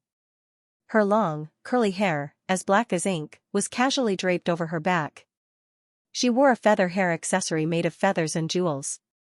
There was a cold look in her eyes, which, combined with her purple-black lip gloss and heavy makeup, made her look even sharper. She was wearing a black feather cloak, crow feather heels, and a long black lace dress made of multiple layers of tulle, which covered her entire body tightly. However, when she walked, one could see the soft white jade under the tulle. Just from the first impression, this was the image of a dark queen who was showing off her abilities. Is she the representative of the Mirror Dragon clan? While trying to figure out who she was, Angor tried to figure out who she was. As Angor pondered, he heard a familiar voice coming from the main stage. It was the host's voice. From the host's introduction, Angor learned who the newcomer was. She was the representative of the 100-dragon divine kingdom, as well as the only leader of the dragon crows, Marion. Marion's appearance as the finale was also worthy of her status. However, Angor did not expect Marion to show up in her human form. Earlier, Angor heard from Luigi that Marion liked to walk around in her human form, which affected the other dragon crow's preferences. Angor did not think too much about it until he saw Ulfri. His first thought was that Marion's human form was most likely a humanoid. Ulfri's form was mainly human, but she had 6 pairs of crow feathers and was much taller than normal people. But now that Jasmine showed up, he realized that he was wrong. Ulfri was at most in the form of a winged human, while Marion was in the form of a true human. Even through the screen, Angor could not see any details about Marion. Perhaps he could only tell from Marion's aura that she was a dragon, not a human. Angor did not try to hide his surprise, so everyone around him noticed it. Luigi muttered in his mind, many mirror dragons in the 100-dragon divine kingdom have strange hobbies. For example, Alessandro's master loved giants and trolls, so he often disguised himself as a giant. Marion has a soft spot for human appearances and likes to pretend to be a human. And then there's that Algalon. It doesn't like to pretend to be other races, but it likes to wear all kinds of forging tools on its head like a hat. Forging tools on its head? Angor imagined the scene and felt a chill down his spine. He felt a chill down his spine. Algalons are special metal dragons. Their skin is also made of metal, which can be used to mimic.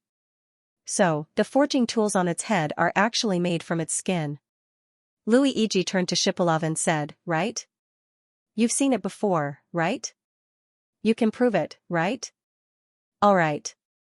Shipolov did not expect Luigi to bring him up even though he tried his best to hide his presence. He did see Mr. Dirk, or Algalon. In order to craft a weapon for his flame of heart, Shipolov asked Algalon to do him a favor. Algalon was the reason why Angor owed him a favor. Shipolov did not want to talk about Algalon, but he did not dare to ignore Luigi's words. He smiled awkwardly and controlled his flame of heart to nod up and down. He used the flame of heart to nod instead of nodding his head. Mr. Dirk liked to wear forging tools on his head. The last time Shipilov saw Mr. Dirk, Dirk already had a giant, shiny hammer on his head. Shipilov was too scared to think about it back then.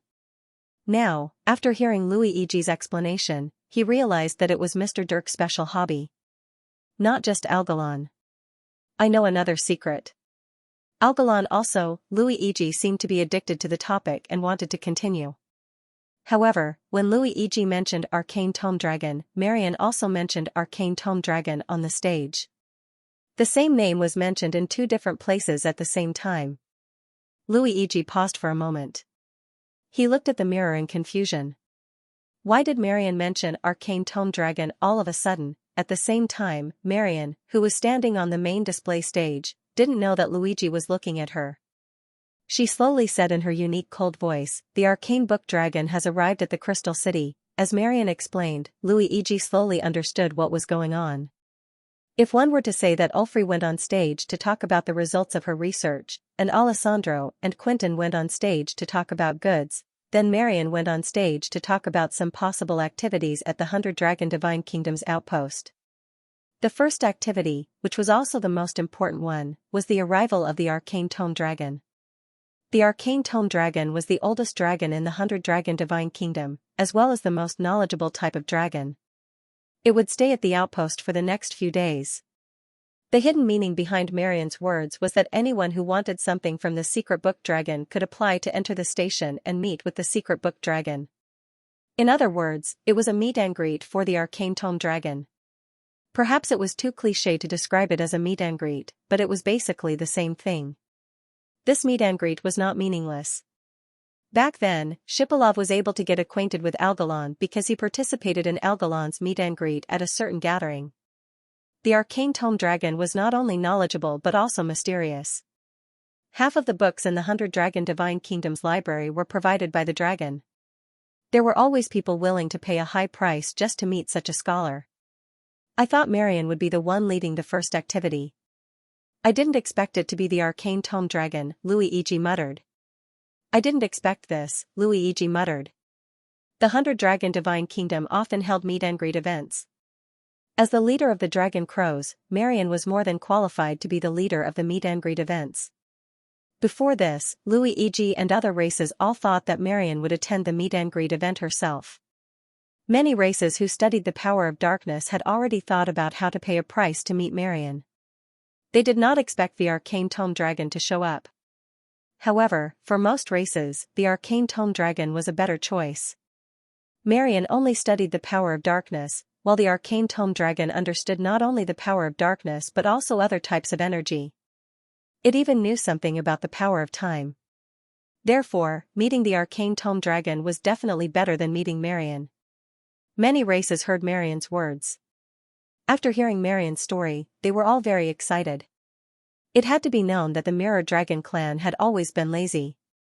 In the past, they would just casually find an ordinary mirror dragon to send the other clans away. It had been many years since a top-level meeting like the one the Arcane Book Dragon participated in. How could they not be excited, not to mention the other races? Even Laplace fell into deep thought. She also had not met the Arcane Tome Dragon for a long time. Perhaps she could take this opportunity to meet up with an old friend. While everyone had different reactions to the arrival of the Arcane Tome Dragon, the dog deacon suddenly said, "As far as I know, His Excellency Aya did not participate in this meet and greet." Why did he suddenly come? The Arcane Tome Dragon's public name was Aya. However, there were not many who truly believed that this was his real name. Even the 100 Dragon Divine Kingdom did not think that this was his real name. Because with the Arcane Tome Dragon's personality, it was impossible for it to reveal its real name. However, since the Arcane Tome Dragon called himself Aya, everyone accepted it. According to the information the dog deacon received, Marion was indeed the leader of this meet and greet event. However, now that Marion personally went on stage to refute the rumors and said that Aya would be the leader of this meet and greet event, the dog deacon was a little surprised. What happened? Why did the Arcane Tome Dragon suddenly come? After the dog deacon expressed his doubts, he began to mumble to himself. After mumbling for a long time, he finally said thoughtfully, "Based on the current situation, there are only two things that can attract EA's attention. The first thing was the unique products brought by the singers and the Yusen clan. Especially the song tower produced by the singers. Even though they had not seen the real thing yet, just the fact that it attracted pure polymerization energy from the outside world was enough to make all the clans in the White Sun Mirror domain scramble for it. The second thing was the Mirror Break and Barrier Break published by the Changhua clan. No clan would ignore the Barrier Break technique. Even the 100 Dragon Divine Kingdom was no exception. According to the information the Dog Deacon obtained from the Consciousness Cloud, when Nawat went to find the Ghost Deacon, he was stopped by the Dragon Crows of the 100 Dragon Divine Kingdom. The fact that the Dragon Crows were already dispatched was enough to show how important the Barrier Break technique was to the 100 Dragon Divine Kingdom. However, just by comparing these two matters, the Dog Deacon thought that the Changhua tribe's method of breaking through the barrier shouldn't be enough for the secret book Dragon Aya to show up personally. It was not that the barrier break technique was bad, but that the Changhua clan's barrier break technique had a huge drawback. It would take a long time to improve it. Even if EA was curious, he could wait until the gathering was over to observe the barrier break technique. It would not take too much time. The only thing that could make EA come to the gathering in such a hurry was something that had never appeared before, but once it appeared, it would definitely have a huge change and long-term impact. From this point of view, the flower seed of the Yusen clan and the steel of the singers were things that could revolutionize the White Sun Mirror domain. After listening to the Dog Deacon's analysis, Luigi immediately put on a Riddler expression, not to mention the reactions of Shipolov and Little Red. As he spoke, the Dog Deacon's ears were already filled with calluses. "Luigi, these are nothing. The real shock has yet to come." The Dog Deacon looked up at Luigi and wanted to complain, but in the end, he decided to remain silent. Ever since Luigi came to the doghouse, he had been talking about a lot of things. Even the Dog Deacon felt annoyed when he saw Luigi talking like a riddle man. But the Dog Deacon was just annoyed, not brainless. Even Little Red was tired of Luigi's frequent announcements. However, Laplace never stopped him from doing so.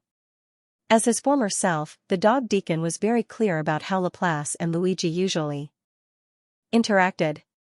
Laplace's reaction showed that Luigi was not lying. Even Laplace believed that there would be something even more shocking than the products of the singers and the Yusen clan and the method to break the barrier. There was a high chance that there would be something even more shocking. Now, regardless of whether he refuted or ridiculed Luigi, he would still be the one getting slapped in the face. Therefore, it was better to remain silent.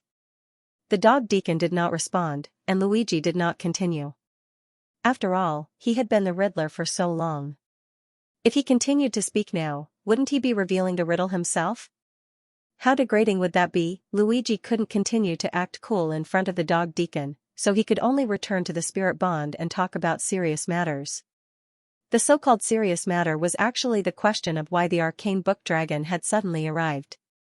Luigi refuted Canine Deacon before, but when it came to reality, he agreed with Canine Deacon's words. The arcane book dragon should be here for the goods of the singers and the Yusen. Agreed. Angor nodded in agreement. So far, there was nothing else that could attract the dragon's attention. Of course, there was also the possibility that it was attracted by the login device. After all, Huculus and Lascania had already tried using the device. If they had the foresight to describe the arrival of the dream crystal in a more legendary way, they might be able to attract the dragon's attention. But Angor did not think that was possible. First of all, Lascania was still at Silver Coral Island and had not logged off yet. She didn't have the time to deliver the message. Even if she could, the secret tome dragon wouldn't take her words to heart, given the weight of her words. Second of all, Huculus was the dragon god's seal. As the bearer of the dragon god's seal, his words might carry some weight. But according to Luigi's feedback, Huculus was not as obsessed with the dream crystal as Lascania. He only saw the dream crystal as a place to meet Barigon. Under such circumstances, Huculus would not use the login device as an excuse to invite the arcane book dragon here. Even if Huculus did tell the arcane book dragon about the login device, the arcane book dragon would not be able to do anything about it. The arcane book dragon might not realize the potential of the dream crystal right away. The only way to ignite the popularity of the dream crystal and let other races see the benefits of the dream crystal was through an external disaster. In other words, the visit of the woe puppet.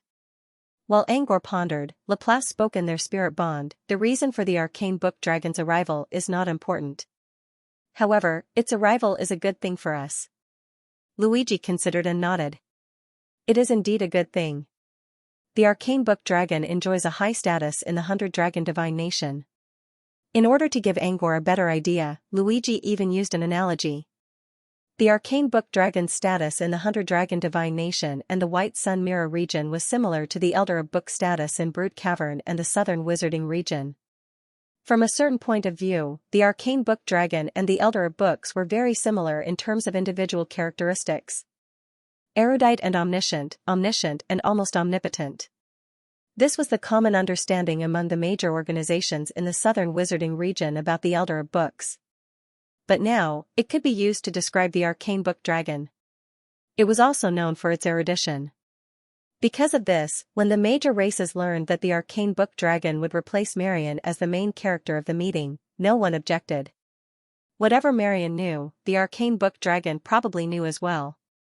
Whatever Marion did not know, the arcane book dragon knew. From this, one could see the arcane book dragon's reputation and status in the White Sun Mirror region. If the arcane book dragon says something, even traitorous races like the Evermores will respect it as a standard. Luigi rubbed his chin. So, if the arcane book dragon is in charge of the registration, it will be as effective as the ancient dragon. Yes. In their original plan, the appearance of the woe puppet was the key to quickly popularizing the registration device, and asking the 100-dragon divine nation to take the lead was inevitable. The mirror dragons were the only ones who could quickly make other races bow down.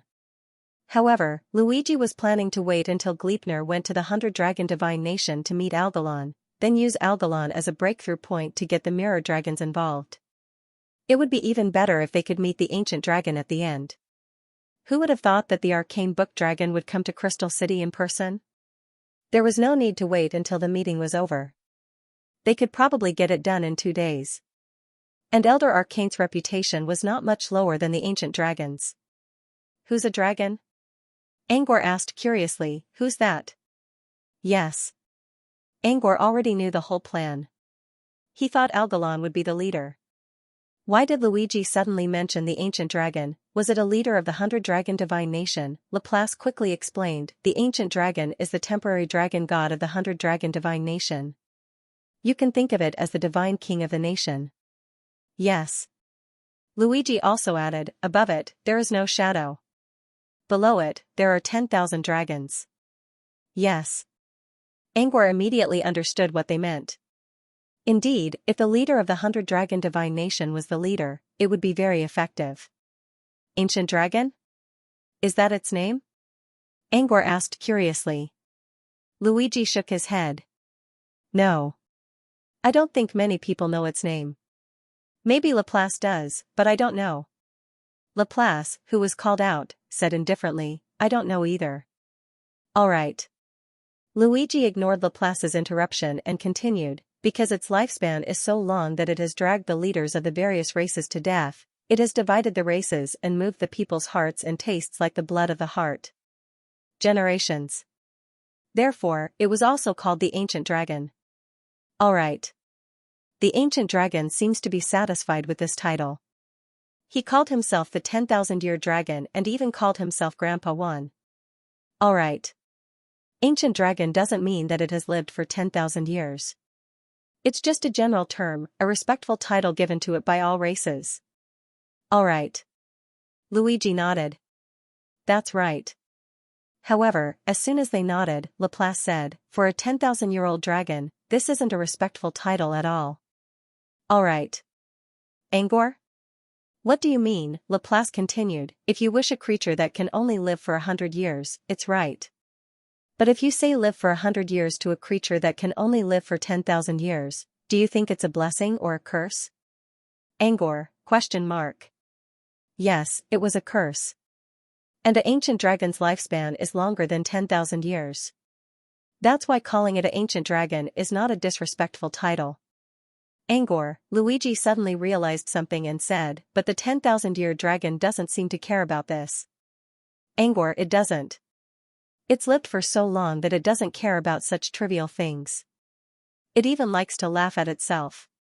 Angor, calling itself Grandpa Ancient Dragon, was not a satisfaction. It was just a self-mockery. Outsiders couldn't see through it because they couldn't live for 10,000 years, and they didn't know how much time could change the perception of intelligent beings. Laplace, on the other hand, was different. She had lived for 10,000 years and knew all too well how long time could bring good and bad things. In this case, she understood the ancient dragon's mentality better than the mirror dragon of 100 dragons. Angor listened to Laplace's explanation and asked, "You know the ancient dragon, right?" "Yes." Laplace had lived for 10,000 years. Although Zhongyu didn't know how long the 10,000-year dragon had lived, his lifespan should be longer than 10,000 years. Perhaps, the 10,000-year dragon had lived even longer than Laplace. Two existences with such long lifespans should have met each other in the White Sun Mirror region. Laplace hesitated and shook her head. "I know about it, and it knows about me. But we never met, never met." Even the elder of the Crystal Eye race from 2,000 years ago had seen Laplace before. But Laplace had never met Laplace before, which surprised Angor a lot. "No." Laplace nodded. "Yes." "You didn't meet the ancient dragon?" Angor asked again. Laplace shook her head again. "I didn't meet the ancient dragon either." Although Laplace gave a negative answer again, she pondered for a moment and said lightly, "I've never seen it before, but when I was in danger, it once arranged for a mirror dragon to come and help me." "Huh? Huh? You were in danger in 100 dragons?" Angor didn't mind the ancient dragon sending a mirror dragon to help him. After all, he already believed that Laplace was the child of destiny. Maybe it wasn't the ancient dragon who sent him, but the world's consciousness. However, he was very curious about the danger that Laplace had encountered. What else in the White Sun Mirror region could cause Laplace to encounter danger? Laplace remained silent and didn't answer. "It's all in the past. There's no need to talk about it. But the mirror dragon didn't help me in the end. Instead, I was saved by a creature from another world." "All right. You're not talking about the one we both know, are you?"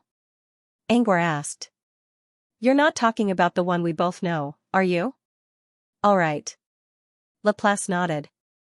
"Yes. The wise ruler of Nether City." "All right." The wise ruler did mention that he saved Laplace's life. Back then, Angor didn't know much about Laplace, so he didn't think much of it. Now that he had spent some time with Laplace, he slowly began to understand why the sovereign of the wise had saved Laplace. Laplace didn't tell him how he was in danger, but the fact that the mirror dragon didn't help him showed how dangerous the situation was. It also meant that the wise ruler didn't want to appear to be a pushover. He also had a powerful background. While Angor was still wondering about Laplace's information, Laplace revealed something else. "Oh, right. The mirror dragon sent by the ancient dragon was Arcane Tome Dragon." "Huh?" Angor was confused. "Huh? So this is what you wanted to say after going around in circles?" Laplace nodded. "I've never met the ancient dragon, but Arcane Tome Dragon is an old friend of mine." "Huh?" Back then, the secret book dragon wasn't very powerful, but it had an extremely intelligent brain and vast knowledge, so it was the most suitable one to help Laplace through his difficulties. Therefore, the 10,000-year dragon sent it over. However, at that time, the secret book dragon was still young. It was still far from being able to help Laplace. On the other hand, Laplace even helped the secret book dragon later on. Angor was a little surprised to hear that. Laplace helped the Arcane Tome Dragon? What kind of story is this? Laplace noticed Angor's confusion. Back then, the Arcane Tome Dragon was still lacking in self-awareness. That's it. Following Laplace's explanation, he began to understand the story behind the dragon. To understand the story behind the Arcane Tome Dragon, he had to start with the mark of the dragon god. There was a rumor in the 100-dragon divine kingdom that only those who inherited the mark of the founder were qualified to ascend to the throne. The founder's mark was the so-called mark of the dragon god. Was the rumor of the dragon god imprint true? No one knew. But one thing was for sure, all mirror dragons with the mark of the dragon god had special abilities. In Laplace's opinion, the mark of the dragon god was a spillover effect of the special ability. And the arcane tome dragon was one such mark of the dragon god. It was also the first mark of the dragon god to be born in the 100-dragon divine kingdom after the 10,000-year-old dragon became the acting dragon god.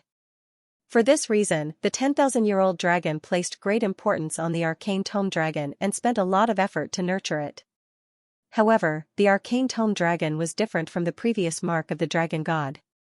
No matter how hard the 10,000-year-old dragon tried, the arcane tome dragon received very little feedback. After the arcane tome dragon was born, the new mark of the dragon god was trained into a solid foundation of the 100-dragon divine kingdom. However, the arcane tome dragon was still very ordinary. Its only advantage was that it could learn and integrate all kinds of knowledge quickly. However, it just couldn't turn its knowledge into protection. It wasn't that the arcane tome dragon didn't work hard. It just felt like there was a barrier in front of it that it couldn't break through no matter how hard it tried. During the first few thousand years of the arcane tome dragon's birth, its existence caused the mark of the dragon god to be questioned by many races. Even the 100-dragon divine kingdom believed that the mark of the dragon god was useless, let alone the outside world. Back then, no matter how open-minded the arcane tome dragon was, it would still be affected by the whirlpool of ridicule and ridicule. Under such influence, the arcane tome dragon began to doubt itself. The 10,000-year-old dragon always favored the arcane tome dragon. It couldn't bear to see the arcane tome dragon sinking in the whirlpool of public opinion. It was at this time that Laplace was in danger. This kind of danger couldn't be solved with brute force. It required wisdom and patience. The 10,000-year dragon sent the secret book dragon away from the 100-dragon divine nation to help Laplace escape from danger. Although in the end, it was the wise ruler who saved Laplace, and the secret book dragon was not of much use, it was also because of this that it became acquainted with Laplace. At that time, the mystery book dragon was still trapped in the whirlpool of doubt. Laplace said, however, I discovered that its so-called self-doubt was actually a deviation in its self-perception. As for why it was said to be a cognitive bias, the reason was that the secret book dragon did not see its own talent clearly. Back at the 100 Dragons Divine Kingdom, Laplace mentioned something about the Book of Time, which was a unique talent of the mystery book dragon. The Book of Time talent was very complicated to describe because it contained many different aspects. However, it could be summed up in one sentence: the longer you live, the better your comprehensive ability in all aspects will be, and the stronger your strength will be. In conclusion, it seemed to be applicable to everyone. However, it was important to note that the reason why other people could live longer and become stronger was because of the accumulation of experience. The Book of Time, on the other hand, meant that as long as you lived longer, you would get stronger in all aspects. Even if you don't do anything during this period and become a good-for-nothing, you can still become stronger under the nourishment of your talent. Most importantly, if you don't suck, you can become stronger. If you don't suck, you can work as hard as everyone else, then you will become stronger. To put it simply, the secret book dragon's mediocre performance in the 100 Dragons Divine Nation was because it was still too young to fully utilize its talent. So, you're the one who analyzed the Book of Time's talent and told it to Arcane Tome Dragon? Yes. Laplace nodded. Sort of. Yes. The secret book dragon came to help. Although it didn't contribute anything, it still did its part. When Laplace realized that it was confused, he used some special methods to decipher the secrets of the arcane book dragon's talent. After the analysis, Laplace didn't hide anything and told the secret book dragon.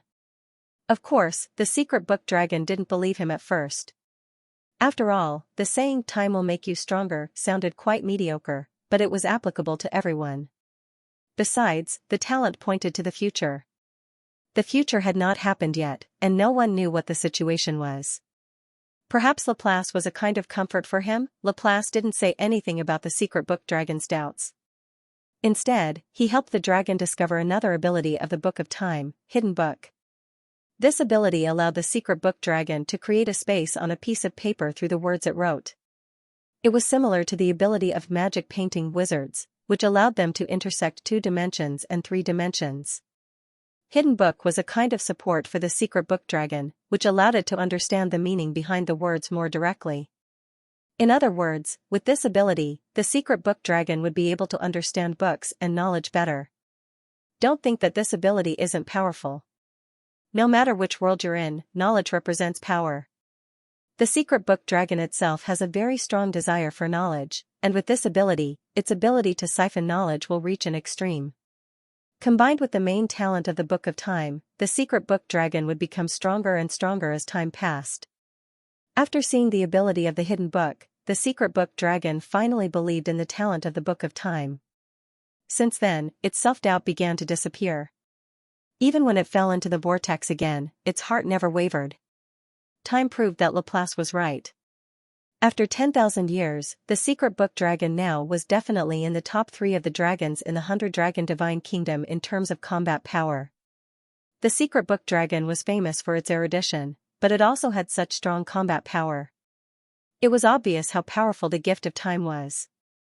In terms of combat power, even Laplace's original body might not be able to defeat the secret book dragon.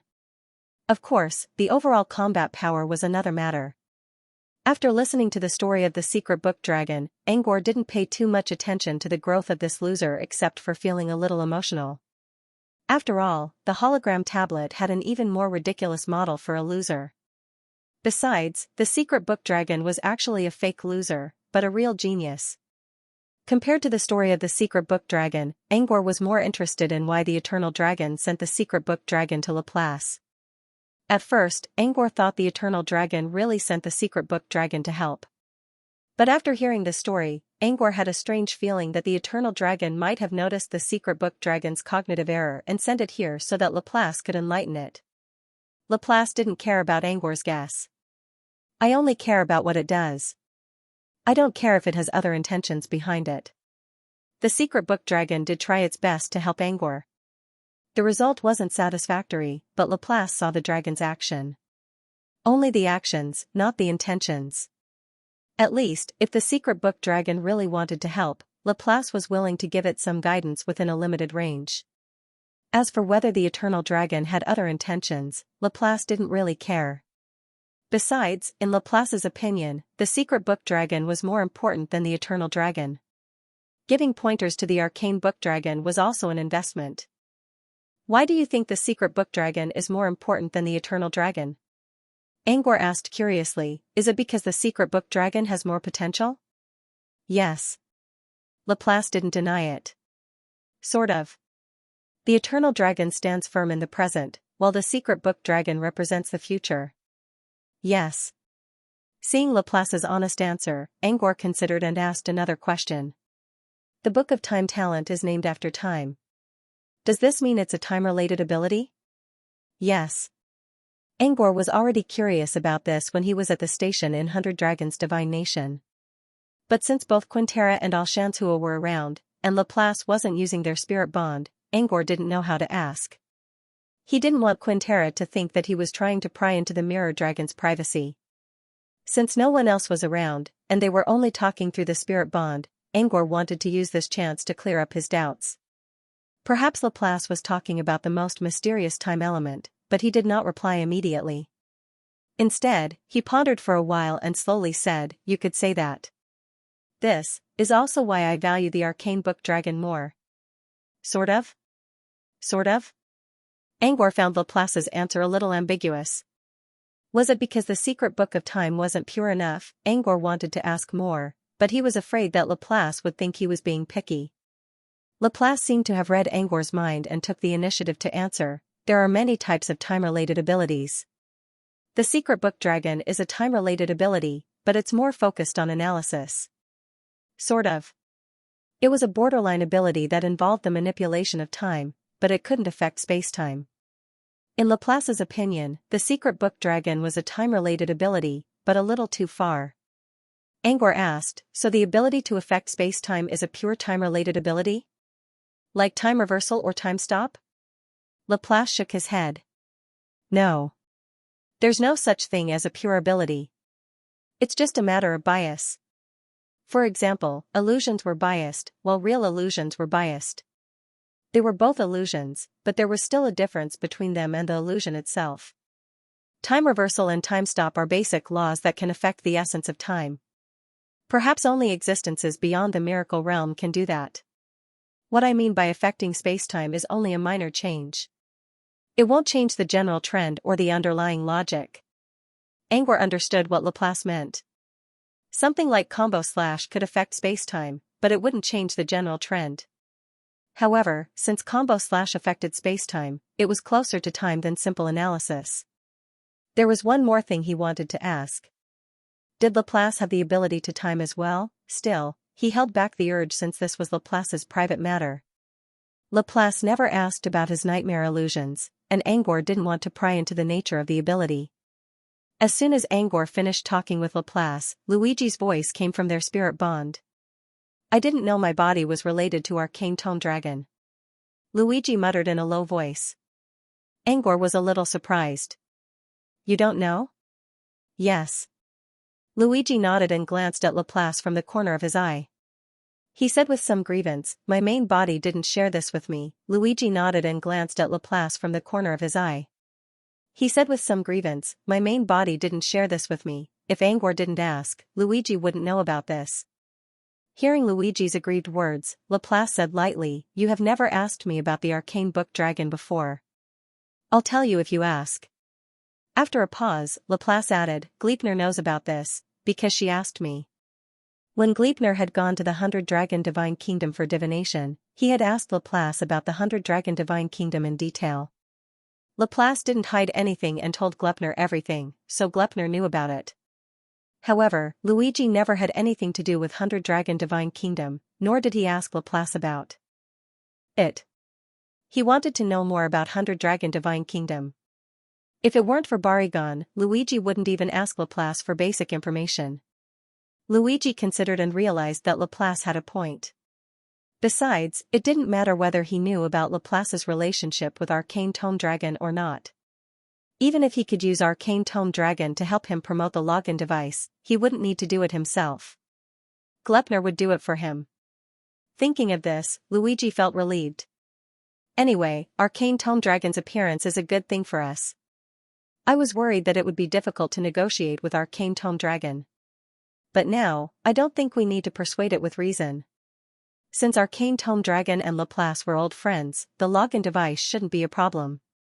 Besides, with the threat of the Woe puppet, Arcane Tome Dragon would make the right choice as long as it wasn't stupid. On the main stage, after Marion announced the meet and greet of Arcane Tome Dragon, she briefly mentioned some other small events. There was a book club that included many races, a tea and wine festival that only targeted the Telu people, a costume party for trolls and giants, and so on. At first glance, these events were all strange. However, when he saw the name of the event's organizer, he quickly realized who it was. The organizer of the Tea and Wine Festival was Alessandro, and the one for the Trolls and Giants costume party was Harlan Woga. Seeing the names of these two event organizers, Angor roughly understood why there were such strange events. He saw Alessandro's craving for good wine with his own eyes. And Harlan Woga was a die-hard Giant fan. To put it bluntly, they were using the public platform to satisfy their own selfish desires by holding tea and wine seminars and costume parties. Apart from that, there were also small events such as Gem Appreciation Meeting, Mechanism Decryption Meeting, Void Fruit Meeting, and so on. If Angor didn't see the meaning behind those events, he would have thought that they were just social events. But when he looked at the leaders, he knew that they were all for personal reasons. For example, the leader of Gem Appreciation Meeting was a diamond dragon who loved collecting gems. The leader of Mechanism Decryption Meeting was a mirror dragon who didn't stay in the Divine Kingdom all year round and liked to explore. The Void Fruit Meeting was led by a female mirror dragon who loved to eat fruits. Activities held under the guise of an exchange meeting were actually just to satisfy their own desires. But if an outsider like Angor could see through their intentions, how could the natives of the White Sun Mirror domain not know what was going on? They obviously knew the reason behind the events of the 100-Dragon Divine Kingdom. But even if they knew, they wouldn't go there like a flock of ducks. After all, the 100-Dragon Divine Kingdom was so high and mighty that they didn't even have a chance to get in touch with it. But now, they only needed to satisfy some of the mirror dragon's little interests, and they might be noticed. Wasn't this a blessing for the vast majority of the races? They didn't need to climb up the social ladder. As long as they were noticed by the mirror dragons, they would be able to intimidate some of the greedy thieves. In a way, this was another form of protection. One was willing to fight while the other was willing to suffer. If both sides were satisfied, why should outsiders interfere? As these small activities were mentioned, the long scroll of parchment in Marion's hands on the main display platform slowly came to an end. When Marion tossed the scroll aside, there was no doubt that the 100 Dragon Divine Kingdoms event was coming to an end. For the races, this meant that the event was coming to an end. But for Angor and the others, it was a countdown to Gleipnir's arrival. Once Marion left the stage, the rest would be Gleipnir's time to show off.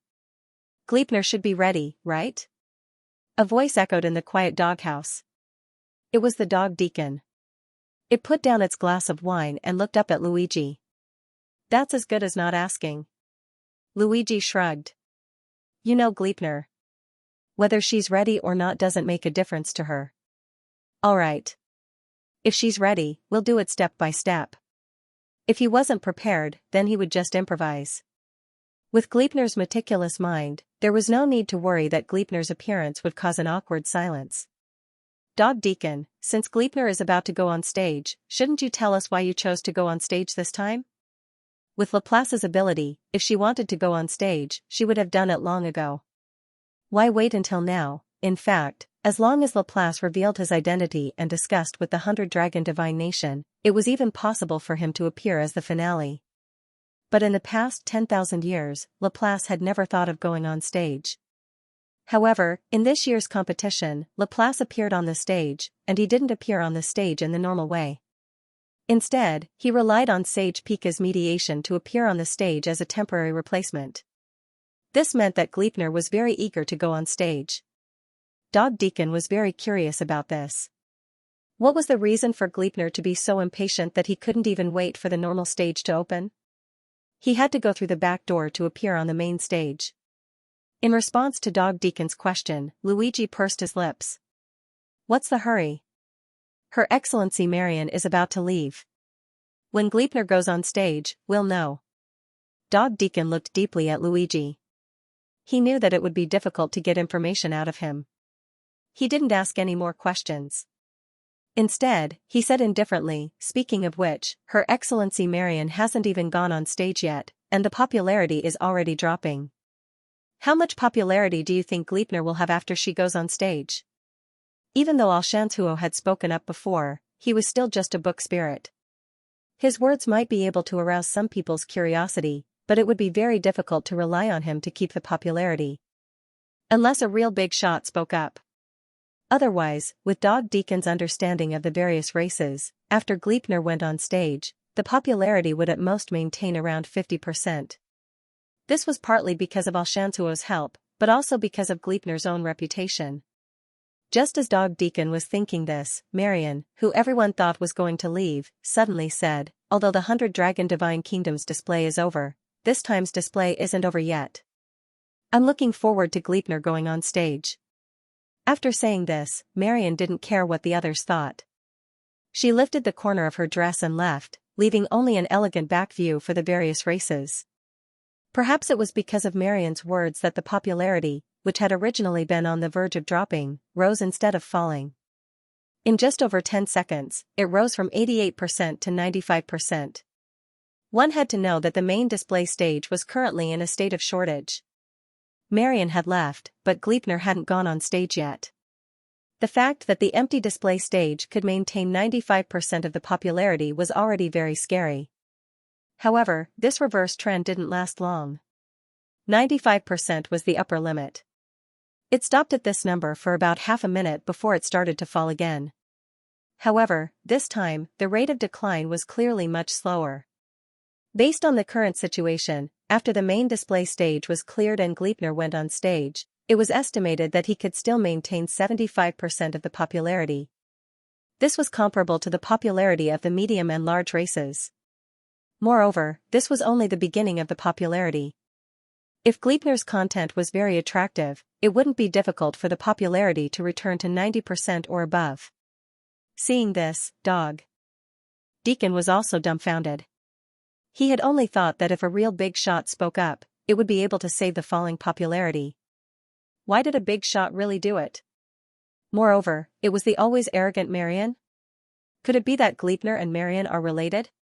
Dog Deacon looked up at Luigi, trying to find an answer.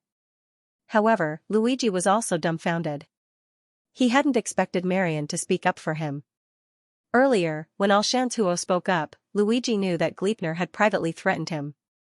If he didn't help, he would go and drink with him.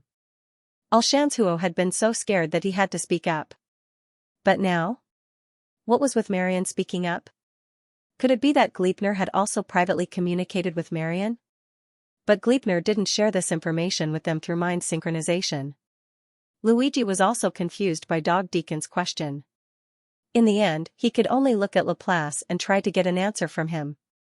However, Laplace only shook his head slightly. In other words, Laplace didn't know what was going on with Marion either. Gleipnir didn't share this information with them. While everyone was filled with doubts, Luigi and Laplace's expressions froze at the same time, and they fell into deep thought. Kipelov and Little Red were still confused by their expressions, but Angor and Dog Deacon weren't surprised. It seemed that Gleipnir was using mind synchronization with them.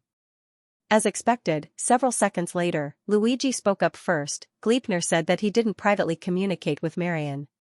Yes. In other words, Marion had taken the initiative to say those words before she left the stage. This was why Gleipnir herself was puzzled, not to mention Luigi and the others. It just so happened that Gleipnir was waiting backstage. She would pass by Marion before going up the stage, so she took the opportunity to ask Marion about it. And Marion's reply was only one sentence: "Thank you for your divination back then. Although I wasn't directly involved, every mirror dragon should remember your kindness back then." After saying this, Marion and Gleipnir passed each other and disappeared backstage. Although Marion didn't say it directly, her words had already made the whole story clear. Marion was grateful that young Gleipnir did a divination for the mirror dragon pup 2 decades ago. And her way of returning the favor was to use her own words to convince Gleipnir. Do you believe that? Dog Deacon looked at Luigi. Luigi shrugged and spread his hands. I don't know. But since Lady Marion said it herself, I'll take it as a yes. Luigi then looked at Angor. What about you? Do you? Angor was speechless.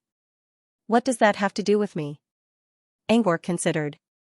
I don't care if Lady Marion is telling the truth or not, but I don't think it's a loss for me to say a few words. Marion must have heard Alessandro's words, which was why she spoke up at the last moment. Alessandro was threatened by Gleipnir, but Marion wasn't. However, Marion's words didn't affect her. She already finished her speech, and she didn't need to gain popularity at the last second. She could easily direct the traffic to Gleipnir. Just consider it as doing a favor. As for Marion's so-called favor of divination, it might be a part of it, but it wouldn't be much. It happened 2,000 years ago, and Gleipnir didn't do it for free. Even if there was a favor, he wouldn't ask all the mirror dragons to pay it back. All in all, Angor believed that Marion's action was more of a reflection of her own craftiness. Of course, it was also possible that Angor thought too highly of everyone's actions.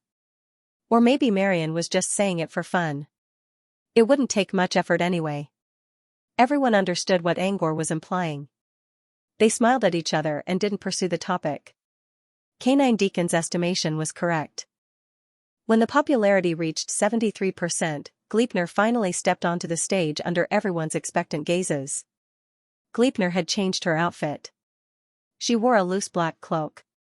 The cloak was plain, but when she walked, one could see golden patterns blooming in the air. She held a pitch-black cane in one hand. Every time the cane touched the ground, golden ripples would appear on the ground, as if space itself was being torn apart. In her other hand, she held an astrolabe, which reflected the starry sky. Along the way, Gleipnir slowly walked to the center of the main display platform. Perhaps it was because of her new outfit, the popularity began to rebound for the first time after she stepped onto the stage. 73%, 74%.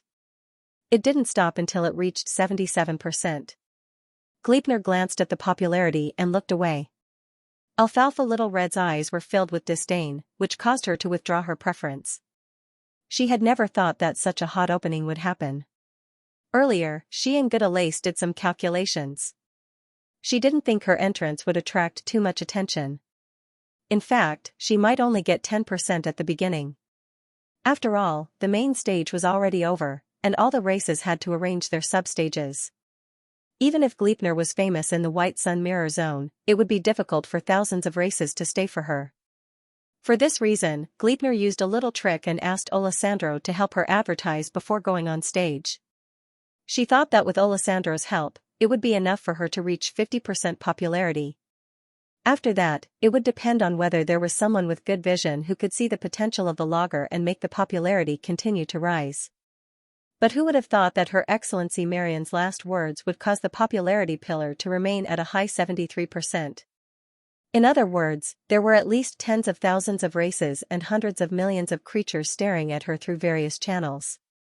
Even though Gleipnir was prepared to be the center of attention, she was still a little nervous when she thought about it. After all, this was the first time she had encountered such a situation. Fortunately, with the cover of the cloak, Gleipnir was able to quickly adjust her mood. After standing still, her fluctuating mood had calmed down. According to the previous process of the exhibition, the host should introduce her identity. However, the official exhibition was over. She had stolen some of the rest time for the exhibition, so there was no introduction by the host. However, Gleipnir didn't intend to skip the self-introduction.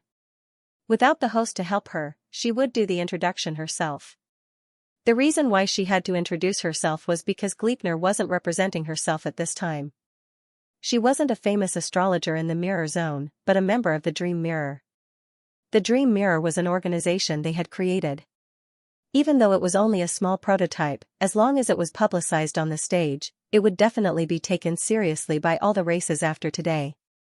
In Gleipnir's opinion, it was more important for the Dream Mirror to make a real appearance than to show off the lager. It didn't matter even if she didn't succeed in getting the lager out of the circle.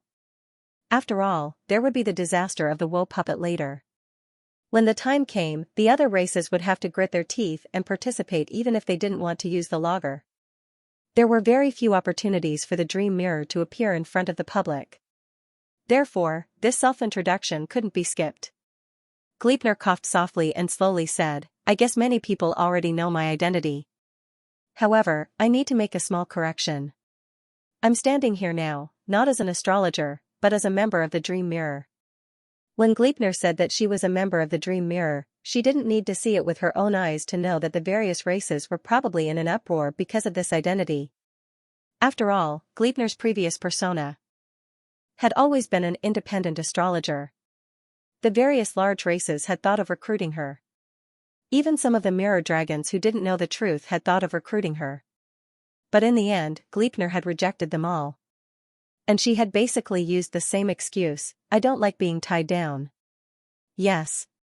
She didn't like being shackled and didn't want to be tied down, so she would rather be an astrologer all her life than join any race or organization. If Gleipnir had only rejected small and medium-sized tribes, then she would have most likely become the target of public criticism. But if she had rejected all the top races, then in the eyes of the various races, she had become a very valuable neutral identity. Her neutral identity meant that she could walk among many feuding races without worrying about being envied. She could become a mediator for many parties. For example, she could associate with the Queen of Tooth Fairy Paradise and chat with Scholar Jinghai of the Tooth Fairy Ancient Ruins. Only she could do this situation that was absolutely unimaginable to other races. It was because Gleipnir didn't have an ideology, didn't take a stand, and had an independent and valuable neutral identity. But now, Gleipnir had clearly confirmed that she was a member of the Dream Mirror. Did this mean that Gleipnir would leave her neutral identity and start to have her own ideology? After all, in the eyes of the various races, the position of an organization was far greater than the position of an individual. Just like the righteousness of a race, it was often greater than the thinking of an individual. This was a torrent of thoughts and ideas that a meager person couldn't resist.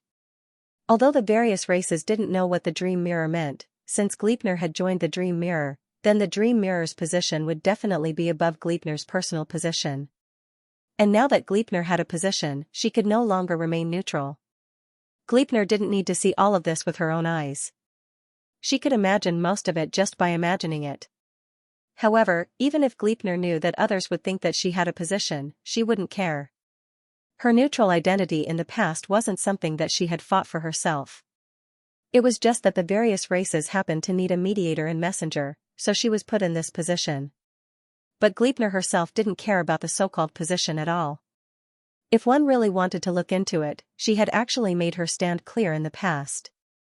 For example, because of good Alace, she had clearly stated that she did not like the Changhua tribe.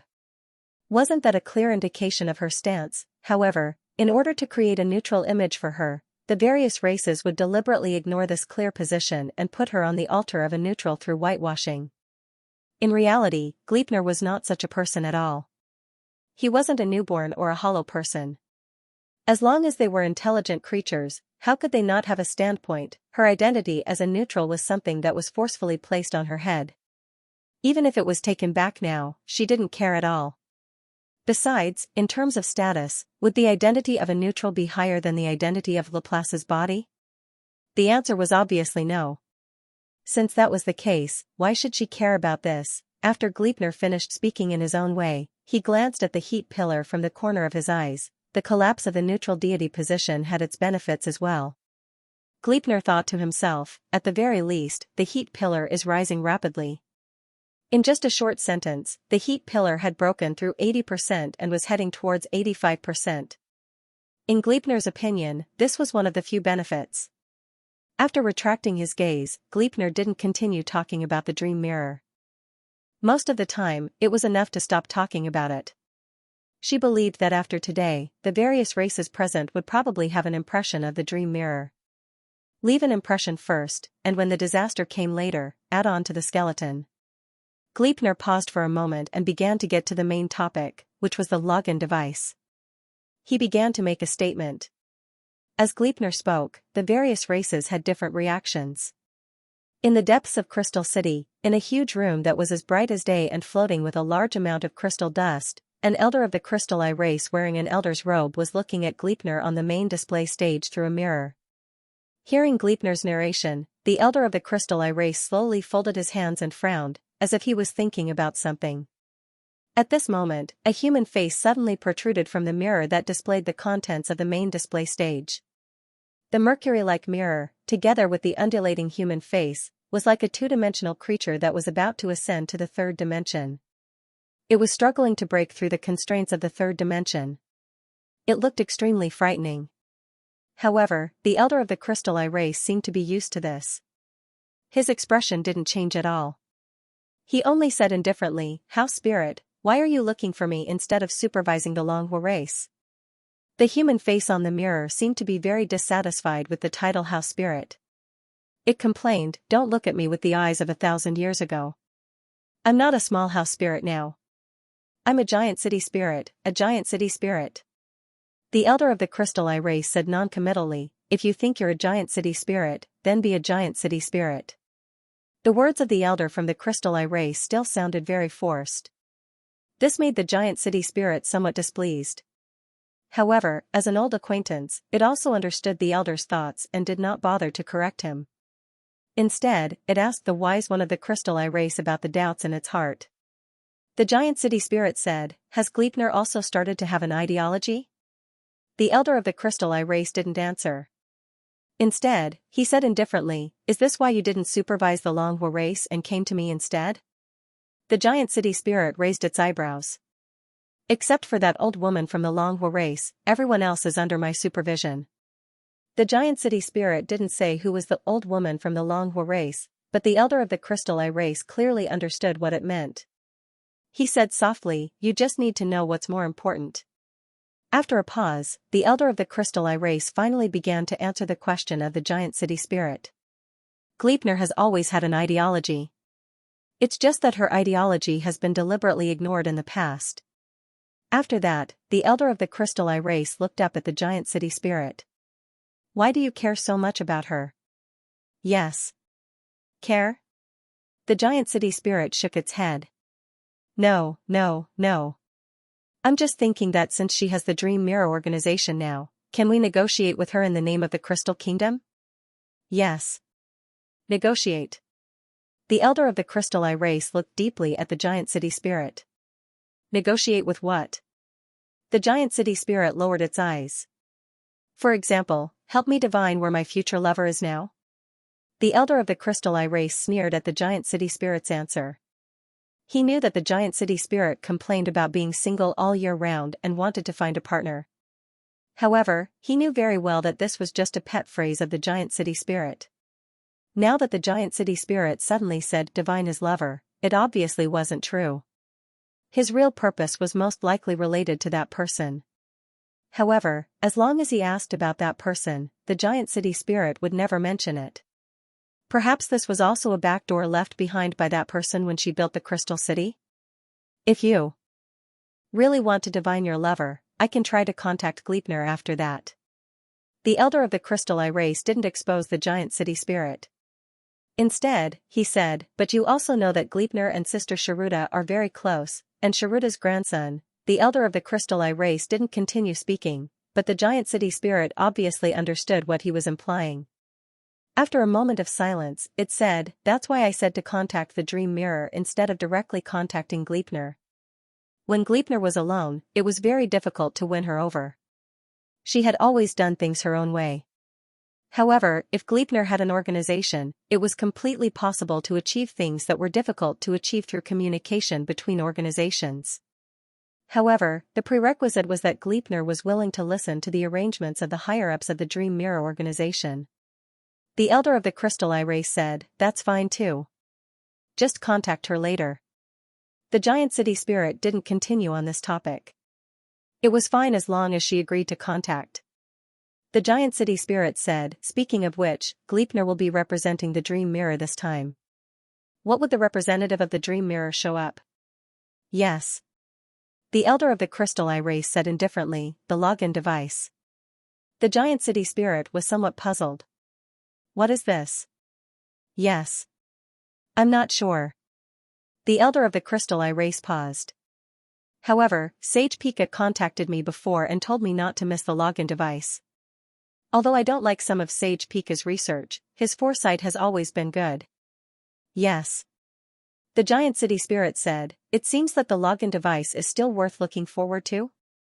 The elder of the Crystal Eye race nodded slightly. You'll know when you see it. When he finished speaking, Gleipnir happened to be talking about the logging device.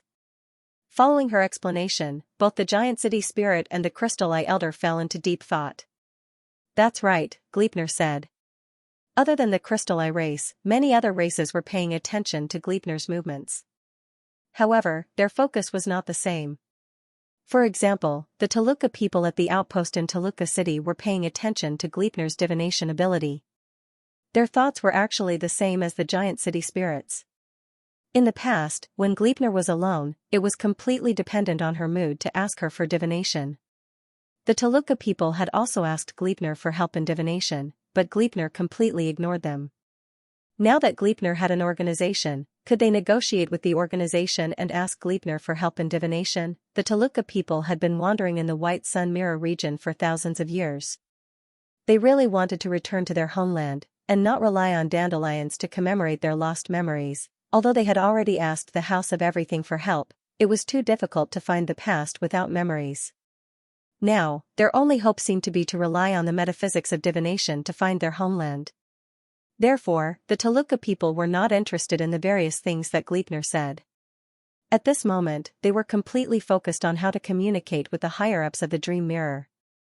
Other than the Crystal Eye race and the Toluca people, there were also the Rongsha race, the Longhua race, the people of the Hot Gold City, the priests of the Unfallen Royal City, and so on.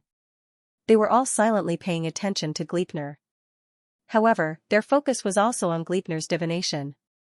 There were not that many people who were actually interested in the login device. Only the Mirror race, the Mirror Dragon race, and the Yusin Songster race showed great interest in the login device. The Mirror race was a race that relied on the stream of consciousness. When they heard Gleipnir mention the situation of consciousness entering another world, they were very curious. After all, the mirror race was actually also trying to create a unique space that allowed consciousness to coexist. The dream crystal that Gleipnir mentioned about the login device entering was simply an advanced version of the consciousness space, the consciousness world. This was a height that even the mirror race had not achieved. How could a race that did not rely on the stream of consciousness be able to research it? They were very clear about the technical difficulties behind creating a consciousness world. Therefore, they were very curious about Gleipnir and the technology that the dream mirror behind him possessed. It was expected that the Spectacle clan would care about the login device. The mirror dragon race was also very curious about the login device. This was also expected because Cuculus had already logged into the dream crystal. Although he was unwilling to admit it, he knew that the dream crystal had great potential. Therefore, when Cuculus also paid attention to the login device, the other mirror dragons naturally followed suit, just like how the dragon raven race learned Marion's human form. Cuculus was the owner of the dragon god mark. The great trend that he led might even be greater than Marion's. Inside the cloud cave at the 100 Dragon Divine Kingdom station. Through the screen, Cuculus was silently watching Gleipnir speak on the stage. Although the current Cuculus maintained his dragon form, he had turned into a mini dragon that was only about 2 meters tall. The reason was, beside Cuculus, there happened to be an elegant lady who was also about 2 meters tall. She was holding a cup of hot tea and sipping it carefully. She existed in a pure human form but had the aura of a dragon. There was no doubt that she was Marion. Or rather, she was Marion's body. Marion's main body had just appeared on the stage. She had yet to return to the 100 Dragon Divine Kingdom station after coming down from the main display stage. However, Marion's body had been in the cloud cave the whole time, watching the gathering performance with Cuculus. After taking a sip of tea, Marion turned her head to look at Cuculus. It was difficult to determine Cuculus' emotions just by looking at his expression in his dragon form. However, his eyes were full of contemplation. Although she could see that Cuculus was full of thoughts, Marion didn't care about what he was thinking at all. She was more concerned about another matter. Marion lowered her head and looked at Cuculus' feet. There should have been a black dragon shadow there, but at some point, Cuculus' shadow had merged with the mist in the cloud cave. In other words, Cuculus' shadow had disappeared. Marion looked at the scene in front of her with interest. The Dragon Crow clan was naturally good at controlling shadows and darkness. There were even rumors that the Dragon Crows were born from the shadows of the Divine Kingdom. As the current leader of the Dragon Crow clan, Marion was obviously also involved in darkness and shadows. Although she was more proficient in dark abilities, she also had an understanding of shadows. She was very clear that Cuculus was using some kind of ability that involved shadows. However, according to her understanding, Cuculus had never come into contact with the power of shadows before. How could an existence that had never come into contact with the power of shadows suddenly begin to comprehend the power of shadows? Are you mocking me? When Marion was sizing him up for the 3rd time, Cuculus finally raised his cold eyes and looked at Marion in her red dress. Mocking you? Marion raised her eyebrows.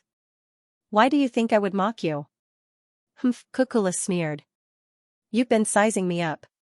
Don't you know about Barigon and me and want to mock me? Humph, Marion didn't react at first. Only when Cuculus mentioned the name Barigon did she come back to her senses. Back then, Barigon left the 100 Dragon Divine Nation because of his small size, and he couldn't stand the teasing and gazes of his companions. And Cuculus was once one of those who teased Barigon. Cuculus had always been proud of his large size, but now he took the initiative to change into a small size. In the eyes of those who didn't know the inside story, this was slapping his own face. So when Cuculus found that Marion had been sizing him up, he naturally thought she wanted to mock him. After Marion understood, she couldn't help but laugh. Even if I care about size, it's not your size. Don't be too sensitive. Humph, Cuculus' eyes flickered. He felt that Marion was implying something, but after thinking about it carefully, it didn't seem to be a problem. He shook his head and didn't continue thinking. Instead, he said coldly, "Then why are you still staring at me?" Humph, Marion didn't answer. Instead, she asked, "I actually want to know. Since you're so sensitive to changes in size, why did you change into a small size?" Humph, what does it have to do with you? Cuculus turned his head. He didn't look at Marion, but his voice was still cold. But in Marion's eyes, his cold voice wasn't cold. Instead, it was quite arrogant. Fine. If you don't want to say it, then forget it.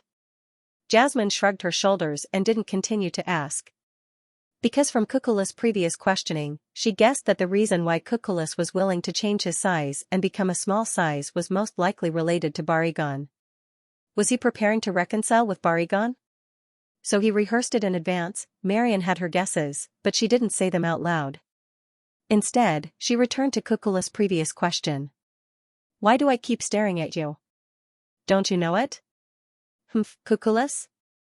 Humph. Seeing the flash of doubt in Cuculus' eyes, Marion was also stunned. She originally thought that Cuculus had purposely displayed his shadow force in order to attract her attention.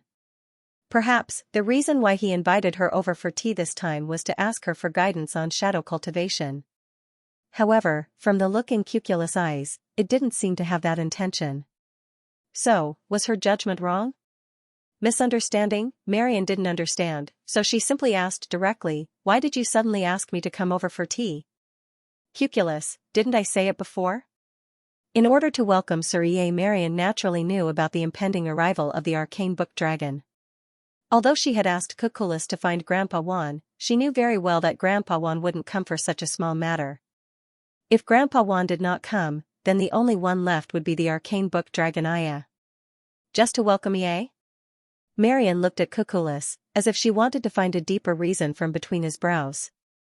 Cuculus, of course. Hearing Cuculus answer, Marion put down the teacup in her hand and said calmly, if it's just to welcome Ie, then I won't stay here. I believe that Ie will handle the matter of Geta and the life feather seed properly. Cuculus, you still don't dare to meet Ie?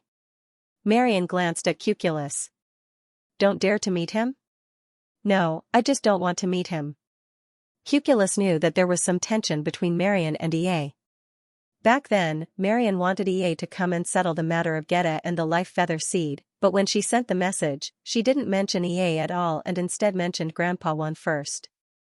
Knowing that Grandpa Juan wouldn't come, Cuculus would definitely look for Ie, who was second in line, under such circumstances.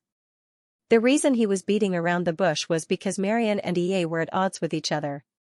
However, Cuculus wasn't curious about their conflict at all, nor did he care. He naturally had his reasons for inviting Marion here. Seeing that Marion had already gotten up and was about to leave at any time, Cuculus said, I naturally have my reasons for asking you to come and meet Ie together. Don't worry, I don't care about the conflicts and twists and turns between the two of you. Marion, isn't it just about the singer and the Yusen clan? Cuculus shook his head. No, the matter of Geta and the Yusen clan is indeed very important. But compared to them, I feel that this matter is more important and requires us to discuss it together. This matter? Marion was stunned for a moment. What matter are you talking about? Cuculus didn't answer. Instead, he raised his dragon claw, which was shrouded in grey mist, and pointed at the mirror screen. At this moment, on the mirror screen, Gleipnir was standing in the center, holding an exquisitely made monocle in his hand and saying its name, Lager. Marion didn't expect that the important matter Cuculus thought of was referring to the dream mirror that Gleipnir represented. Marion listened for 2 minutes in a daze. She could roughly understand what Gleipnir meant. As long as the Lager was activated, one could enter a world called the Dream Crystal Plane. Although Gleipnir used beautiful rhetoric to describe it, the key words were probably a virtual world that relied on the power of dreams. Dreams becoming a world sounded beautiful, but dreaming was actually very far away from the living beings in the White Sun Mirror region. Moreover, Marion had actually dreamed before. She didn't think that dreaming was a meaningful thing. Even if the White Sun Mirror region didn't have dreams, didn't it still continue for thousands of years without any changes? Wasn't the Lager that Gleipnir brought, in a sense, to allow the people of the White Sun Mirror region to dream again? What was the value of this? Why did Cuculus think that this was a very important matter? Marion was full of confusion. Is this Lager worth you specially calling me over and even preparing to let Ie participate in the discussion? Marion looked at Cuculus in confusion. Cuculus, why isn't it worth it? Didn't your original body recommend it before it came down? Cuculus, Marion grumbled. It's just a word of recommendation. It doesn't affect me much. But I can do Gleipnir a favor. It's not a bad deal. Cuculus, before helping Gleipnir, Marion didn't know what Gleipnir's logger was. Cuculus, then the favor you're selling is very valuable. In my opinion, the most valuable thing in this display is this login device. Cuculus then looked at Marion. If Grandpa Juan has time, I hope he can come and witness the logger as well. Cuculus's words were powerful and resonant. If Luigi was here, he would probably curse out loud. This was because Cuculus didn't express such a stance when he faced the login device previously. Everything changed because of assimilation. And even Luigi and Angor didn't know about this. After hearing Cuculus' words, Marion still didn't understand the value of the logger. However, she sat down again and prepared to listen to Cuculus' explanation. She knew Cuculus well enough to know that he wouldn't make such a claim without thinking. He even mentioned Grandpa Juan. Marion asked in a soft voice, "What's the reason?" Cuculus asked. Cuculus, the reason is that I've experienced the logger. You've experienced it? Marion subconsciously raised her head and looked near Cuculus' eyes. Because Gleipnir had introduced a monocle on the display platform, Marion naturally thought that Cuculus would also get a monocle if he obtained the login device in advance. Cuculus also noticed Marion's gaze. However, he didn't want to force King Ding to look at it. After all, Luigi didn't give him a monocle. It was a pair of flower earrings. Cuculus felt a little annoyed when he thought about this. He also felt a little annoyed. Still, it was a free gift anyway, so Cuculus didn't care about it. Only his sister knew about it anyway, so it didn't matter if she didn't tell anyone. Cuculus, yes. In my short experience, the logger gave me a lot of surprises. For example? Marion looked up and waited for Cuculus' explanation. Cuculus, for example, it can allow everyone in the White Sun Mirror domain to enter the same dream crystallization regardless of distance. In other words, people who are far away in the real world can meet and talk in the dream crystallization.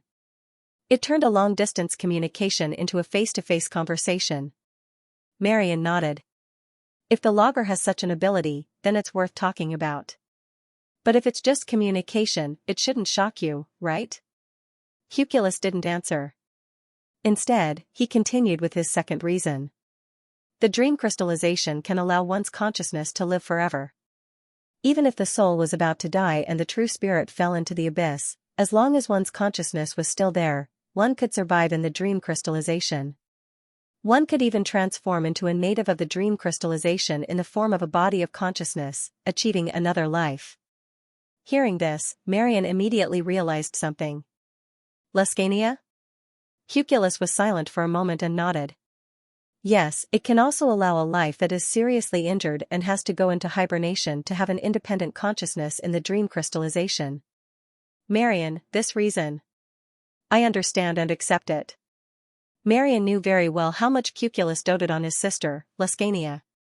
In the past, Xianxia could only sleep silently to heal her injuries.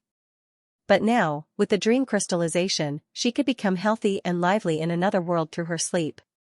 This was absolutely an irresistible temptation for Cuculus.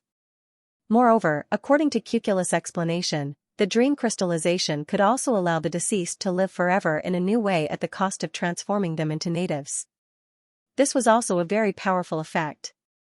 From a long-term perspective, the ability to live forever was even more powerful than the Geta and the life-feathered seed. When one couldn't see death, they would feel that death was far away. But when one was really about to die, one would understand the impermanence of fate. When one was about to die, if they had the chance to live again, Marion believed that even if they had to give up everything they had in the past, there would probably be countless people willing to pay for it. This was the value of being reborn. However, although Marion understood the value of being reborn, it would probably be very difficult for Grandpa Juan to treat her differently just based on this matter alone. Are there any other reasons? Marion asked. Cuculus nodded heavily. Yes. He was very clear about Marion's current thoughts. These two reasons weren't enough to truly shock Marion.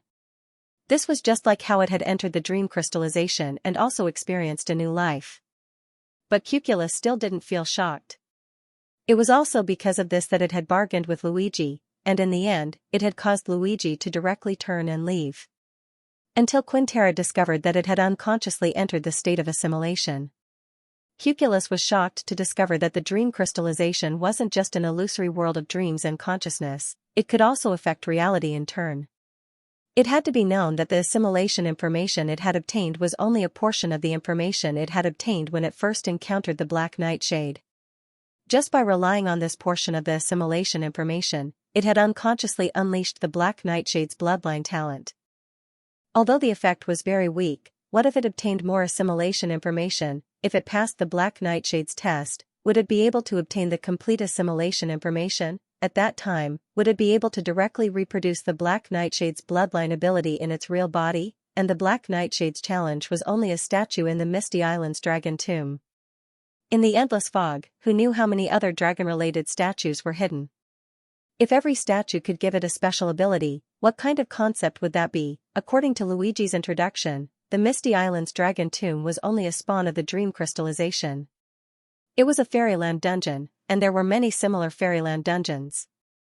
If these fairyland dungeons could bring rewards, it would be excellent news for Cuculus and the 100-dragon divine kingdom. It was because of this that Cuculus suddenly changed its attitude. Originally, it didn't care too much about the login device, but now, it was even willing to drag Marion along and wait for the mystery book dragon to arrive to discuss the login device. Marion had also finished listening to Cuculus' explanation of the last reason. She hesitated for a moment, then raised her white finger and pointed at Cuculus' feet.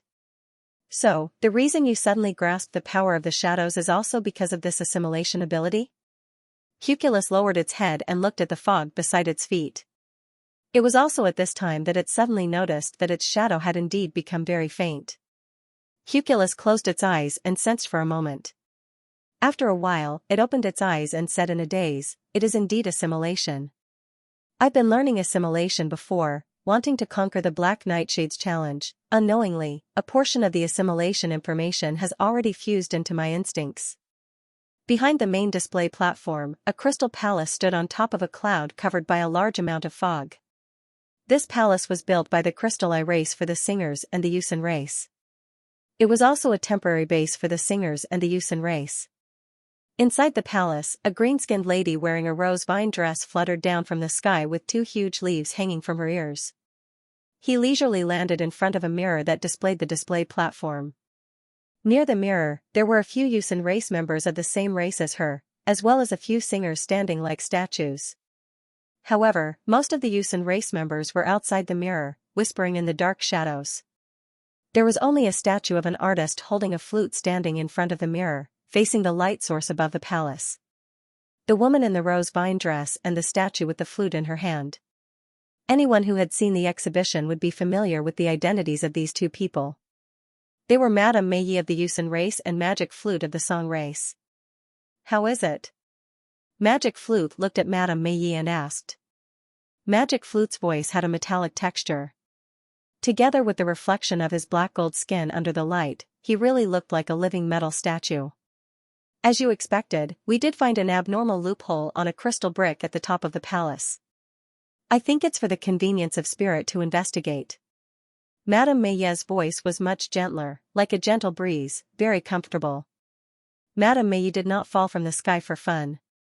She wanted to verify Magic Flute's guess and see if the Crystal Eye race had left a back door in this temporary base. It turned out that Magic Flute's guess was right. There was indeed a back door. Even though it had not been used yet, as long as it existed, there was a risk of information leakage. These remote and inferior races are all despicable. They look like they are trying to please us, but they are all on guard against us. In the shadow of the palace, a singer scolded, and it immediately received the approval of the other people in the dark. The dirty words in the air were completely different from the gentle and easygoing appearance of the singers outside. Seeing that the palace was about to become a gathering of dirty words, an elegant voice, accompanied by a rising and falling aura, said in a poetic tone, "Actually, don't worry too much about the singers. It's normal to be on guard. Aren't we on guard against them too?" Magic Flute nodded his head in agreement. "Indeed, there is no need to worry, the information that they have obtained will always be on the surface. As long as they did not spread the information, the races of the White Sun Mirror region would never know the significance of the Song Towers, winged seeds, and other goods. And any information that could be obtained through spying was meaningless. Even if they were discovered by the scouts of the Crystal Eye race, it would not be a big deal. At most, he would think that they were two-faced. Don't underestimate the people of the White Sun Mirror region. At this time, Madame Meyi leisurely walked to Magic Flute's side. From what I know, there are many capable people in the White Sun Mirror region. In the shadows, a singer asked, "You sent a winged seed outside to eavesdrop?" Madame Mayleaf chuckled and shook her head. "No, the winged seed is very conspicuous. I'm using the mist seed. Combined with the fog outside, no one would notice. Even if it was discovered, no one would know what it was used for." The singer who asked the question also agreed with Madame Meyi's confidence. They were all part of the Gaussian Mirror region and understood each other very well. The seeds of the Yusin race did not have any structure that could be analyzed.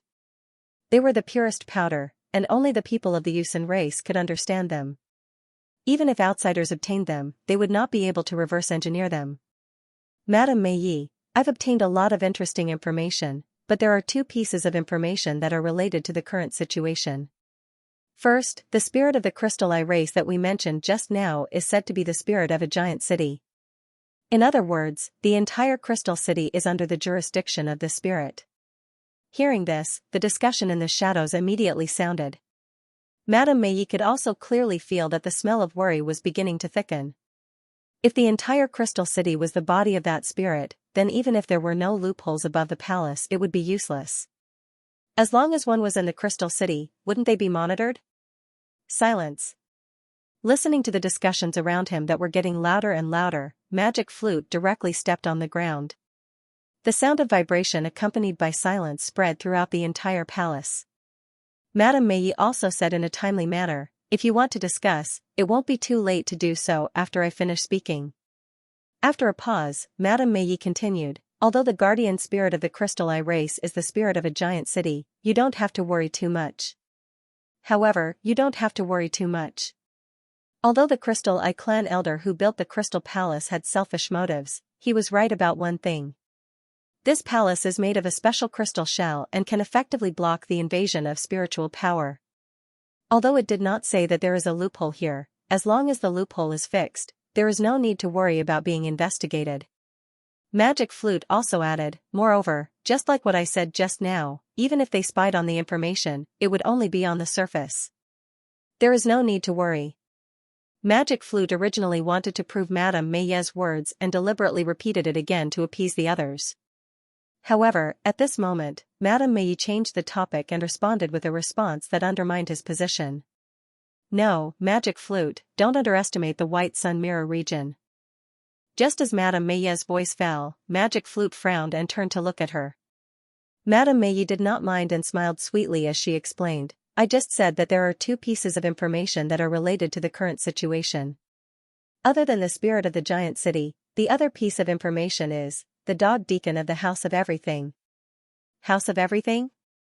What is that?" A voice came from the shadows. "Madame Meyi, the House of Everything is a power of the White Sun Mirror region.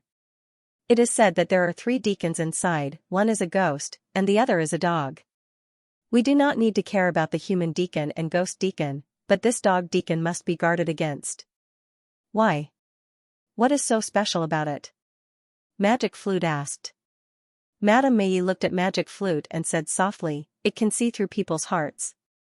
After saying that, seeing that Magic Flute did not take it to heart, Madame Meyi could roughly guess his thoughts, so she said, "I know, you think that a mind-reading technique is unable to penetrate your heart, so you don't have to worry about it.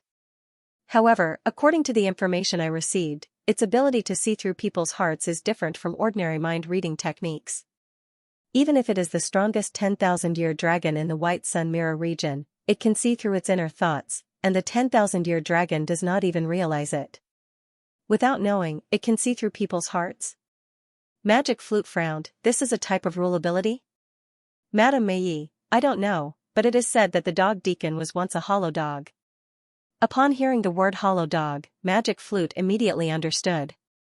Kosen Mirror region also had the empty mirror ocean, and there were also scholars who researched hollow creatures. Many of the hollow creatures that crossed space and time, through the eye of the empty mirror ocean, had a probability of being bestowed with certain abilities by the will of the mirror region.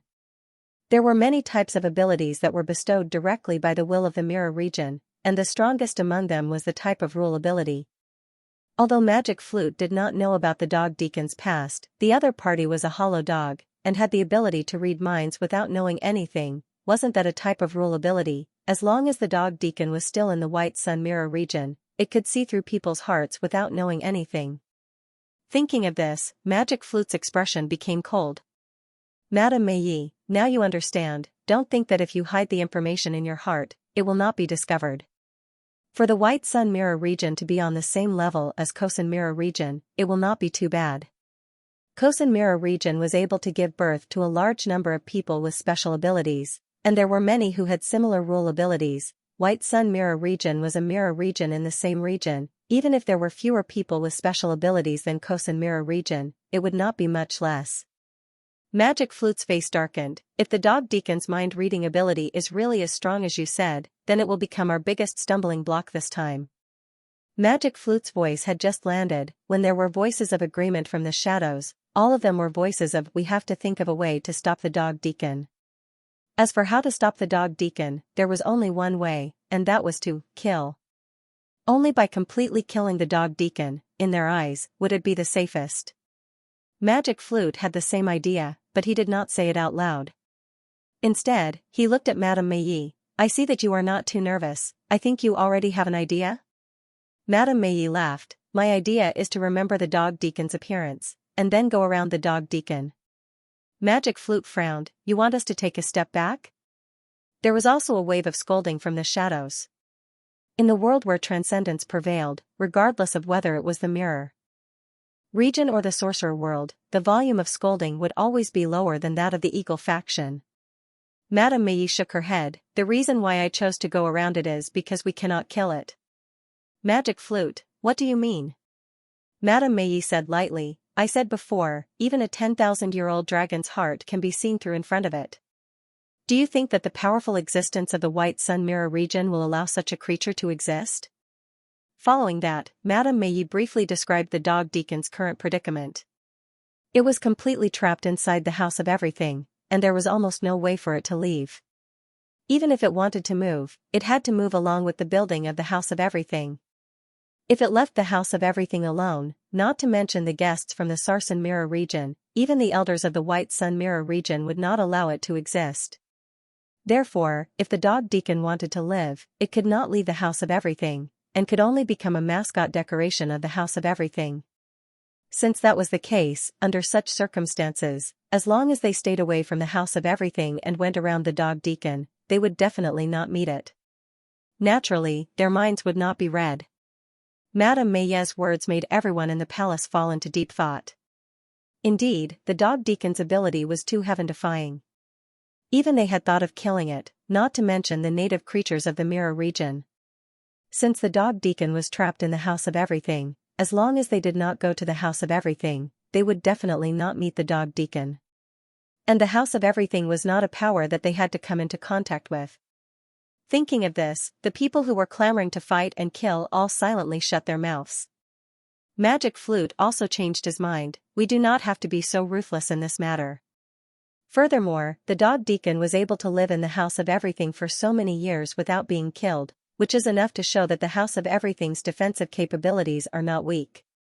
Therefore, we do not have to be the first to act. Just do as Madame Meyi said.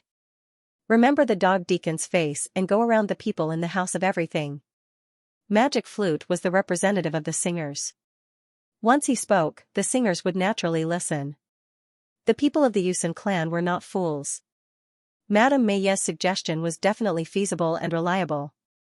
Since Madame Meyi and Magic Flute had already decided to go around, they would just follow. After talking about the dog deacon, everyone's topic returned to the Crystal Palace itself and the crystal shell. During this gathering, they had seen many interesting things and some products that made their eyes light up. However, because the exhibition was not over yet, most of the products could not be seen with their own eyes. The only thing that they could get close to was the crystal shell made by the Crystal Eye clan. Therefore, their topic naturally revolved around the crystal shell. Madame Meiyi was also very interested in the crystal shell and chatted with the people nearby. However, from the corner of her eye, she saw that Magic Flute, who was near the mirror, was not talking to his people. Instead, he was staring at the mirror. The image projected by the mirror was Xianxia on the main display stage. An old woman with a walking stick was casually introducing the monocle in her hand. Madame Meiyi saw this scene and walked to Magic Flute. "Are you interested in this logging device?" Although Madame Meiyi had been talking to others, as a transcendent, she could still check the information of multiple nodes at the same time. Although she did not watch the demonstration of the dream mirror carefully, she understood the introduction of the logging device. In her opinion, there was nothing about this logging device that made her eyes light up. The so-called Dream Crystal Palace was just a virtual space of consciousness. Perhaps, for the remote White Sun Mirror region, this kind of space of consciousness was rare. However, as a member of the Kosen Mirror region who had seen the world, this was nothing special.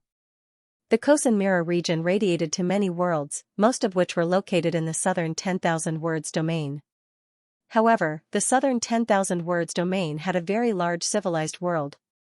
Many of these worlds looked barren, as if they were dead zones where no one lived. However, these worlds only showed that the real civilization was hidden in the high sky of consciousness. Transferring one's consciousness to a huge space of consciousness and building one's own home in the space of consciousness. This was the so-called civilization of consciousness. From Madame Meiyi's point of view, the logging device was like a tool for transferring consciousness, and the high sky of consciousness was similar to the space of consciousness of the civilization of consciousness. This sounded very mysterious, but in fact, it was just that. Madame Meiyi even secretly guessed that this so-called Dream Crystal Palace was actually a relic of the fallen civilization of consciousness. She did not feel that there was anything to be concerned about. "I am indeed a little interested." Magic Flute looked at Madame Meiyi after he finished speaking. From her disdainful gaze, he could roughly guess her thoughts. "You think it is like the space of consciousness of the civilization of consciousness?" Madame Meiyi replied very honestly, "Yes. Yes." Magic Flute shook his head. "No, it is obviously different from the space of consciousness of the civilization of consciousness." End of chapter 33:20. Don't forget to subscribe, like, and share the video to support the channel.